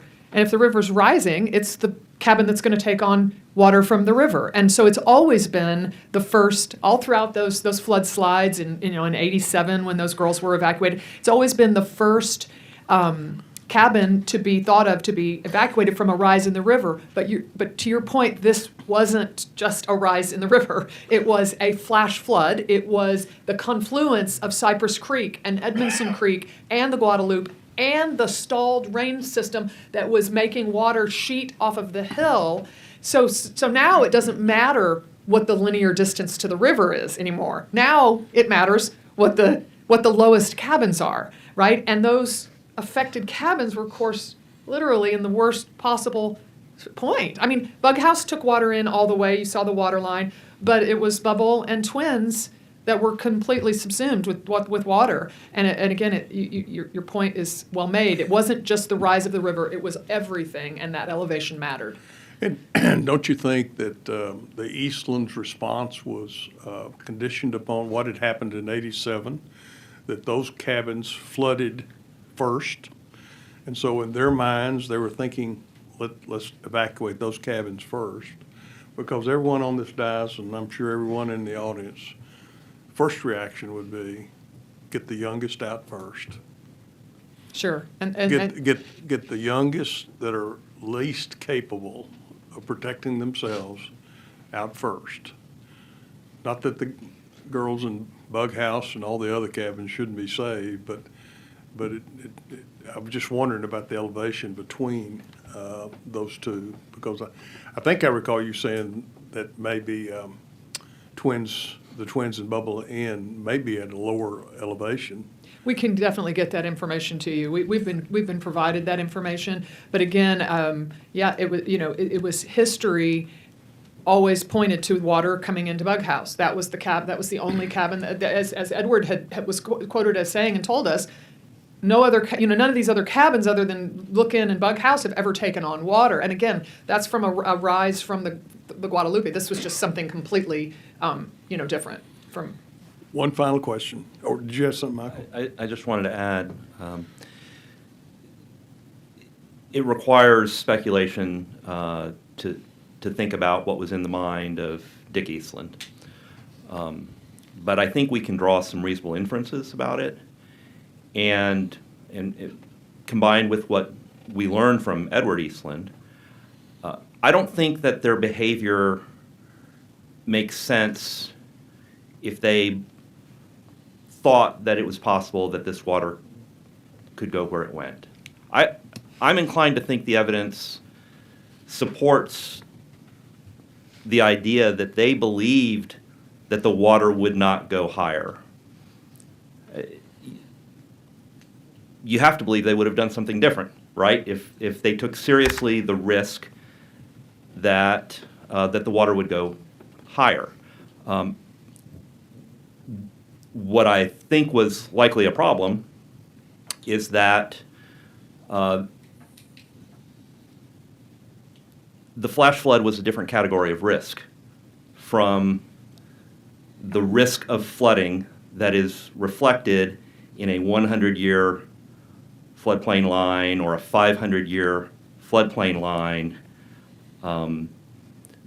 Their actions on that morning of July 4 don't reflect recognition that even as the water rose to a point that they had not seen before and that they thought was as high as it ever could come, that they still were exposed to a risk of a flash flood, that wall of water that was described in the video, which unfortunately is what happened.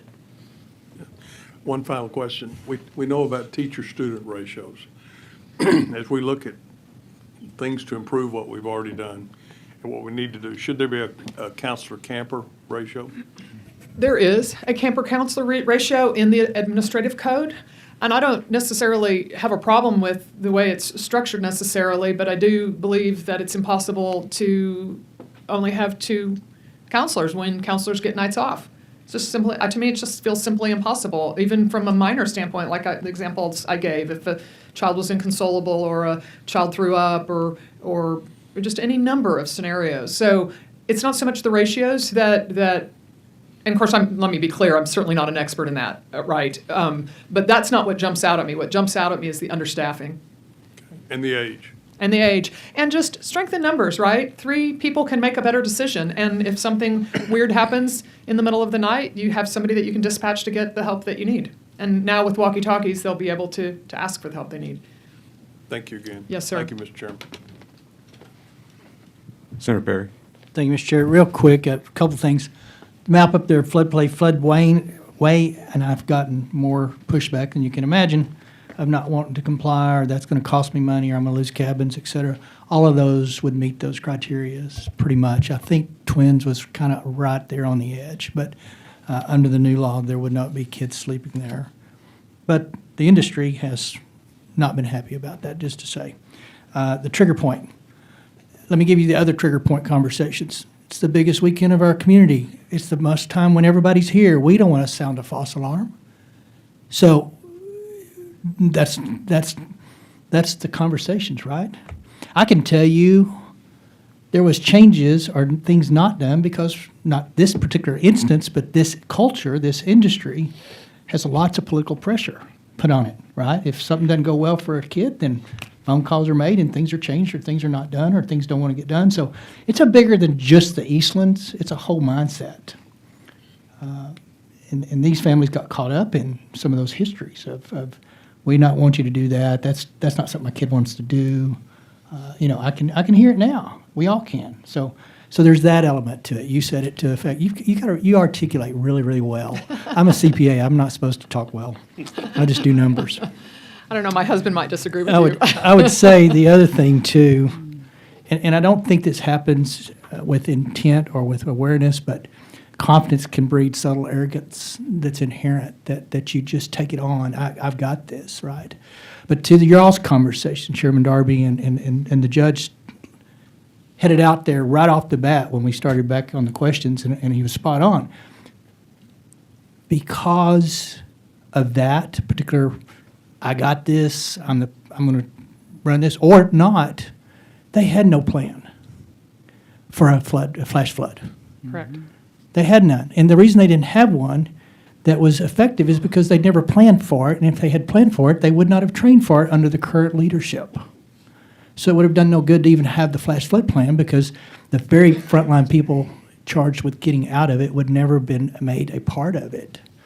I used to do cruises. I don't like to do cruises anymore. But the muster drill, I gripe. First thing you do, you get on the boat, you get settled in, and all of a sudden you're called out in the hallways and you're throwing your life jackets on and doing the whole thing, and you're like, really, why bother? And I think, I'm not sure, and I'll be corrected, I don't think they do them anymore on some cruise lines because people push back. I think the last one I did, I don't think we did one, and I asked about it. And I think they just kind of gave a general speaker of evacuation plans. So there's enough change that needs to happen to go around for all parties involved. But this one, because of that I did this in 87, so it's going to work in 2025. By the way, I know smarter than everybody, collective minds together. My mind's going to beat everybody as a group. Those kind of attitudes and arrogance that comes through with that, whether it was, it just is deadly. Senator Because they Perry, had no plan. I could not agree more, and I just want to point out something you're saying, that this pushback that you're getting is just, it's deadly. Because one thing that I forgot to say in the 1987 flood is, of course, that 10 campers died. And so I was in college in 1987 in Austin. So I was an adult when 10 campers died, and I'm an adult now, 38 years later, when 27 campers died, and Dick Eastland. And am I going to be 70 when boys at La Junta die, or Camp Stewart, or Rio Vista, or any of other those? I mean, when is the complacency of building sleeping cabins on a river gonna? When are we going to zoom out and look at every couple of decades? Are we prepared to sacrifice campers on the altar of having cabins on the waterfront instead of up on the bluff? I mean, I understand that there are people listening to this saying I don't understand and you know, et cetera. But I mean, that's why you're here. I'll make the one point, too, that's been made clearly, and it's the sad irony of it, the obedience factor. If you would have had a plan that was practiced and mustered and taught, the obedience, the culture of obedience and a submission to authority in that culture with those counselors and those people that would have been dedicated that responsibility to actually do the plan would have been 100% successful. And that's what the irony in my mind I keep twisting. These kids would have done anything you asked them or told them or taught them or asked them to do, but for lack of just a whole host of things we've talked about, they didn't get an option to be obedient for the one thing that could have happened that night. When I picked the trigger point, what I was told is you have somewhere between 2 and 3 hours before a flash flood occurs or does not. And I made a comment, there may be a lot of checkers playing in the rec halls, but that's a cost I'm willing to take. But the point, I guess, is it just shouldn't have been here this way. But the obedience of those kids, if properly instructed and trained and shown and walked the path when they got there, the first 30 minutes, we're going to take an evacuation route. If this one's not good, take this one.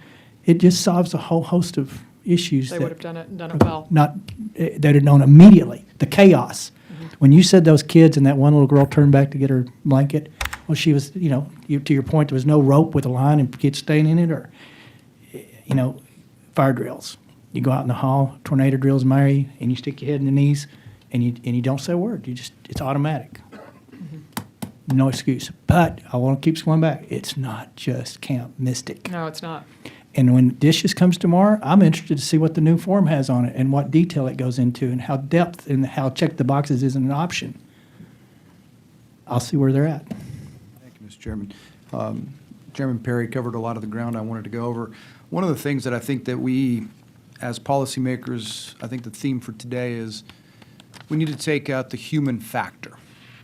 Because may he rest in peace, but Mr. Eastland, whatever his intentions are, Judge, you said it, we cannot get into his mind and know what his mindset was or wasn't at the time. In my opinion, that's, at this point, it's irrelevant. At this point, what do we do in the future? And we've heard there must be a plan. There must be practice. There must be there must be these things in place that would take the human factor out for error.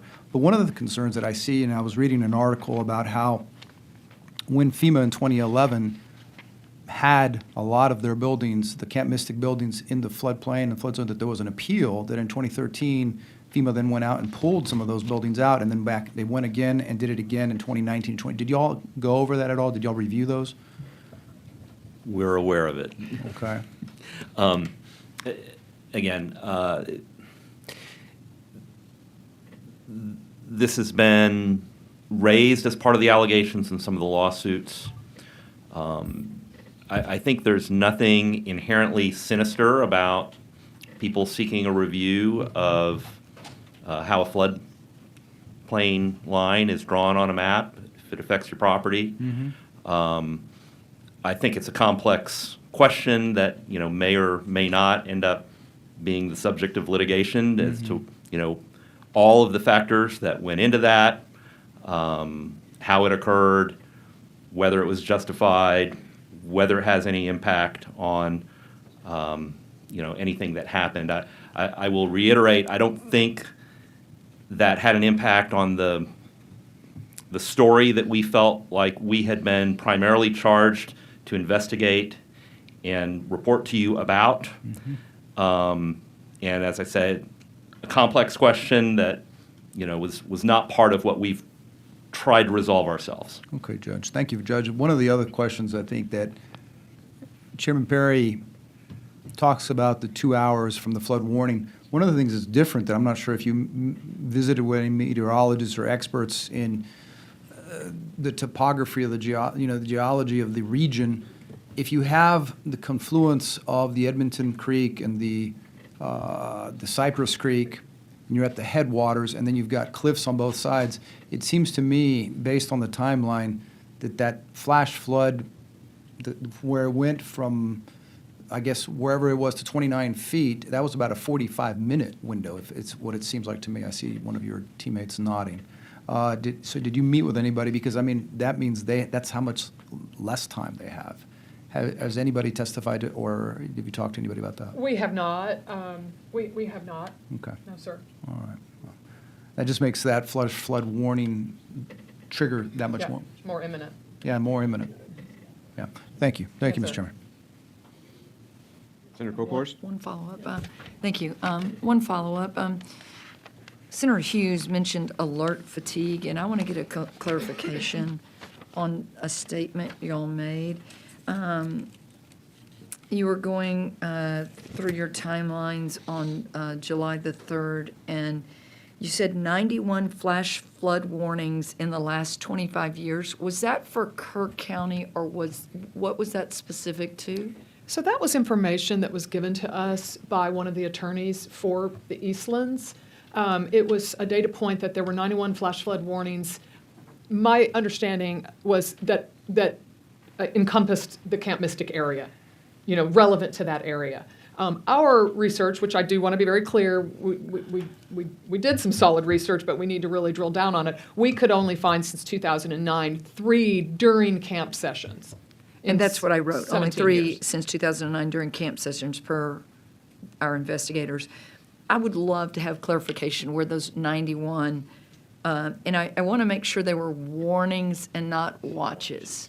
And one of the things that we found through our summer, for those of us that served, I see there's probably about 4 of us that served in the special sessions. We heard that, and we heard that from a lot of people that were caught up, whether it was near San Angelo or whether it was in Kendall County or Kirk County. And I think it's real important that for safety, that we start to really get better about this. And we can firm up those numbers for you. I really do, because Yes, ma'am. I also want to say that during the special session, we all kind of forget about all those things, or maybe the public didn't even know all the things we did during special session, but we have set aside, obviously about $50 million for river warning gauges, I think, Mr. Chairman, and specifically going to be deployed. And that was what I was going to get to. I have personally inquired recently that I would like to see those installed or moving forward by the time we get to camp season or summer season. Number 2, we're spending roughly $25 to $30 million on weather deployment that we're going to get even better at, so that we can gauge what we call these rain bursts or these micro bursts of things. And so as y'all get that to us, I want to know, is that a watch? Is that a warning? Sure. And drill down into that, I'm because pretty sure they were warnings, but I will clarify that. That's super important.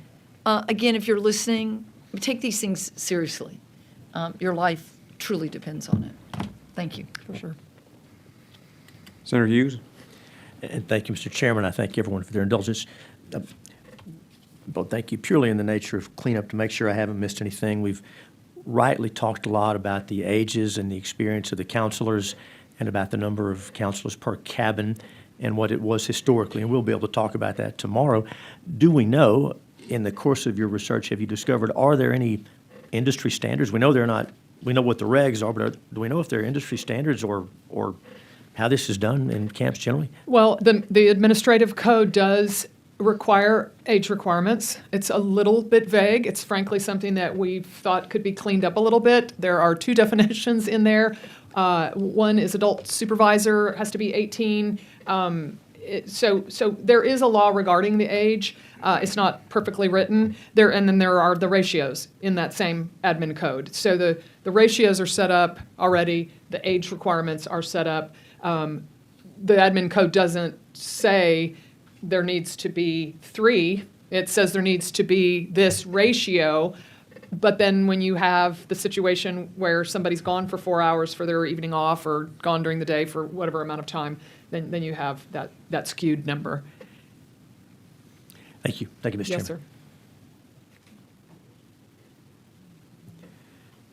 Thank you. Thank you, Mr. Chairman. First of all, thank you all very much for your objective and factual investigation and your presentation, which I believe is very important for all of us to hear, but especially for the people of Texas that are listening, everyone who's been deeply, deeply affected by this July 4th flood. You know, there's no one, I believe, and no matter whether you call yourself on one, to me there's no side. The only side we're on, I believe everybody is on, is that there's no one who wants a place that takes our babies that we knowingly allow them to operate. That we knowingly allow as was quoted, I'll use your quote, Ms. Garrett, a complacent flood culture to operate. There's no one, I believe, that would say we should allow that. And you know, I've handled a lot of events in my career, hurricanes, I mean, and incident command and emergency management. I understand it very deeply. And in that, you know, you prepare. You don't. It's not about preparing for what may happen. You prepare for what will happen. In hurricanes, you prepare for a 5. You don't prepare for a 1. And if you know that we have a history of this type of disaster, you're at a grassland or Tornado Alley or wherever you're at, it is incumbent upon all of us, as Chairman Meyer and I have spoken about, at all layers to be prepared, and for industry to also be prepared and be responsible. And so I think that's clearly an objective of ours, is to continue to ensure through legislation and policy that we make sure that when our children are sent to camps and entrusted there, that in the camp culture is very important to Texas, very important to the families, generations. But you have an expectation that when they are there, they are safe, and the industry is prepared to take care of them and take all measures to work with at all layers to ensure the safety, especially with known hazards. I think that it should be a place where your children go to have the time of their life, but not go there to have a high probability of losing your life because you're not prepared for your responsibility, no matter who you are. At the same time, we want to be able to make sure that all of our Texas citizens, no matter where they're at, in river basins, all over Hurricane Alley, that we do everything we can to make sure that the agencies that are working there to ensure their safety, that we're working lockstep to make sure our Texans are safe. I just wanted to follow up with the tour that we made and some comments of yours, especially Ms. Garrett, the 21 steps. So when the young ladies, and correct me if I'm wrong here, but they went from Chatterbox and Nut Hut, and they were told to walk, what was it, Nut? And they're asked to walk, they walked right by Twin and Bubble. So their younger sisters, the babies were there, they walked right by them and to the rec hall. And so at that point, am I correct or incorrect to state that at that point, as the older girls were walking right by their sisters and the babies, could have said, let's go, and they would be alive today. Had the counselors been told in Twins 1 and Twins 2 and Bubble to join Jumble House and the others walking to Rec Hall, they certainly were able to do that then. And you touched on one of the impact crater things, is that there are several families sitting behind me whose daughters did walk by their younger sisters and did ask, "Can I get my sister?" And they were told they're okay, they're with their, they're going to be fine, right? And it's I mean, it's just an incomprehensible concept that children could walk by these cabins and not follow along, like you said, and not be told by an authority figure to, instead of to stay put, to go with their sisters. So the planning across the board through all layers as we move forward to take action on the facts that you all have presented. The ultimate goal, I believe, is to ensure that we're ready for when this happens again. Texas is better prepared. Would that be an accurate statement? Absolutely. I mean, it's not a matter of if it'll happen again. It's a matter of when it will happen. We've seen that. We know that. The history is clear. We can't have an attitude that something is unprecedented or can't possibly be this bad. I mean, that's just such flawed thinking. So absolutely, we have to be prepared, and there cannot be a slip back into complacency. We can't allow that. So would you agree that complacency kills? For sure. No, unquestionably. So it's incumbent upon us all, those of us in doing policy and those out in the industry and throughout the state, that we take away this, as you said, your quote, complacency culture. Would be the big step in the right direction. I think we've done that with a lot of legislation that we've had. But I want to, again, thank you all for the facts, objective facts. That's what we wanted, and we wanted our fellow Texans to hear. And so as we move forward to tomorrow, we'll be hearing more from Dishes and Tatum and the families and the Eastlands. And then we'll be able to go on with this conversation. Thank you, Mr. Chairman. Just one more thing. Ms. Garrett and Judge Massico, thank you again. Obviously, we appreciate all the hard work and effort. I was wondering if you each had a moment, if you wanted to provide any closing thoughts on this as a whole. I know we all here would like to provide you the opportunity, as you've been digging in for months and months and months and 140 interviews and all that. I would just like to hear any closing thoughts that you may have before we adjourn for today. Sure. You go ahead, and then I'll take over. Sure. Well, our process is continuing. We are looking forward to hearing what will be said here tomorrow, and I think that there's an opportunity for some follow-up questions. I think today's discussion has highlighted some things that you may want to ask of all the different people who will be appearing before you, and I hope that that they're all having an opportunity to hear what we're discussing today, to be prepared. I'm hoping that that the Eastlands will take advantage of an opportunity to speak to you, but also to these families. I think this is an important opportunity. And I guess I just want to emphasize that we're going to be listening to that, to take it into account to the report that you've asked us to work on. And so all of the information that we've shared with you today is based on our best understanding of the facts as we've learned them so far, and we'll continue to try to refine and improve all of those understandings for that report. And I think it's an important thing you've asked us to do, so we appreciate the trust that you've placed in us. Yes, sir. And I would just say that I think I summed it up at the end of my remarks already. So, but give a lawyer a microphone, right? And they will say it as many times as people will listen. One of the things that has made Michael and I so effective together, and Heather and Kim, but is that we have been a real yin and yang in Uvalde and here, right? You can see that I'm a little bit more emotional about things. He's always very deliberate. But it is true that I have absorbed a lot of grief. I'm thankful for it. I thank God that He prepared me for this job and that I could help bear the burdens of these people on both sides. I'm thankful to them for opening up their hearts and their vulnerability and their family stories. Some of the things they told me were deeply personal, that I would never share in public, but that I will always hold very, very close in my heart, okay, and my soul. And again, everybody in this room, both sides, as for lack of a better word, Chairman Flores, you pointed that out, doesn't have to be sides. I hold these stories with just, great deference and gratitude that they shared them with us.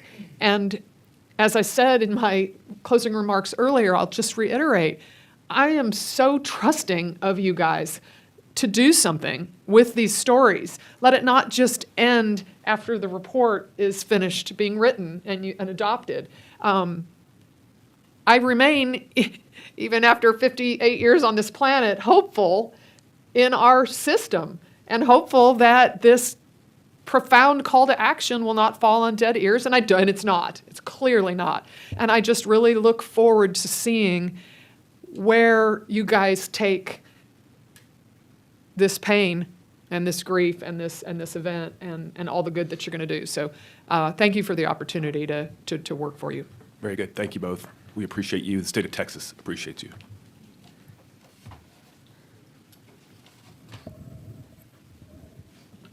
Thank you all for your testimony. Members, senators, we will meet tomorrow, April the 28th at 10 a.m. in this same room to hear from invited witnesses. With that, is there any other business to come before the committee? The Senate General Investigating Committee on the July 2025 flooding event stands at recess subject to the call of the chair.